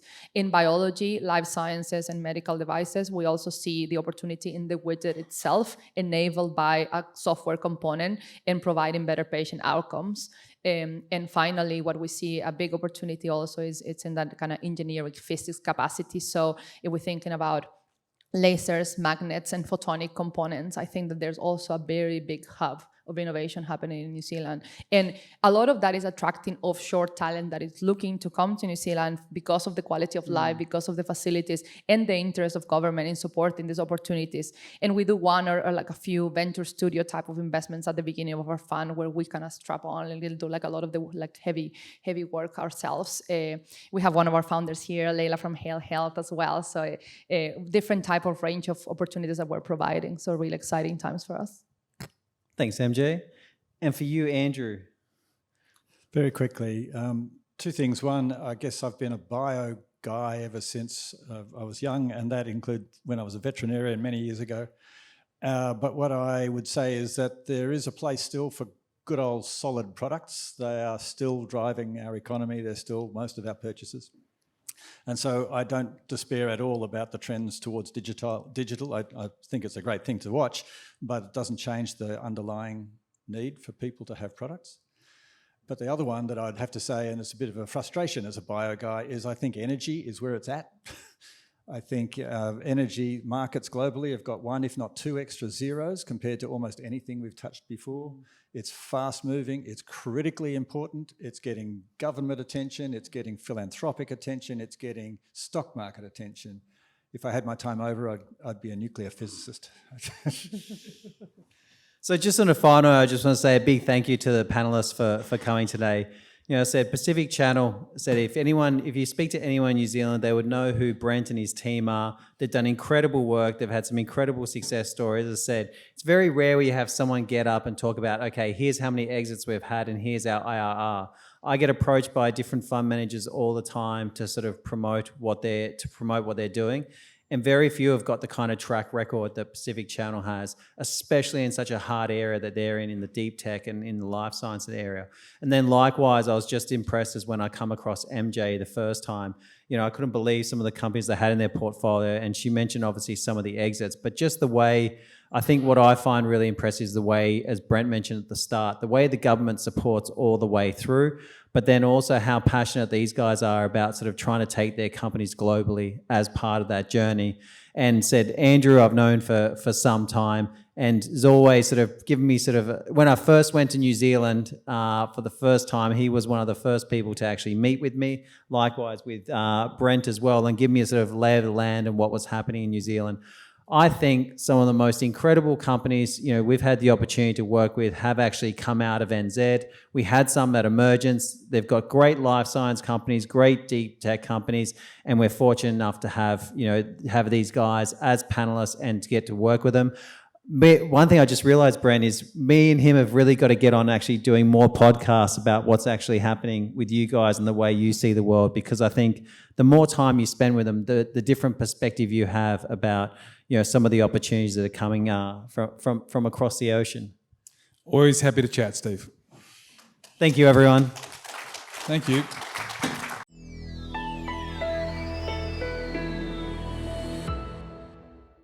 Thank you, Steve, as well as to our distinguished panelists for their thought-provoking insights. Now let's resume our series of company showcases. Please join me in welcoming Peter Johnston, Managing Director of Hone. All right, everyone's probably heard the old adage that you can't manage what you don't measure. This is very much what Hone Ag is about. We're about measuring things because we recognise that the companies that create core data from which decisions are made will definitely increase in relevance in this evolving age of AI. So we have a very simple mission in what we're doing. We want to be in a situation where anyone can test anything anywhere. Historically, companies, whether they're agricultural producers or otherwise, are reliant on laboratories to actually test the quality of the products that determine the value of those products. And generally, it's the buyers of those products that can afford to pay for the testing equipment. We want to go the other way, where we commoditise it and actually move the lab to the field. So, although people may see us as a hardware business, we don't see ourselves as that. We see ourselves as the creator of data. Now, Andrew, we've actually got real products. So that's really good to hear that there's investment in real products. This didn't just happen. This is 5 years of hard work. Last year, we did a redesign of it. We took 76% of the cost out of this. So we've gone from our founders, which are excellent PhDs and all the rest, and this thing did absolutely everything, to actually building something that's fit for purpose, right for the market, ready to go, not just for Australia, but internationally into third world countries. Also, it's fair to say that we're playing ag pretty heavily. Why? Because ag's hard. So the technology in itself is seen as the hardware, but the reality is it's actually our machine learning software that's cloud-based and the AI that we use up there that creates the models to actually assess what we're actually testing. We use a science called spectroscopy. It's not new. It's 60 years old. We've just got really smart on how we can package it in a way that can be deliverable in the field, irrespective if there's dust, vibration, electromagnetic radiation due to the battery. We've solved all those problems digitally. And importantly, by having calibrations based in the cloud, we can make them extremely complex and to a resolution that exceeds what a desktop device can actually achieve. So what is the so what? So why are we up here? We are actually up here because we create value for primary producers. GrainCorp was mentioned by Steve, is one of our main investors. They hold a significant amount. Why did they invest in Hone? Because what's happened is farms have got big. That's no big deal. Everyone knows that. Farm equipment's got even bigger. So what it means is grain is getting harvested at a rate that they can't deliver it to a local depot, i.e. GrainCorp. So what that's forced is a major macroeconomic change, and this is happening globally, that farmers have to store their produce on farm. So the start of the quality supply chain now happens on farm, because if you tip poor quality grain on top of good quality grain, you decrease its value. The GRDC has done numerous studies around on-farm grain storage. I will talk Australia, but I think the application is actually more so in evolving agricultural communities, China, India, etc., that essentially you pick up 1% in value just by making sure that you don't get the mix of the grain wrong. Now that 1% of value at retail price, as far as what they sell for, is like a 6% pickup on their net profit, just by measuring. Better measurement, better management, better outcomes.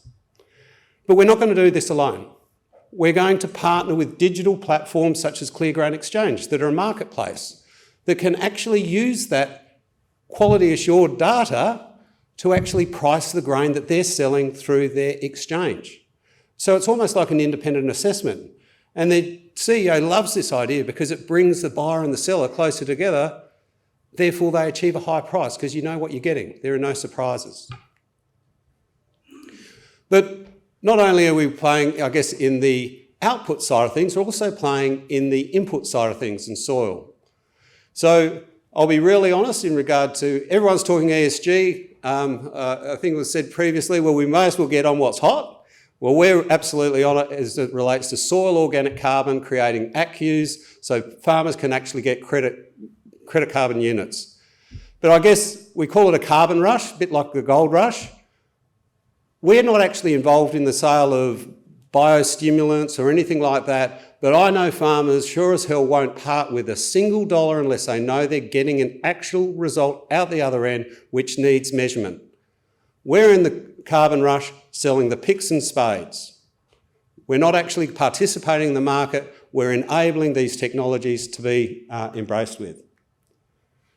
How much so? The federal government's backing us in with a clean energy regulator to the order of $3.3 million to validate NIR technology being used as a methodology for getting ACCUs accredited. We are sound, we are backed by science, and we're backed by the industry itself.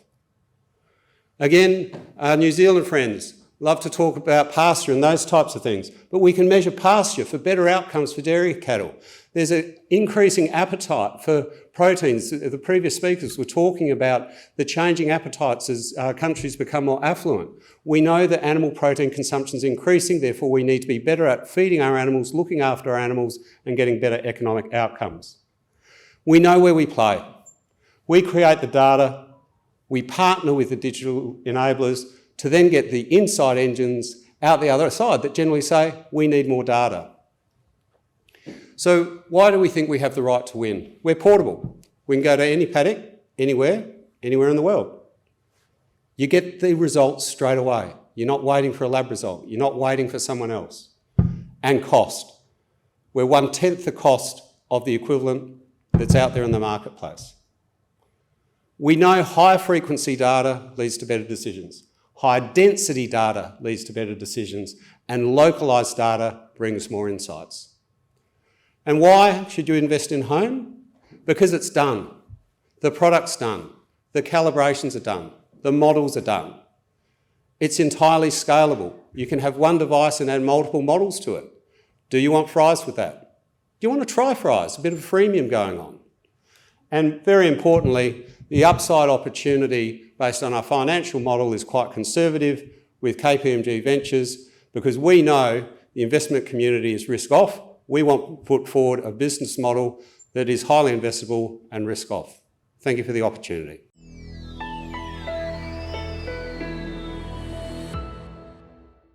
Thank you so much. Now please join me in welcoming Mark Reti, Chief Commercial Officer of Aeon Holdings.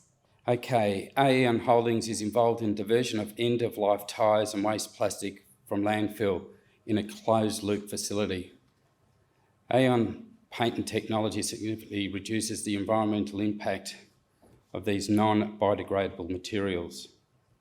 This particular slide shows the recycling of both end-of-life tyres and waste plastic, which together, through our co-pyrolysis patent, which produces a high-grade product such as carbon black, which is a char, typically highly resourced by the steel manufacturers to create green steel, and in the industrial filtration industry for many applications.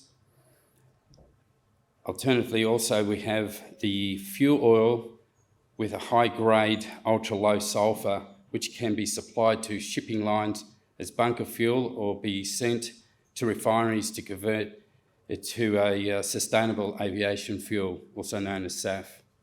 Our patent co-pyrolysis produces a very high-quality products. For our modular and scalable specific outputs are char, also known as carbon black, and 2 grades of fuel oil, as you can see on that slide. Working alongside Monash University for the last 8 years, our co-pyrolysis technology has been patented worldwide. Monash will have an ongoing R&D role in Aeon's plants. And just to point out that the locations of our plants will be rolled out progressively throughout Australia and other locations as well. The issue of end-of-life tyres has been dumped across Australia, with waste plastic going into landfill has increased over the years, and with the aim to reduce this environmental issue. In this slide here shows an example of a typical 100-tonne per day co-pyrolysis plant, which we can add additional modules to satisfy increased demand. The opportunity on offer is 10 million shares that are on issue. The directors currently hold 73% of the issued capital. The new capital to be issued are $1 per share. And our first co-pyrolysis plant, we have a site in Melbourne, in Victoria, in Brookland. Aeon Holdings hold the patent, the IP, the technology, and receive royalty payments. And we also provide the engineering and technical services. All these patents and the royalties, everything goes straight into the head company of Aeon Holdings. So it'll be carried through, duplicated throughout all the different locations. Here is the typical of a 100-tonne a day co-pyrolysis plant, the use of funds. And on this slide here, you can see our experienced board and senior management team.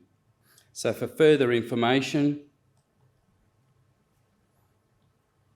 we have a booth straight out the doors in the corner. Come and see Gregor, Andrew and Pat, and we'll give you further additional information on any technical questions and funding questions as well. Thank you very much.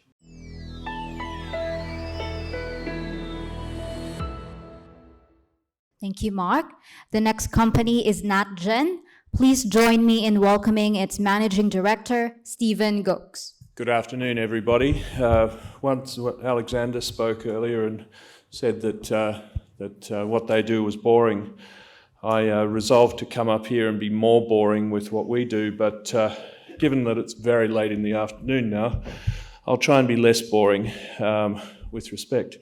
So, NatGen. We're a commercial property investment and development company where we hold an Australian financial services licence, and all our transactions are done through regulated managed investment schemes. The company is based in Brisbane, and we've been in business for about 5 years, and our funds started about 3.5 years ago. We now have 12 active funds with 100 million worth of developments and about 70 million of standing assets that we've bought and put into funds. Our assets are in Queensland, New South Wales and WA, as you can see. We have investors in every state of the nation and every territory, and our investors invest between $100,000 and typically 2 to 3 million would be the general range. I just wanted to give you a little bit of background to where we started, and it was probably mainly due to my career where this came from. So I was thinking about that career, and it started with something that looks a bit like this. This was my first mobile phone, which was a Motorola Dynatac 8500Z from 1994. You could make calls on it sometimes, and you'd get about half an hour of talk time and about 12 hours of standby time. Wonderful device. So I just thought I'd leave it up there whilst I just spoke of the background to the business. Some of you out there may be of an age where you had one of these, and you might think back to how they were to use as well. But what we think we bring to the property space is a relatively unique perspective in terms of what makes good value in property. A property market, in commercial property in particular. A property market is a market, and all markets have inefficiencies. And basically, we're looking for value in markets by looking for mispriced assets. Thankfully, property markets are not incredibly efficient, so we can always find some mispricing. Of course, we hope that we buy things that are underpriced and not overpriced, because you don't stay in business long when you do that. So we have a long-term, well-considered strategy based on the fundamentals and ongoing research of commercial property. And our view is that commercial property and all property is about places where people do things. So sociological perspectives are very important in that. So more recently, we've seen, for example, that work from home has been talked about in terms of office properties. And that's an important factor, but I'll get back to that, why it has to be put in context. So the NatGen response to sociological issues is to find 4 areas that we look to invest in. One of them is non-capital city CBDs, office buildings, value-added industrial assets, regional convenience retail, and development assets. And we currently have assets in all of those categories except value-added industrial, which is more difficult to find. So I'll just run you through some of the things that we do. Actually, before I go away from the mobile phone, I have a business partner in my business, Brett Nelson, who's probably with us here. Brett was born about the year this phone came out. He's much younger than me, and I'm very happy to have a diversity of ages within our business. And also here today we've got Caroline Seymour, who was born considerably before this mobile phone came out, but we don't hold that against her in any way, shape or form. She's the person that you would speak to about our investments typically. So we have three types of investments. We have three types of property funds. We have standing asset investment trusts where we buy existing assets, syndicate them and put them together for investors. And typically you'll find our latest fund in that is returning 9% per annum over a 5 to 6 year time frame of the investment. We also have two types of development funds. The short-term funds take the 1 to 2 year time frame. Basically, our investment trust acts as the developer and we provide services to that. So it's not a debt product. These are all investments in the equity of the trust. So in that case, we'll take a property, get the required approvals, build typically an industrial building, and then sell it off to downstream investors. That takes between 1 and 2 years. And then our long-term product is taking a site, developing it into an existing asset, and then running it for investors to a longer term. The value of doing that is that the upside in value because of the development process is locked within the latent value of the units without having any taxation event. So you actually going through that compounding process of taking the income off a compounded amount of capital. This is one of those, our UC22 trust. That photo was taken about 2 weeks ago, so it's under construction at the moment, and it'll be a large-scale self-storage facility like you see in the drawing. That'll take about 12 months to complete, and we'll hold that for another 5 years or thereabouts following completion of that. An example of our smaller funds, our shorter-term construction funds, is our OR23 Development Trust, which is 24 office warehouse units in Ormeau between Brisbane and the Gold Coast. Again, last week we were pouring the foundations, and that one will be complete in the latter part of this year, and we've got pre-sales of about half of those at this stage. I might add that we do have debt on these things, and some of the providers here today no doubt will talk to about future projects. But typically our debt is more in the sort of 40 to 50% category. And then today, the NatGen Investment Trust QC24 is our latest standing asset fund. And it's, I think we're raising $9.5 million for this. I think we've got about $1 million to go, so it'll finish off in the next couple of weeks. And it's an office building and Commonwealth Bank branch in Cairns and another office building on the Gold Coast facing the M1 in Queensland. So you can go to our website if you'd like to see some of the background of our various other funds. We'd love to see you outside, and thank you very much for the opportunity to talking to you. Thank you very much.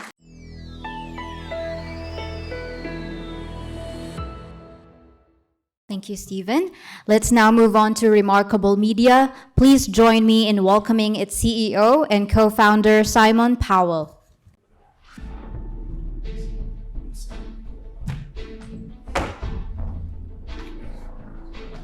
Hello everybody, my name's Simon Powell and I'm a co-founder at Remarkable Media. And essentially, yes, we are the ones crazy enough to have developed and produced flying digital billboards. What I want to do is take you on the journey of how we got to that and why we've got to that. It's been a very exciting journey. Essentially, we have 10 years experience in this space. We are the market leaders in advanced aerial advertising, and we've been doing this for a very long time for some of the biggest brands in the world. Let's see, Rich Media, there we go, videos. And it started as essentially a broad spectrum of static offerings, helicopter banners, doing airdrops, massive flying, sky typing, drone banners, skydives. We did everything in terms of the aerial advertising space for some of the biggest brands in the world, which you can see there. But we always looked at, okay, well, that's a flying spaceship over New York under a Black Hawk. That's a flying beer can in Guatemala. And this is where we started our progression to digitising aerial, in line with the move in out-of-home advertising generally going digital. There's a Labatt Beer and there's Amazon, who we fly for every Boxing Day in Australia. And I want to take you on that journey of how we progressed and digitised aerial advertising. So back in 2016, my business partner Ryan, who's here today, who a few of you have met, came up with an incredible concept to use a second helicopter and a projection system with proprietary software that he wrote, that essentially using infrared allowed the software to lock onto that banner and project onto it. Pretty wild concept. So where do you go with a wild concept? America. One of our girls in New York, I was getting up very early most mornings to see what inquiries she had got. And she said, I've got someone interested from MTV. I said, excellent. Jumped on a call. It wasn't MTV, it was the Executive Vice President of Viacom, Peter Griffin. He said, Simon, I hear you've got flying cinema screens. I was like, yes, Peter, we can do that. So we jumped on a plane to New York. 2 days later, Ryan and I were at the top of the Viacom tower, pitching to the boardroom, and we showcased the technology that we had shown in testing. Everyone was pretty quiet, and at the back, a gentleman stood up and he goes, guys, we see some amazing stuff in here, but that is incredible, pointed to his team and said, make it happen. And that was the CEO of Viacom, Bob Backish, who only just recently retired 2 weeks ago from Paramount. So we love that spirit of the Americans. Let's go and make it happen. So then we've got to deliver it. So we worked with their team and they said, what's the biggest activation that we do? And it was the MTV Video Music Awards in New York, which had just come back. So we got the best team of aviators we could, including New York SWAT PD pilots and whatnot. And we managed to lift that banner off a barge in the middle of the Hudson, fly it down, set a Guinness World Record, won multiple awards. And it really set us up for what was to come in the US.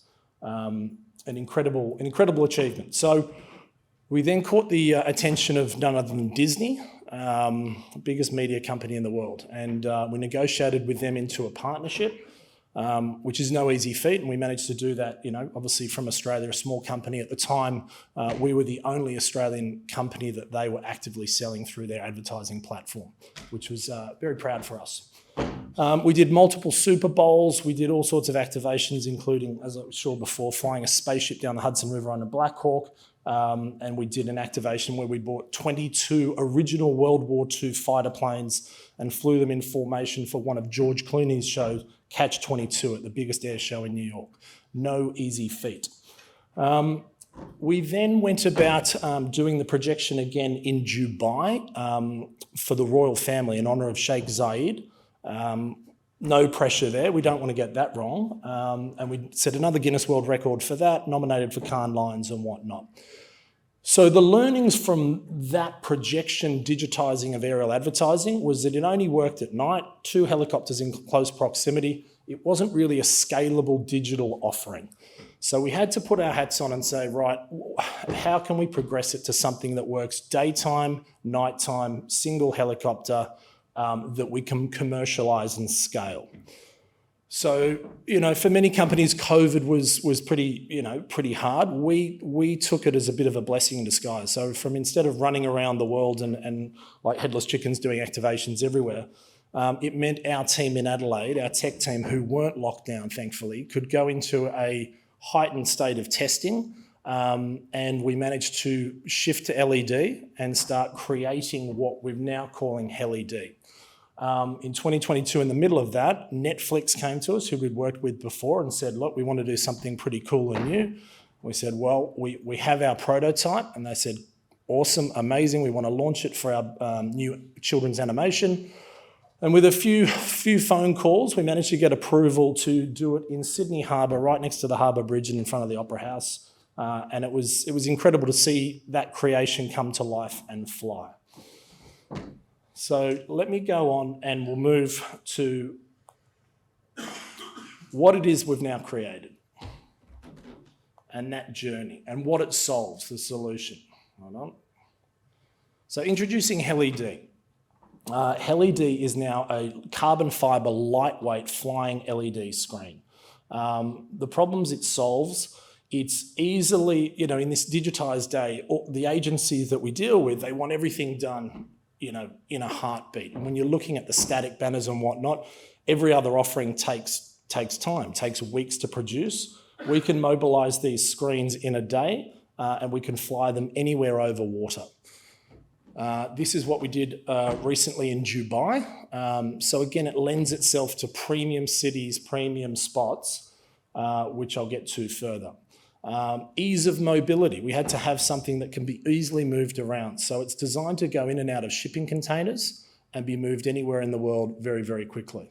It folds out, pops up, we have Kevlar hinges, and then the helicopter simply picks it up and flies away. We get about 1.5 hours flight time from a standard flight, which gives us plenty of time to go up and down, for example, the Sydney beaches, Melbourne beaches, the Gold Coast, and then where we're pushing into with this fundraising is into the biggest aerial advertising market in the world, the US. The US alone in New York, which is where we want to launch next, they spend nearly $1 billion a year in out-of-home advertising. It's a massive amount. And, we've been there recently. The Hudson River, if you've ever been there, is just, there's nothing there. It's free. It's a free airspace that we know very well. In terms of regulations and approvals, we could literally fly there tomorrow with our partners. They have all the approvals to do this. So there's no regulatory hurdles that we need to overcome. We just need to get screens there and we can begin flying. The growth drivers. As I said, this is traditional out-of-home advertising companies. They're geo-restrained because they have static inventory. You're buying billboards by the side of buildings, by the side of the road. We have none of those. We can send our screens anywhere. And we can also sweat those screens. So for New York, for instance, the winter months, it's not going to be as busy. We can send those screens down to Miami and they can be flying day and night in the busiest parts of that country's market. So there's a massive potential for international growth. How are we going to do that? Advertising agency awareness campaign. It's about letting everybody know that this technology now exists and getting those technologies into that market. And then the third of those is personal network of our strategic advisor. So that leads me to my next slide. We're very lucky to have onboarded the doyen or the godfather of out-of-home advertising, Brendan Cook. So Brendan started oOh!media here in Australia and it became the biggest out-of-home advertising company in Australia and New Zealand and one of the biggest in the world. Brendan is also one of the founding members of the global out-of-home advertising organisation, of which he's up in Hong Kong, I think this week or next week, looking at different opportunities for us to roll this out globally. So it's like I've said to people who don't maybe know Brendan, but it's like getting Michael Jordan on your basketball team. He's the best of the best, and we're very, very lucky to have his experience to help us grow the business. So what are we looking for? Come fly with us. We're doing a raise of 3 million. That's going to help us produce and send screens into the US market. We want to have screens in New York, Miami, and LA as our launch.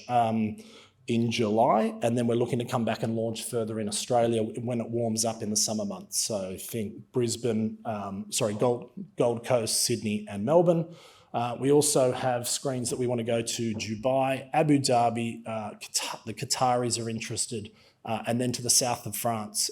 We've flown banners along the coast, Saint-Tropez, Cannes and Monaco. So, and actually after some of the conversations I've had today, Hong Kong seems to be very high on the list as well. So we're excited to explore that opportunity.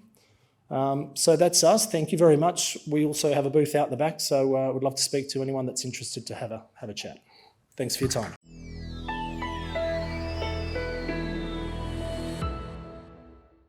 Thank you, Simon, for that amazing showcase.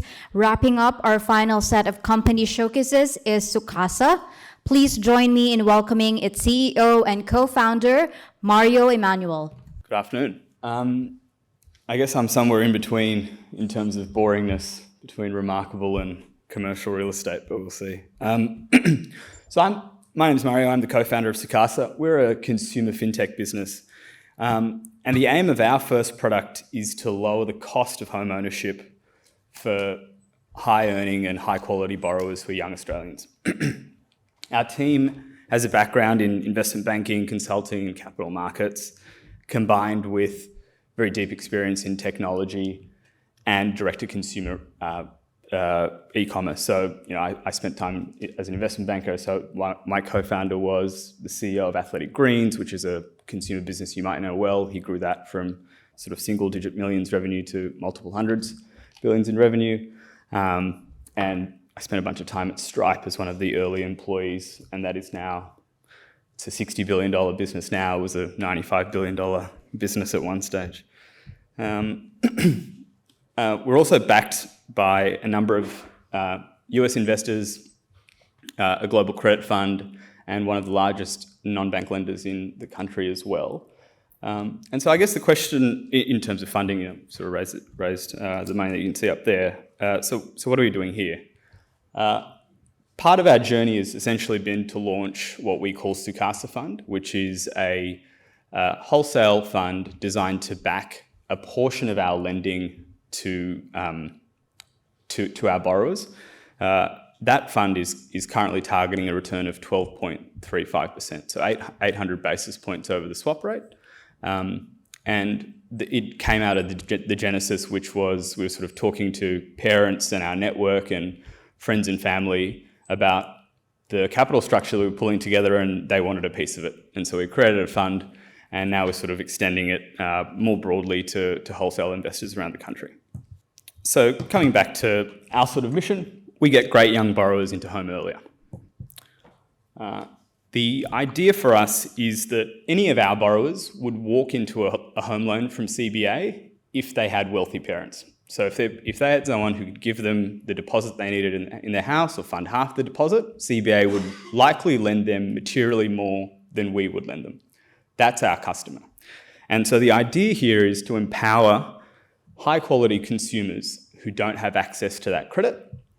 And in doing that, we can drive excellent risk-adjusted returns. So that's the arbitrage that we look to fund. So why are we doing this? Essentially, the kids are not all right. What's happened is that the median first home buyer in Australia is now 35. In the year 2000, they were 25 years old. 60% of first home buyers have some form of family assistance. That number was 11% in the year 2000. So despite a six-fold increase in family assistance, that first home buyer is blowing out. That means that essentially there's 500,000 fewer homeowners between the age of 30 and 35 than there were for their parents' generation. And that's led to the Bank of Mum and Dad becoming the 11th largest lender in the country, a total of $35 billion in home loan lending at the moment. And so, our ambition, again, is to come back and just bring a little bit of that fair go and meritocracy back to this market, which is a little bit broken.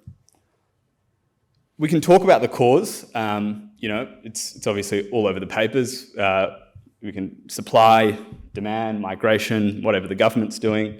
But we are dead focused on access to credit. We think that this is really at the heart of what's driven a lot of this problem.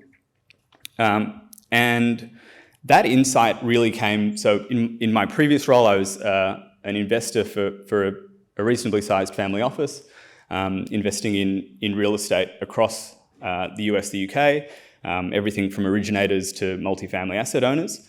And the stark realization was that if you were our borrower in the US, it's really easy to get a home loan. You can get a 97% home loan, little less than 3% down, and an interest rate that's pretty comparative and comparable to a normal 80% home loan. In Australia, that is not the case. And so we think this is a capital markets problem, or at least partly a capital markets problem, and that's what we're trying to solve. So just to give you a sense of what the problem is, it's sort of distressingly expensive to borrow over 80% for a house. Effectively, and these numbers are at a high level, so and it's a little bit innocuous the way that this happens. So let's just give you an example. If you were going to borrow an 80% loan, it's probably going to cost you something like a 6.2% interest rate. And then the bank, if you want to borrow that at 95, the bank's going to say to you, we're going to increase your rate slightly, so it's going up to 6.8, let's say.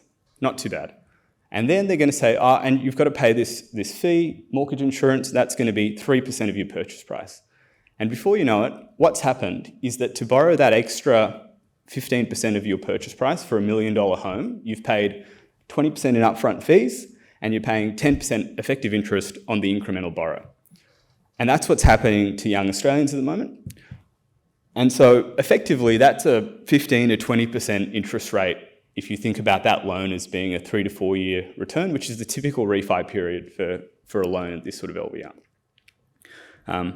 Don't need to tell you, that's essentially more expensive than a personal loan. And so this is what's our solution.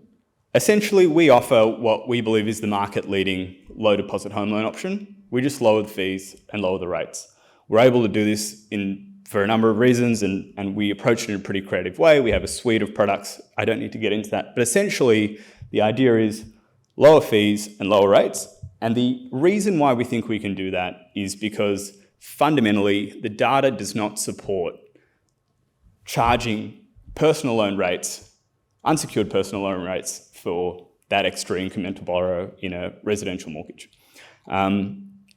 The default rates in these high LVR loans are not materially higher than the default rates for a standard home loan.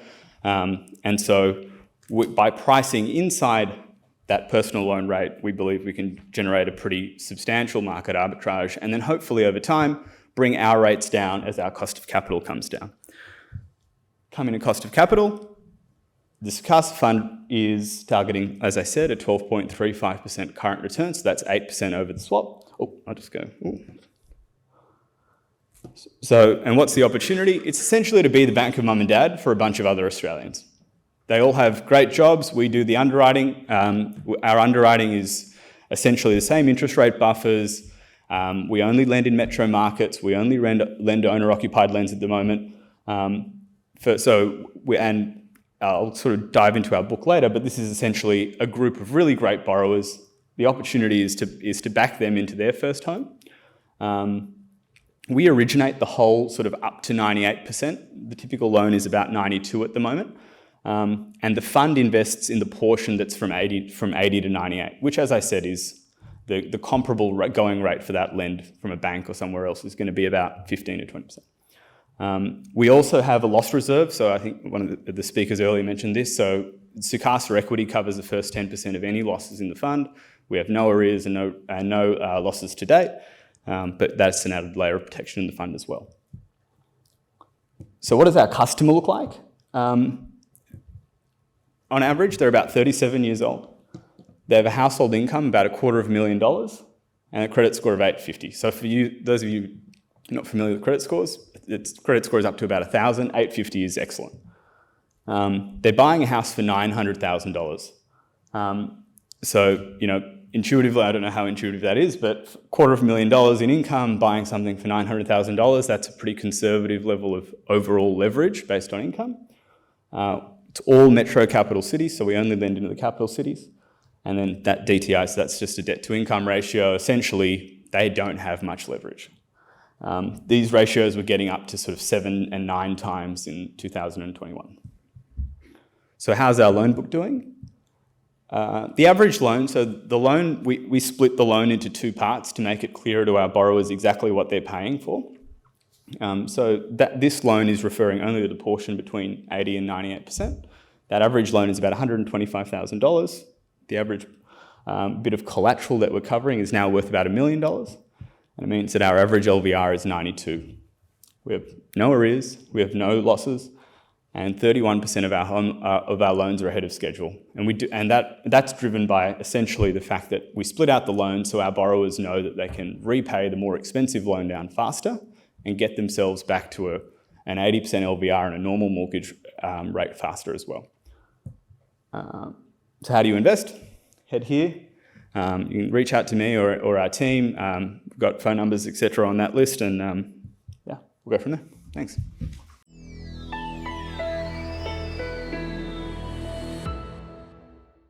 Thanks, Mario. And I told you one of my favourite highlights for today is going to be the keynote from Victoria Gordon. I'm going to let her sort of talk more about the story, but I just want to give you a bit about our journey together. We first come across each other in 2009, And I got introduced to her by one of her investors. She has one of the most passionate and supportive investor bases that I've ever seen, and they've been with her through the journey. And at the time we come across her, very early in the company's stage, they were doing some trials with dogs and cats at that time. And my co-founder with WI, Ruben, basically said, "Oh, my brother's dog's got a tumour." And basically from that story began the whole journey of me falling in love with life science as an area, being passionate about building it and doing everything we can to try and create visibility for it. But in that time, I've watched what she's been able to do with the company, take it through the various stages of trials and so forth. And now, as it sits here, Cubox to me is still one of the most incredible sort of upside potential opportunities that we've had the fortune to work with and come across. And it's because of her leadership and what she is willing to do. Said, when you look at founders the amount of work that founders go to build their businesses, she just stands really testament to that in just year in, year out, consistently building. And so without further ado, please welcome to the stage Ms. Victoria Gordon. Thank you. Good afternoon, everyone. Can everyone hear me? Well, I'm getting nods. Well, that was an extraordinary introduction, and I must say that the feelings are mutual. I've worked with Steve and basically been friends with Steve since 2009, and they really pulled us out of a hole in 2009, and I really compliment anyone that's actually working with Steve and Wholesale Investor, because this is just an extraordinary group that Steve has built and continues to build, and it is my absolute pleasure to be involved. And now, enough of that. Let's actually move into let's take a walk in the rainforest.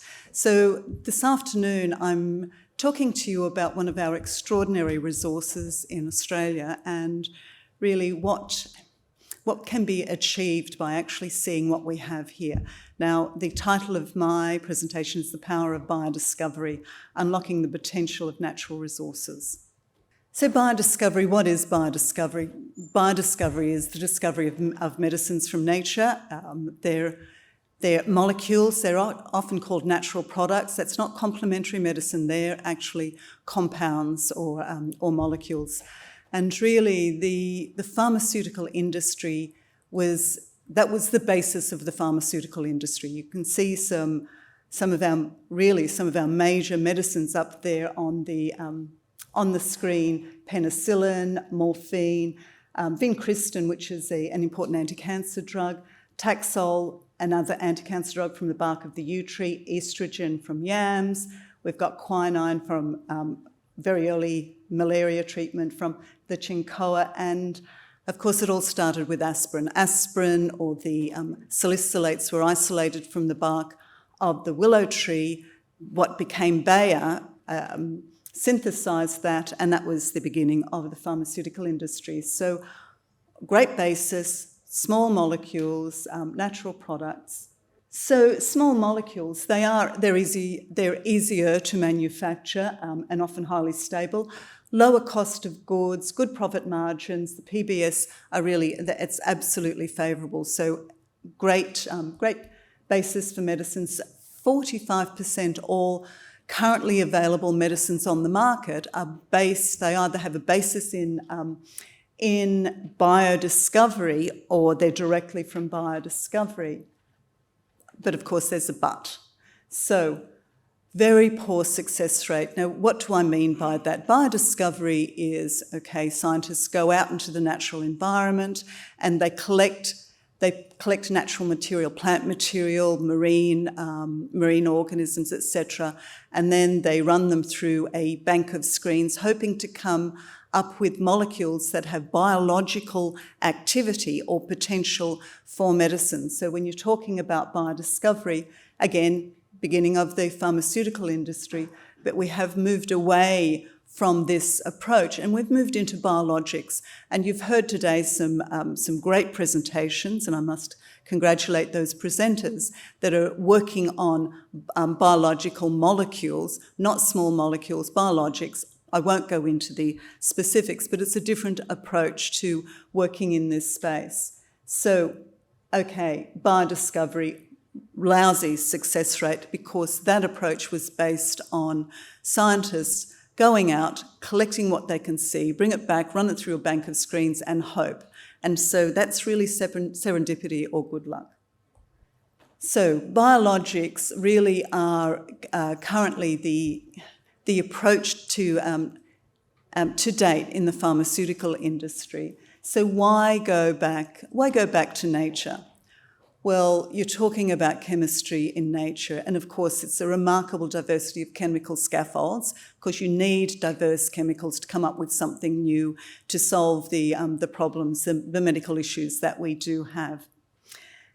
Proven compatibility in a biological system. These compounds are actually made in a biological system, a very complex system such as mammals, such as us, and so they're actually made to survive the rigours of a biological system.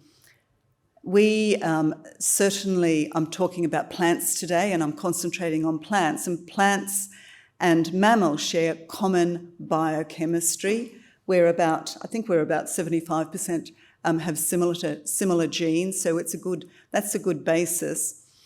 And most of the chemical pathways that we basically have as mammals can be found in plants. And I've got an example up there of serotonin. I think most people in the room would understand or have heard of serotonin, and that's to do with mood, and that's basically the compound that helps us to go to sleep. While in plants, serotonin is to do with growth and reproduction. So it's a similar compound found in plants, but doing something different. And small molecules certainly are important regulators of the biochemical pathways that we have, and you've got some examples there. So, okay, that's a good idea, and this woman's going on about small molecules, and we've just heard that very poor success rates. So why work back in this area? And the thing to do here, and what we've done in Qbiotics, which was what Steve was talking about, this company that I was one of the founders of, we actually looked at that and thought, right, it was a great starting point for the pharmaceutical industry. There's certainly innovation out there, and so what can we do here? And of course, put your brain around it. Really use a knowledge-based approach to go out and find these new molecules, which is basically what we did. Now I stand here nearly 25 years after having a great idea standing in the tropical rainforest. I was a former CSIRO research scientist, and I was working on plant defence mechanisms of the tropical rainforest. And the idea was, right, okay, there's some great potential out there. And so myself and the other founder, we really understood how the natural environment worked, and we understood the ecosystem. So we thought, well, okay, if we understand the ecosystem, and really nature runs on chemicals.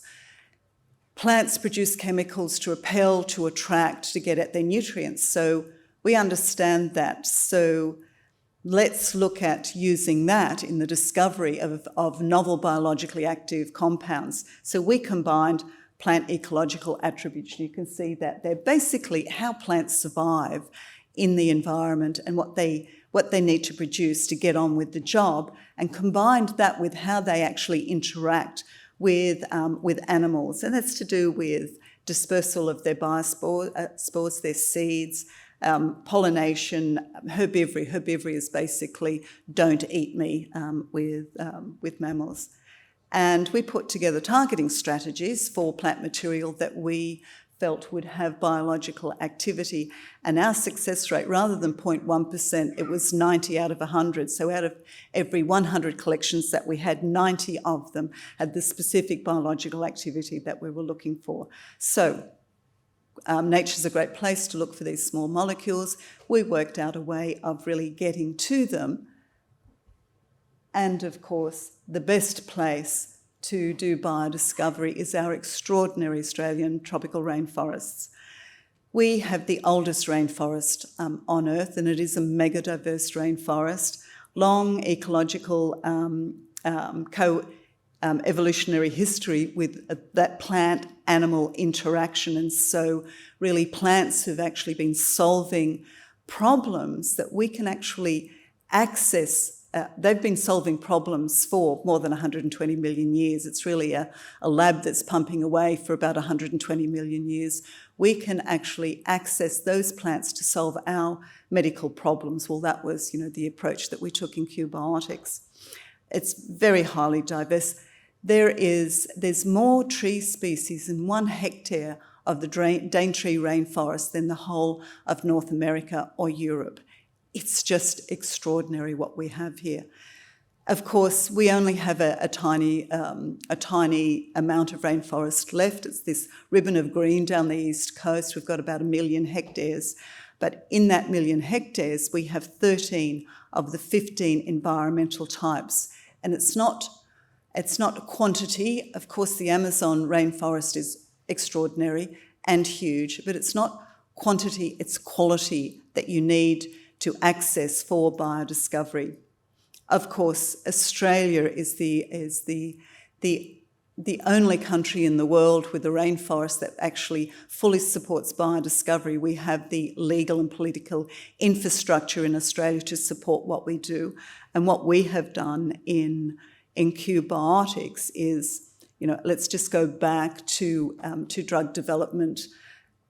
It is a long and expensive business, and it's all based on intellectual property. If you can't protect and own your intellectual property, you actually don't have anything. So what we did when we first started the company, we actually worked with the Queensland government on a formal access and benefit sharing agreement, and we negotiated that with the Queensland government, also with private landowners as well, and that is aligned with the UN Convention of Biological Diversity and the Nagoya Protocol. In other words, it's actually giving benefit to the landowner, while we actually have benefit in being able to access the material that we need to access, and also demonstrate that we have that ownership. So plants are absolutely extraordinary. When they're solving a problem, they don't just produce one solution. They produce variations on a theme, because things like bacteria, fungi, and insects and mammals, they actually can work their way around those single point solutions. And so they don't just produce one compound, they produce a variety of compounds. And the example I'm giving here is one of our programs in Q-Biotics, which is working on solving the problem of solid tumours. And what you can see here is we isolated hundreds of analogues from the source plant that we were using, which is for our anti-cancer drug tigilanoltigulate. It used to be called EBC46.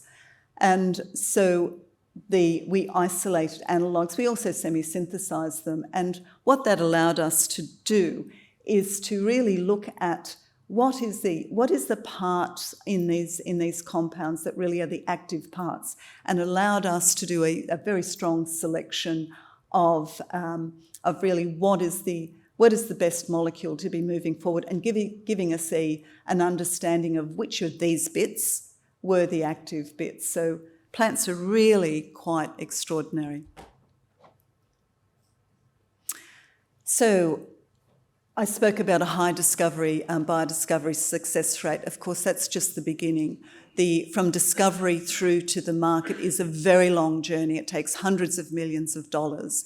And in our company, we thought, well, we really don't want to spend a lot of money, get mid-development and then fail. And so what we do, the approach that we take, is to push our drugs very hard. And that's based on that biodiscovery success rate, because we can make things fall over and then go back and get more. So the approach that we took, rather than relying upon laboratory animals, the data from laboratory animals, we really wanted to go out into the real world diseases. And so we moved into the veterinary space.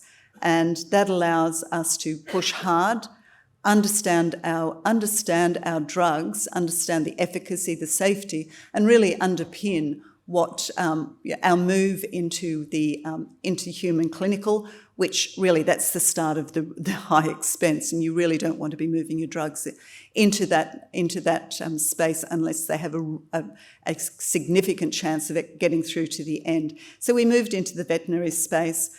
We're able to push, fail early, fail cheap, which is what you really need to do in drug development. But also the positive aside is we're developing potentially very valuable veterinary products. So I'm talking about small molecules. I'm talking about the potential of biodiscovery here in Australia, and with our extraordinary resource, our Australian tropical rainforest. And I'm now going to move into some specific examples that we're actually doing in Qbiotics, so small molecules for cancer. And I'll be talking about our anti-cancer drug, tigilanolticlate.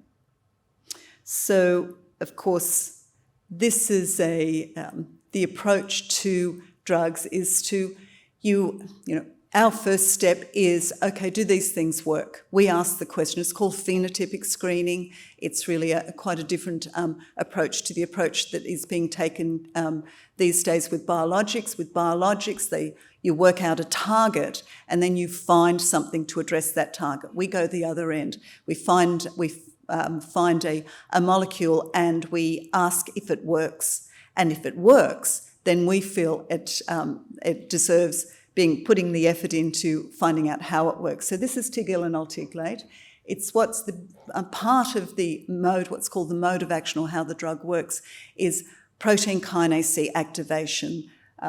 PKC pathways, there's about 90 PKC pathways in the mammal, so it's really quite important, and this is one of them that we've actually picked up in tigilanolticlate. But this is a very, very simple drug to use. And so how you use it is you inject it into the tumour. Within a short space of time, it recruits the localised immune response. It's a localised inflammatory response. We have white blood cells called neutrophils and macrophages being recruited to the site. It works on the tumour cells themselves, the mitochondria, the little energy packages that we have in our cells.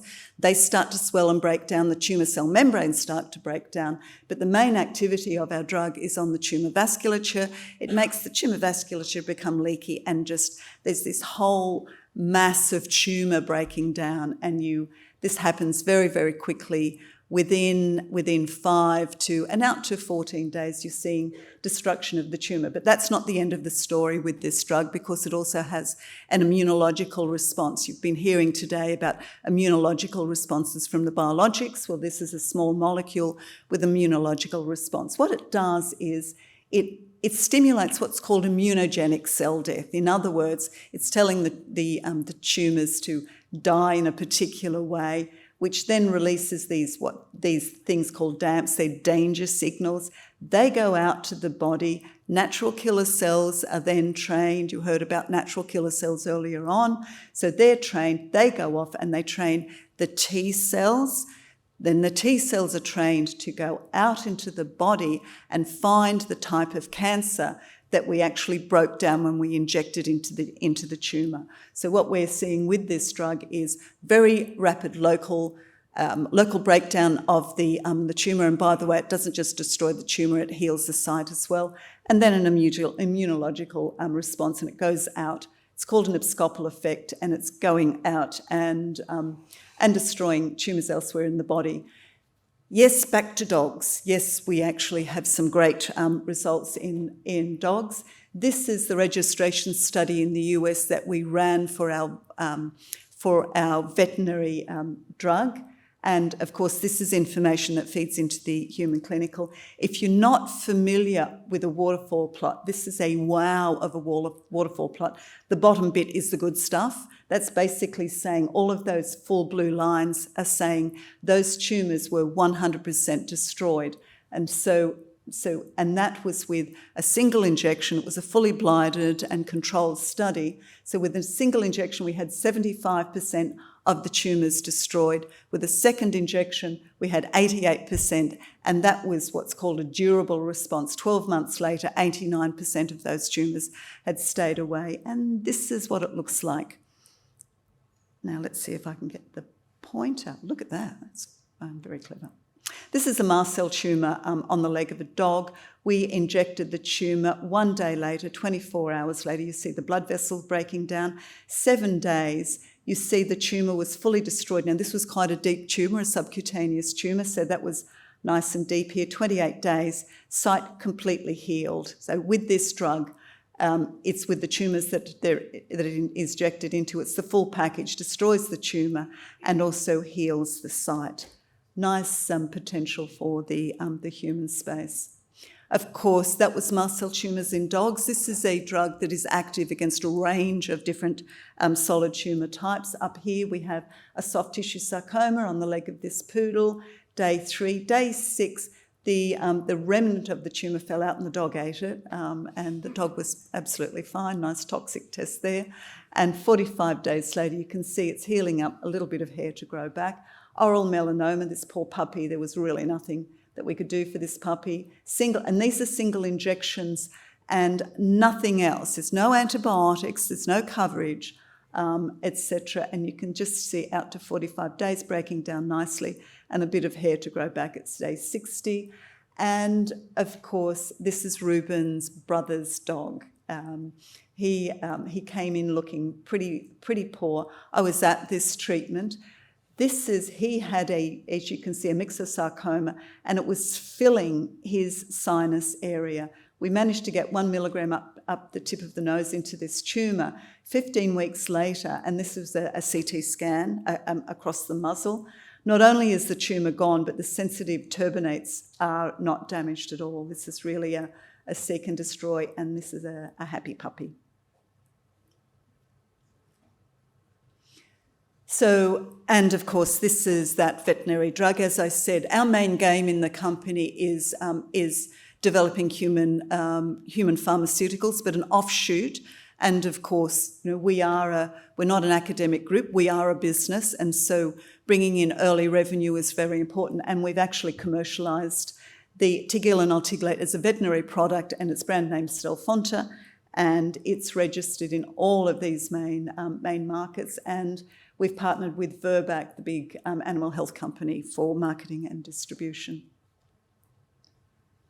So a quick look at what we did in the human space. Of course, this is melanoma, a single injection into these 3 tumours. This one wasn't injected. 30 minutes later, you can see this tumour breaking down out to 3 days. Day 7, this is basically healing up. This needs to go. Day 35, a complete response.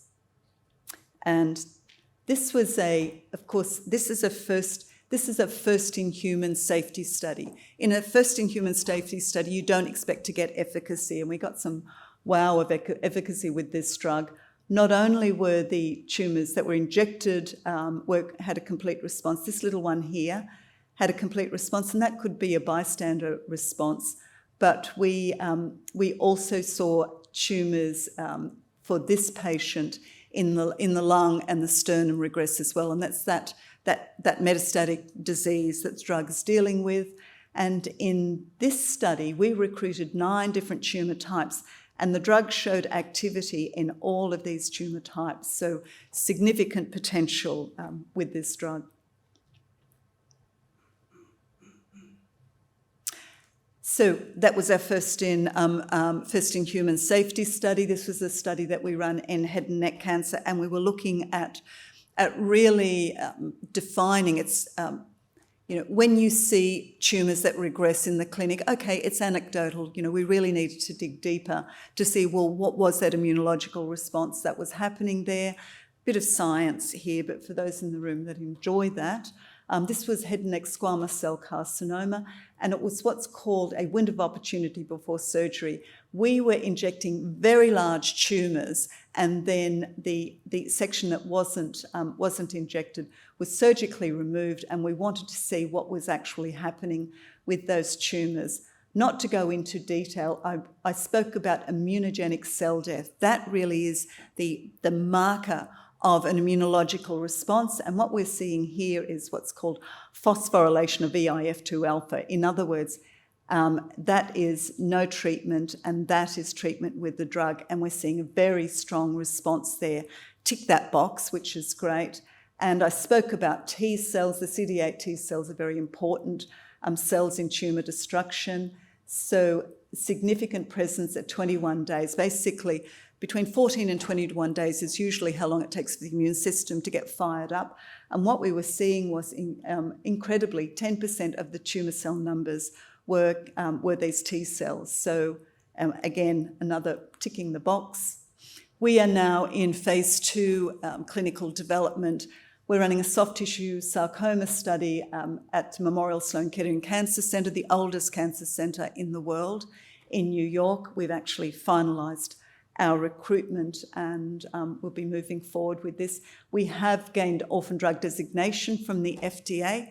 What does that mean? Soft tissue sarcoma is designated a rare disease. So there is, it's less than, I think it's less than 200,000 patients per annum in the US. And so the FDA really do a bit of a fast track in those for those designations, because there's not the answer for these poor patients, and so they push things along. In other words, what that means is potentially we won't need to do a big phase 3 study, but we can do a phase 2. In the development of a human pharmaceutical, you've got a phase 1 or a phase 1/2, which is you actually go into patients, not just healthy people, so a phase 1.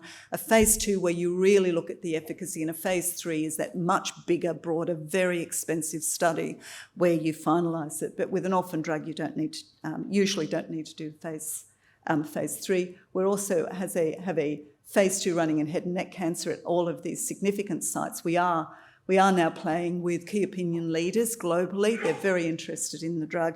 And we're now over at Gustave Roussy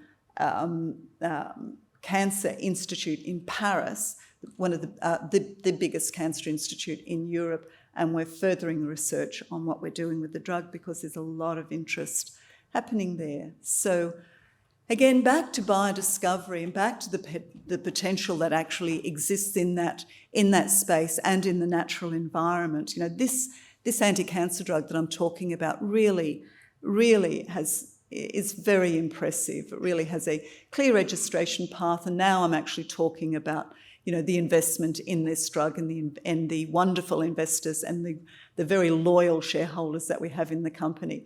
So it's sound monotherapy populations. You can combine those in the room who sort of know a bit about the space. You know, the immune checkpoint inhibitor drugs, Merck's drug Keytruda, they've been running studies to try to combine other drugs with their drugs too, because they can have quite a toxic load on the body. Reduce the toxic load, increase the efficacy. It's the same with these other areas. And a great drug, broad indication, and of course, significant potential, market potential. Only a few more slides to go. So small molecules, we're also working in wound healing. And our compound is called EBC-1013. It's a semi-synthetic. It's basically, it's come from the pool of compounds that I showed you. They're epoxyticlianes. Of course, let's have a look at wound healing. So wound healing, you know, the causes of serious wounds are, of course, we're looking at, you know, the medieval area, which is, you know, where stabbing and where shooting, you know, people being stabbed and shot, and we're still basically not so much stabbing each other, but, you know, there are wounds, we have wounds. But unfortunately, the first-line solutions really hasn't moved on too much from the medieval stage. There is surgical debridement, in other words, scraping of the wound. We're bandaging, and woohoo, look here, we're back with medical maggots, and yes, that is quite real, and there are companies that are actually looking at maggots to solve the problem of wounds. So really, we do need a solution. EBC-1013, our compound that we're working with, is multimodal activity. Basically, what this this compound does is it has an antimicrobial activity. You need to deal with the bugs in a wound. It infills the wound, and the compounds that proteolytic infill of the wound is fibroblasts. You may have heard of fibroblasts, but if they come in without being controlled, they're the ones that form the scars. So our drug stimulates infill without scarring and also stimulates closing of the wound. It is active against chronic and acute wounds and burns. We are a couple of months away of entering into our first in-human clinical trial. It will be in patients with venous leg ulcers, and this is there's not much competition at all, as you can see in this market, and so again another extremely valuable product. And just some examples from the veterinary space. What we have here is this is an acute wound. This dog had a big tumour that the vets actually removed surgically, and they could not close this with a flap. That's bone that you see there. We applied EBC 1013. It's actually a gel. It's a topical application. We applied it 3 times, 7 days apart, and this dog had nothing else. No antibiotics cover. The wound wasn't covered at all. Look at day 19, this beautiful epithelialisation, this beautiful infill, out to day 63, nearly gone. Day 78, not only is there no scarring, but the pigmentation is coming back the right colour. Another example here is the burn. This poor puppy had this huge burn on the back of his back. We saw the dog 8 days post the burn, and this dog would have been in for big problems with scarring, with infections, etc. Applied the gels 3 times, 7 days apart, nothing else. Day 14, day 38, day 73, little bit of hair to grow back, and the hair has grown back the right colour. We've been working with we actually have collaborations with major institutes throughout the world and here in Australia, of course, but we've been working with the Cardiff Institute of Tissue Engineering and Repair to actually understand how this drug works, and what the researchers are starting to think is it's not just wound healing, but it's regeneration of the site. Again, biodiscovery, an extraordinary small molecule that's doing wonderful things. And just to finish off, the next program that we actually have in the company is we're looking at antibiotics and small molecules from nature, biodiscovery from antibiotics. And so there's a quote that I have here: "Stop referring to a coming post-antibiotic era. It's already here." And that's Dr. Redfield, from the director of the US Centre for Disease Control. Everyone in the room is very well aware of resistant bacteria, and if you look over here, 16 bacteria are now on the drug resistant list. We've actually gone back to the dark ages, and so this is the problem. 5 million deaths annual, the World Health Organization. The usual approach to antibiotics is to kill the bug, and so it's really kill the bacteria through a limited number of targets, and there's widespread use, as we know, is resulting in resistance, and I won't go into the details there. But the approach that plants take, and we, of course, learn from plants, which is plants in warm, wet areas. Bugs love this. My PhD is in microbiology, so really perfect for bugs. So don't kill the bacteria. Target virulence factors that underline pathogenicity. In other words, what you really need to do is to work on the bacteria so that it actually can't be a pathogenic. Don't kill it, just stop it from being pathogenic, and it basically dies by natural attrition. And that's what's called working in quorum sensing and working on the biofilms. Carrots, I think carrots are a good example. Carrots in your crisper that you've left there for far too long and they get really slimy, and that's a biofilm. That's bacteria producing a slime that protects them. So destroy biofilms, knock off motility, don't allow them to move, reduce the toxins that they produce, reduce pigments which protect them, and enzymes and surfactants. So that's what we are doing in Q-biotics. So I've gone on enough about virulence. And also the problem with antibiotics is that the bigger companies have stopped working in the space, because if they produce something new, then the regulators will make sure that stays on the shelf and it's only used as a last resort. So you really need to look at the commercialisation of that. And we are at preclinical stage in our program and working with that approach. And we already have, we're already working with MRSA. And I think everybody that goes into hospital is really concerned about golden staph. So that's the story. Biodiscovery, it really is such a fantastic opportunity, particularly here in Australia. Really, this is the place to do it. And of course, that's a little bit about Q-biotics. Thank you so much for your attention.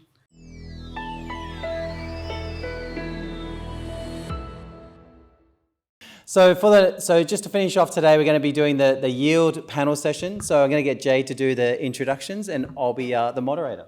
Okay, so once again, thank you, Victoria, for your enriching perspectives on the power of the biodiscovery. Now, please join me in welcoming our last panel of the day, where we will discuss accessing yield. Well, let's welcome to the stage our moderator, of course, Steve Torso, our CEO and founder of Wholesale Investor. Let's call on our panelists, Frances MacDonald, Director of Capstone Funds, Mario Emanuel, CEO and co-founder of Sukasa, and Stephen Goeks, Managing Director of NatGen. All right, I don't know how we make this panel session debatey and lively, given it's the last session for the day, but I'm sure we'll make it interesting, even if we're covering what's been defined so far as the boring topic, generating high yield. So just as a start, I'll just get three of you to give it, I know you've all spoken today, but just give a quick high-level introduction again to yourself, just a sort of 1 to 2 liner, and then we'll go into the questions from there. Staying with you, Frances. Me to start? Starting with Frances. Starting to get a bit lively. I'm Frances MacDonald. I'm with Capstone Funds. We are a real estate debt fund specialising in short-term flexible finance in residential property primarily. Hi, I'm Mario Emanuel. I'm CEO and co-founder of Sukasa. We're a fintech focused on accelerating home ownership for young Australians. Stephen Goeks, Managing Director of NatGen Group, reformed lawyer, grandfather, and commentator on yield matters. Who decided you were a reformed lawyer? Just kidding. Okay, so Frances is a starting point. So, like, obviously the area of non-bank lending has increased a lot. So just, it'd be great to give some understanding as far as how you got into the space yourself, and then also what you saw as a problem, in the area that you're actually targeting. What did you see? What do you observe? And how do you actually see the market right now? Sure. So private debt, or private credit as it's otherwise known, EY recently called it having a golden moment. And McKinsey has just released saying that last year, globally, it was the fastest fundraising and the best performing alternative asset. So there's no doubt that private credit is absolutely having its moment as an asset class. And that's the reason we got into it. So Capstone Funds is actually a family-run fund between myself and my husband. We both have strategy, finance, transactions, infrastructure, investment banking backgrounds. And we're always very active in our own investment portfolio. About 6 years ago, 2017, 2018, we started to get into non-bank lending ourselves. And we just were so attracted to that risk-return proposition that it enabled us. And we saw this incredible pipeline of opportunity. Non-bank lending has been growing 15% per annum over the last 5 years, according to the RBA. And compared to the USA or compared to Europe, we're actually a margin market share of what those global players are. So there's a lot of growth in Australia. Lot of ways to go for private credit in Australia. So we saw that opportunity and we wanted to get on top of it. And brilliant. So seven years ago you saw it, and Mario, you're obviously a new entrant to this, but you've done a lot very, very quickly. What I found interesting when I first spoke to you was that you've raised money from different VC investors, but then also you got this fund-related business as well. So the question I suppose to kick off for you is how is and then also you mentioned that you work for a sort of prominent family office in Australia. So there you are with a nice, safe job inside of a family office, amongst some of the wealthy people. You think, do you know what? What I might do is I might get into the startup area and build a startup and take a different approach to it. So go through that journey for yourself and what you saw. Yeah, I still don't really think or necessarily believe that I'm in the non-bank lending space. We really came at this from a problem perspective, and I think naturally this business is where we sort of ended up. So exactly to your point, I had no intention of starting a non-bank lender. I was probably the best job I've ever had, frankly. I was sort of investing globally in tech companies and real estate. And I think the opportunity for us was really, there is a big enough problem and a attractive enough capital markets niche that we can make a dent in this country. And so that's really how I came to it, which is, and that kind of speaks to my view on non-bank lending generally, which is that there needs to be either the regulatory space created by, to sort of exclude banks from entering that market, or the lack of will from banks to enter that market that then gives non-banks the air cover to really attack a space. And that's exactly what we have. Commercial real estate, as Francis mentioned, is growing really quickly for similar reasons. We're in a really attractive niche because banks can't do it. It's very expensive for them to do it. And so we step in, we offer a better product, and that's how we go. Brilliant. I like how you said you don't think you're in the non-bank lending, but I think it's literally written on your website. Just saying. Yeah. Well, it's there's still hope for us to become a bank or something in the future. Who knows? Just kidding. And Stephen, back in 1994, that's going to be the most memorable slide for me for the phone. No, so for you, like you're the company's obviously seen, being a part of this sort of journey and watching this space unfold. Like, I suppose what's been one of your most interesting observations over the years, and I suppose what in your company's history, as far as how many more investors are participating, I suppose the desire for, to access sort of high yield opportunities, and especially how have you seen the changes now that we're in a high interest rate environment? In terms of the more it changes, the more it stays the same to some extent. I mean, investors still need the same things they've always need. They need opportunities to get yield and to get growth and to balance those things correctly. As a net user of debt over the years, there's certainly been a big difference in how banks fund things. They've got harder to deal with, I think it's fair to say. And I'm actually a great cheerleader for non-bank lenders' growth because they've given options that banks were just simply moving out of. And as Francis said, the opportunity was clear. And it's terrific that people like these guys are moving into that. But generally speaking, I think yield there are a lot of investors out there who are looking for yield, particularly people who are relying on their investments to produce income for themselves. And I don't think that's really changed much at all, to be honest. And for you, Francis, you've obviously got a short-term, mortgage perspective. What unique, advantages does that give to you in your sort of own strategy, given it's typically a short-term profile for your investments? Sure. So our strategy primarily is to deliver outsized returns relative to the risk that is underlying. And by specialising in short-term finance, it allows us to target loans that are short tenor but higher interest rate. And that allows us to therefore return to our investors double-digit returns while still actually having similar LVRs to traditional banks. And how do you typically source the opportunities, or do they find you? They just find us. No, we have an extensive network of brokers routinely that we work with. We probably see 10 times the deals that we're able to do. But then as we've matured, certainly we see that a lot of our borrowers are actually repeat borrowers, which is fantastic. We become a trusted partner and then we just do deals again and again together. Brilliant. And for you, Mario, non-bank lending platforms like Stacasa have gained popularity, obviously, for offering sort of high yields. what are some of the key strategies that you employ from a management of risk perspective? Like, you were very good at detailing your profile as far as who you're sort of targeting.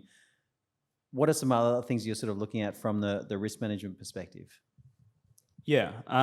So, I mean, consumer lending is sort of naturally designed to be extremely scalable, and so that really comes back to sort of a high level of clarity about what you're trying to do, and then the discipline to do only that. And so we have a very sort of specifically defined credit box, which is we focus on very high quality collateral in deep liquid markets. So that's Australian metro capital cities. We don't do high density or high rise buildings, only low rise and low density buildings.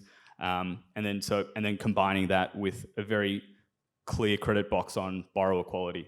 And so that's sort of similar rate buffers to the banks, actually higher rate buffers than most banks these days. And so it really is, in the consumer space, less about, picking, which is, not what we do. We create a policy and a framework that we need to then apply at scale in a very disciplined way. And constantly checking that against where the market sits is how we sort of manage that going forward. Thanks, Mario. And for you, Stephen, what are some of the key factors that your team sort of looks at when analysing and assessing opportunities? Again, we're quite big on process. I think discipline's a very good word for that. So making sure that we're acquiring assets for our investors that are fulfill the requirements of our investment philosophy. And I think from an investor's perspective, I would suggest, whether you're looking at property funds such as ours or investing in mortgage funds or non-bank lenders, look for that process. Make sure that they're properly licensed. Ask some of the tougher questions, and the answer shouldn't be. The answer should be clear and quick and easy to give. Good lenders have a lot of risk management built into them, and a reason for doing a loan isn't just that somebody came and asked for it. You have to. And I'm not suggesting any of you guys do that, but I'm just saying you've got to make sure that your loans fall within your loan mandate, and I'm sure you do, but not everyone in the industry does. Not everyone in the industry does, and you have to be careful as an investor in those sort of funds. And for you, Francis, you mentioned that for every sort of 10 opportunities that you see, you guys would maybe sort of potentially, lend to one. What are the sort of criteria that you're looking for assets which you sort of lend to? So firstly, we're asset-backed lending compared to consumer lending. So number one to us is understanding the quality and liquidity of the asset that we're lending to. So whenever we go through our due diligence and credit processes, we look to understand the value of the property, the market depth and liquidity in which we're operating, a detailed review of the borrower, their ability to service. We often also get personal guarantees, group guarantees in addition. And importantly for us, since we do short-term finance, is the exit, because we're not doing 3-year style loans. We are doing short loans, which means the exit of the loan is very important so we don't end up in a default scenario. Outside of that, we have very defined investment criteria about where we will lend to, what we will lend to, and the diversification requirements in our funds. And that should give investors a lot of confidence around what are you actually getting into and what can we do. Thank you. And for you, Mario, I'm going to go back to your sort of the initial investment in the company, right? So you raised 7 million, is that correct? Yep, and you had leading Why were VCs backing you? What was it that you were doing on the technology front that they were backing you? Yeah, one clarification, because we do mortgages, so we're both asset-backed consumer finance. So not a dig. Yeah. No. But just to clarify, so we're obviously we have collateral as well. Just to clarify for anyone, but whether we're writing personal loans. So yeah, we've raised money from a couple of US VCs. I guess the reason why they've invested in us is. This is one of the unique markets in Australia where the local Australian market is a global venture scale market. There's something like 125,000 low deposit home loans written in Australia annually. We save customers something like $5,000 to $10,000 while still making sort of pretty excellent returns on our loans. And so the market opportunity is large enough to invest here. And then I think the other thing was that we've sort of observed Australian VCs have been a little bit once bitten, twice shy on lending as a category. And so we saw a lot of conservatism from them, which we didn't see from US VCs on that front as well.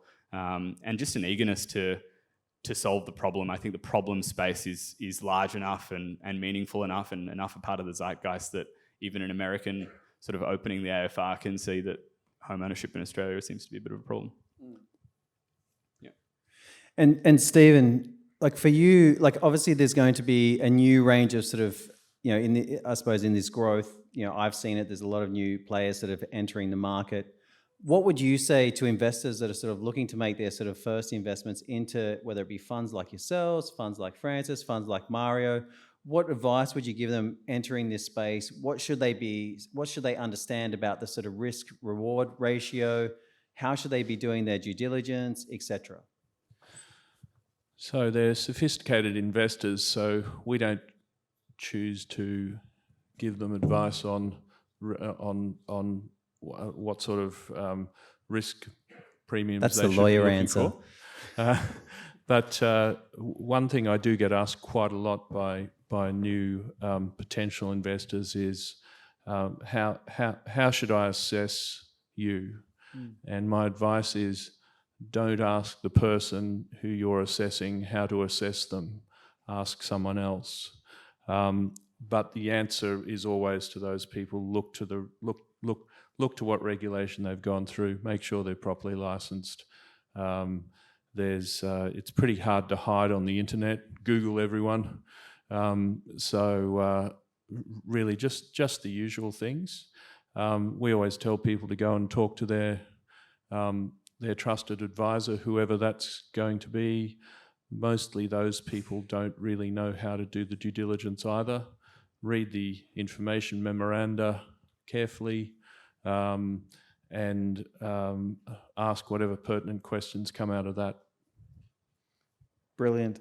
And just for I suppose my final question, and I suppose this really affects everyone and it's right across the board, and there's macro factors at play which have sort of created this interest in it.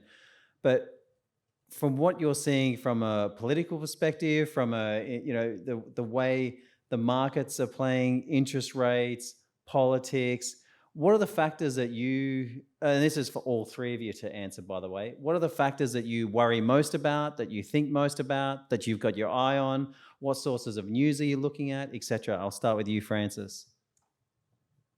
The property market, of course, looking at property market every day, regions by and what the forecasts are saying. As everyone would know, and it's a source of the problem is that the Australian property market's been really resilient for investors.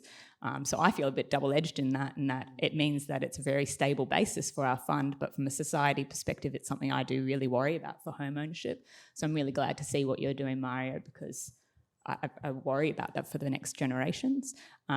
Interest rates, of course, we track periodically. Interestingly, we've found that our returns have been relatively inelastic to the ongoing cash rate because we do short-term finance and our borrowers are more incentivised by speed to market and meeting their bespoke arrangements rather than the rate, which is really interesting. And then what else keeps me up at night? I think tracking interest rates, the property market, and our competitors, of course. What else is offering market? I think private credit has absolutely been booming, as I said before, but that also means a lot of funds and a lot of opportunity is coming on board for investors. So I think a really important thing for us is that we always remain competitive and in the market and providing the best product to our investors. Brilliant. And you, Mario? It's slightly different. I think for us, again, it comes back to we're actually writing very long tenor loans, and the idea is that that our underwriting should be robust through the cycle. We rate, like I said, we rate test people at 300 basis points over the current swap, so over the current rate. So if we're writing a home loan at 6, we're testing that they can repay it at 9. And similarly, so our whole focus is that that we don't need to be changing our policy at any given point in time, that we can be robust through the cycle. And so the focus is again on sort of discipline, and that's really, I should say, it's a really data-driven approach. So, you can, Australia's mortgage history isn't as long as the US, but, using either countries, going back, you can see the resilience in again, sort of highly liquid collateral. So probably should say 2 things. For someone to default on a consumer mortgage, 2 things need to happen. They need to both not be able to pay, and the asset value needs to reduce below their equity value, right? So if both of those 2 things don't happen together, then they can efficiently exit the mortgage. They can sell the property, or they just keep paying until their equity value is up and they're happy to keep a hold of it. So we focus on high quality borrowers that are close to the core of the economy. 70% of our borrowers are sort of either software engineers, professionals, or otherwise sort of, on the revenue generating side of their business. And the rest of them are sort of similarly highly skilled nurses, teachers, government workers, people with sticky employment. So that's kind of built into our underwriting process. And then the other is highly liquid, high quality collateral. So you've got, large amount of new Australians coming in. Can you keep underwriting them? Can they keep those liquid markets buoyant? And that's sort of the 2 ways we think about it. Thanks, Mario. And you, Steve? What do I worry about? Well, after the dot-com boom, the dot-com bust, the millennium bug, SARS, the run-up in the markets after that up to 2007, the global financial crisis, the drop after that, the credit squeeze, the run-up in the markets after that, the global Europe debt crisis, don't forget that one. Debt crisis, the global financial crisis, and everything that's happened since then. Not much, because I agree with what you forgot COVID. How did you forget that one? Sorry, COVID. And then the cost of living crisis. We'll find some others too, but not much. What keeps me up at night? Principally my bladder. So nothing's stressing you out too much, but what do you see as the biggest sort of growth areas? Like you guys invest, is it mostly in Queensland or across a few different states? Queensland, New South Wales and WA at the moment. So just... give the investors some insights in where you think the real growth is to be had. Well, I like... as I said in my presentation, I like those 3 areas of regional convenience retailing, value-added industrial, and non-capital CBD office.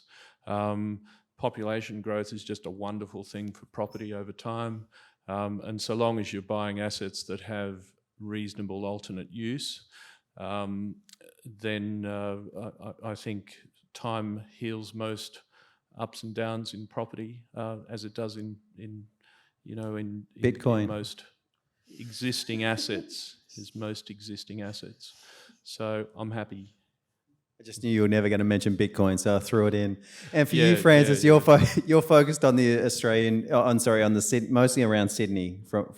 No, we lend mainly around Brisbane, Sydney, and Melbourne. Okay. We're certainly seeing that Brisbane is one of the biggest growth markets at the moment, and WA, but we're currently not in WA. So we see a lot of our loans at the moment are up in Queensland. Okay. And for you, Mario, any sort of growth areas where I suppose your approach sort of doesn't sort of yield to that, but any sort of growth? I know you're very targeted on your actual strategy, but is there any sort of segments which you think, okay, this is likely to outperform?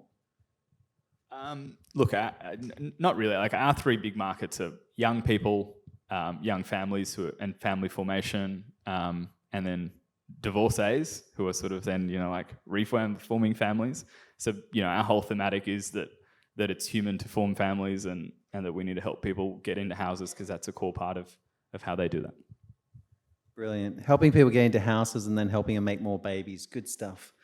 All right, ladies and gentlemen, we are going to finish there. We're only down to 2 minutes left, but just want to give the opportunity to say thank you very much to the panelists for joining. I really appreciate having them participate today. As I said, this has been a new area for us really over the last 18 months, and it's going to be something that we want to provide a lot more focus on, because I said it really comes from you guys, in that, you know, the feedback that we get from how active you are in participating in these types of opportunities means that we want to, you know, make sure you get the opportunity to connect directly. So feel free to have a chat with the speakers and panelists.